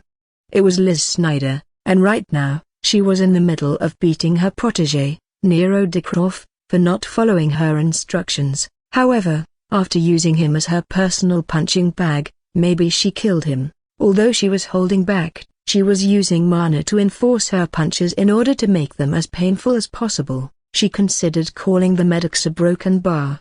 Thwacker exclamation mark. Aha! Yet, in the next moment, when she stomped her foot on him, the boy let out another scream. Never mind. He wasn't dead. In fact, he was in perfect condition. Yup, he was definitely in perfect condition. Nodding to herself, the woman started kicking him even more. Thwack, thwack, thwacker exclamation mark. Finally, after an hour or so when the woman satisfied the rage, she threw a mid-grade healing potion at the boy on the ground. Ha, ha, the boy grabbed it with greedy eyes as if his life depended on it, because it really did, and gulped down its contents till the very last drop. Ha! A relieved smile surfaced on his face as the pain in his body from all the beating he had received subsided, and a warm feeling engulfed him. All the broken bones, ruptured organs, and torn muscles were healed. Now he could live for a few more years before his maniac master would inevitably kill him. You idiot! Liz massaged her eyebrows and closed her eyes with a sigh. Maybe she has gone a bit overboard. Now she was feeling sad. However, no matter how much she thinks about it, she can't help but worry about her protégé's future. After all, despite her several warnings, he revealed an unfathomable godlike power to the world. She couldn't even begin to imagine how many people would come after him, seeking to claim that power for themselves. Just thinking about it makes her want to punch Nero right in his stupid face. Get up! She yelled while fixing her knuckle gloves. Or do you wish to train even more? No ma'am. As if springs were attached to his legs, Nero shot up and stood straight in an attentive manner instantly. Now tell me, Liz turned to her protégé, are you perhaps stupid? I don't think so. Nero frowned while stroking his chin. Even if my intelligence stat is not high, it couldn't be said to be low either. I didn't mean it in a literal sense, you idiot. TSK, clicking her tongue, Liz couldn't help but massage her forehead again. Nero just knew how to get under her skin.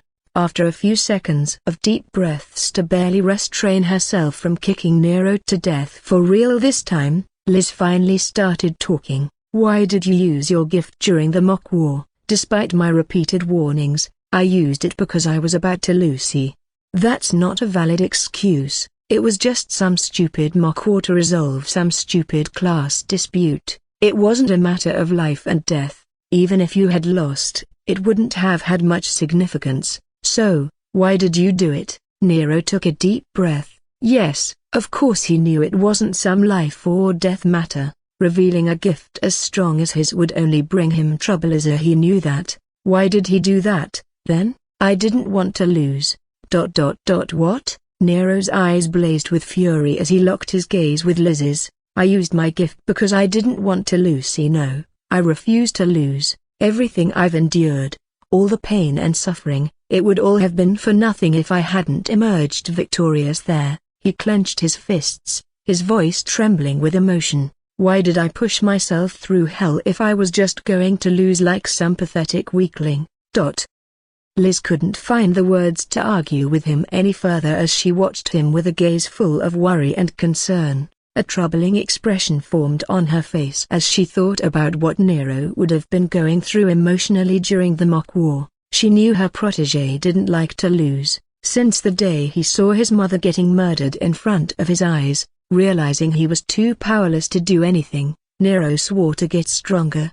And every time he failed her, every time he lost and fell, his drive to become stronger only grew. He kept standing on and moving forward no matter what obstacle he faced. He was a never-growing monster in a cage. At one point, the cage became too small for him and he broke out. Liz knew Nero couldn't be oppressed. If you try to push him down, he'll only push back harder and spring up stronger. Right now, he's at a point where he would do anything to get stronger to not lose. Truth be told, it scared Liz. It scared her to think that in search of power, Nero might lose his way and stumble upon a dark path. However, she also knew that out of everyone in the world she had met, Nero possessed the kindest heart. Although at a glance, it might seem like he yearns for revenge on his father, deep down, he only wants justice for his mother's death. Yes, she couldn't argue with him, but she could at least try to console him. "Nero, you don't always have to win. The pain you've gone through, or will go through, will stay with you forever. If you keep searching for a purpose in it, you'll never be able to truly live your life. Your mother would want you to move on. Doesn't matter what she would have wanted, does it?" Nero shot back, his eyes heavy and his gaze averted. "She's dead, and the person who killed him is out there, living his life as if the life he took meant nothing." Nope, she couldn't even console him. Nodding her head, Liz let out in a defeated tone, "Okay, we'll talk about this later. Let's pack up and head home for now." Nero nodded back and turned around before walking up to his gym bag. He took off the black tank top that he was wearing to change into a t-shirt, revealing his bare back, which was full of cuts and scars. As Liz watched his back, a concerned sigh escaped her lips again. As it happened, she couldn't help but blame herself for what happened in the virtual world during the mock war. Had she taught him a high-grade spell and combat art like he was asking her to for the last few weeks, he wouldn't have had to resort to using his gift. She had read Alberto's file. Although that guy's gifter, enforcement, was strong, it is not something that Nero would have trouble defeating if he were to use his sword art. The only reason he had so much trouble is that Nero can't use Mana Blade yet, and he doesn't have a weapon that can withstand his powerful spells and arts. "Well, I think it's about time to give him a strong weapon," she muttered under her breath. "Did you say something? Number. Come on, let's go." With that, Liz headed toward the exit, but before she even took a few steps, she remembered something. "Oh, by the way," she said and turned to Nero. "Did anyone's performance catch your eye during the war?" Nero frowned at that unexpected question before stroking his chin. "Yeah, I mean, since it ended, only 2 people are on my mind." "Oh?" Liz raised an eyebrow. "Who? Tell me." "Quinn Darkstar and Lucas Morningstar," Nero replied instantly as if he had been waiting to discuss this. The frown on Liz's face only grew deeper at that answer. "What? I mean, I can understand Quinn, but why Lucas?" Did he perform that badly? Quite the contrary, Nero shook his head. I had high expectations from Quinn, but he barely contributed anything in the battle, and in the final battle, he went back to the base without even fighting. Oh, that reminds me, I have to punish him. Wait, he went back to the base? Liz asked, confused. Disregarding your orders? Why, I don't know. Nero shook his head. I didn't even get to see the necromancy spell that he's famous for. Well, not everyone is stupid enough to reveal their strongest ace in something stupid as a mock war, Liz mocked, to which Nero only rolled his eyes. Anyway, what about Lucas? Despite the setback in his plan during the last battle, Nero couldn't deny that Lucas had accurately predicted more than half of the events that occurred in the mock war. At last, all he could say was, "It's like he can predict the future. He's a monster." Arghh, did I catch a cold? Damn it, I don't like suffering from colds, especially the sore throat that comes with it. I'd rather be diagnosed with cancer than suffer from that sore throat, but if I really am going to be sick, I should go out and buy some medicine. TSK, and here I thought I would get to rest this evening. I mean, today is the last time I'll get to rest in a while, since the upcoming few months are going to be hectic now that the first arc is over and the main story is starting. So I thought I should make use of what little peaceful time I have left by getting as much rest as possible. Ha, such wishful thinking, dinger exclamation mark. And then there is this matter. As I lay on my bed, in front of me, a blue translucent holographic screen was being projected out from the smart bracelet in my hand. On the screen, the messaging app was opened. In the chat history, someone shared their GPS map location with me. Below that they also sent a message, "Quinn Darkstar, come to this location or else I'll come to you." Yeah, so broken bar. No matter how many times I read it, it sounds like a threat, to an angry threat at that. TCH, but what choice do I have other than going? I mean, I can be a coward and not go, but I would have to face him tomorrow in class. Nah, it's better to do this outside the class. Letting out a lazy sigh, I sat up straight on my bed. There goes my last peaceful evening. Shuyua. Cold gusts of wind, setting sun beyond the blurry horizon, tombstones marking the graves everywhere, the smell of death in the air. Such is the scenery around me. Yes, the location where Quinn wanted to meet me was not some cafe or restaurant but a graveyard. Yes, I put meet in quotation because I doubt we'll have a peaceful chat here. I mean, I get that he's a necromancer and all, but this is too on the nose, not to mention dramatic. For protection, I have my null attribute light arrows with me. Yes, the very same ones which I used in VR, and I also have my armor. So I don't think I'll die instantly if he were to attack me right here. Of course, the question is, will he attack me? Sure exclamation mark.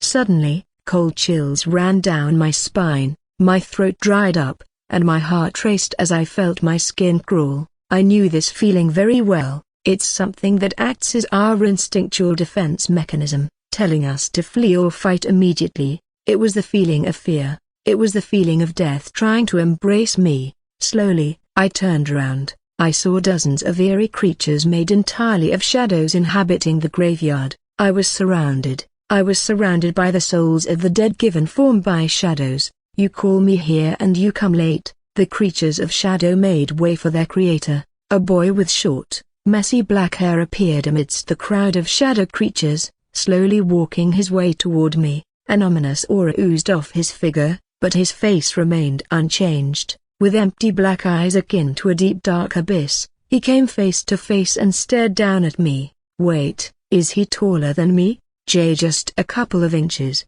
I guess. Do you have your armor on under that clothing?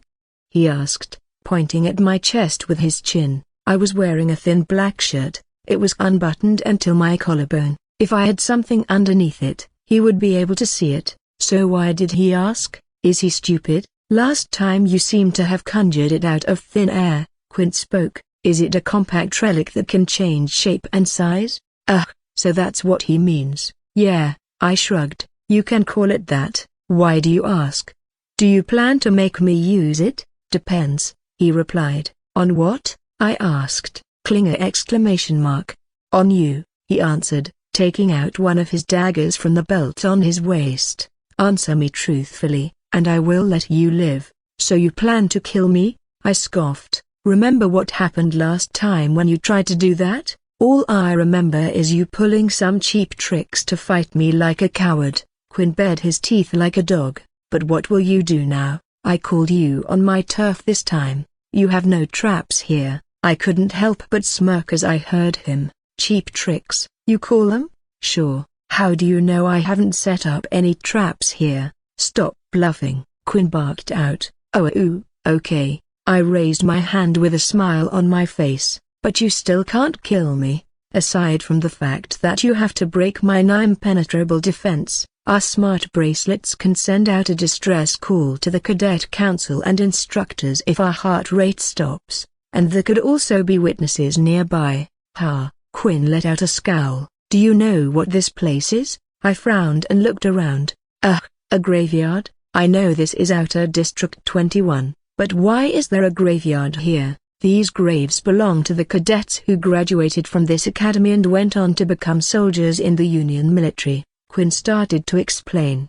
They were all orphans who had no one in their lives. Somehow, they managed to earn enough money or find wealthy sponsors to support them in attending this academy. Upon their passing, the academy carries out their wish to claim their body and bury them here, among their comrades and their family. I see, I said, while raising an eyebrow since I was genuinely impressed. Quite touching. I knew that, by the way. Of course I didn't know that. This stuff wasn't mentioned in the novel, or was it mentioned, and I just skipped the info dumps? Anyway, attaining the financial means to enroll in the top military academy in the world or acquiring a sponsor so you can do that as an orphan requires an incredible level of talent. I mean, even in my old world, how many people can say they attended their dream college with little to no financial backing from their parents or guardians? So yeah, it's safe to assume that all of these people were probably high-ranking soldiers in their time, but Quinn's head shook in dissent.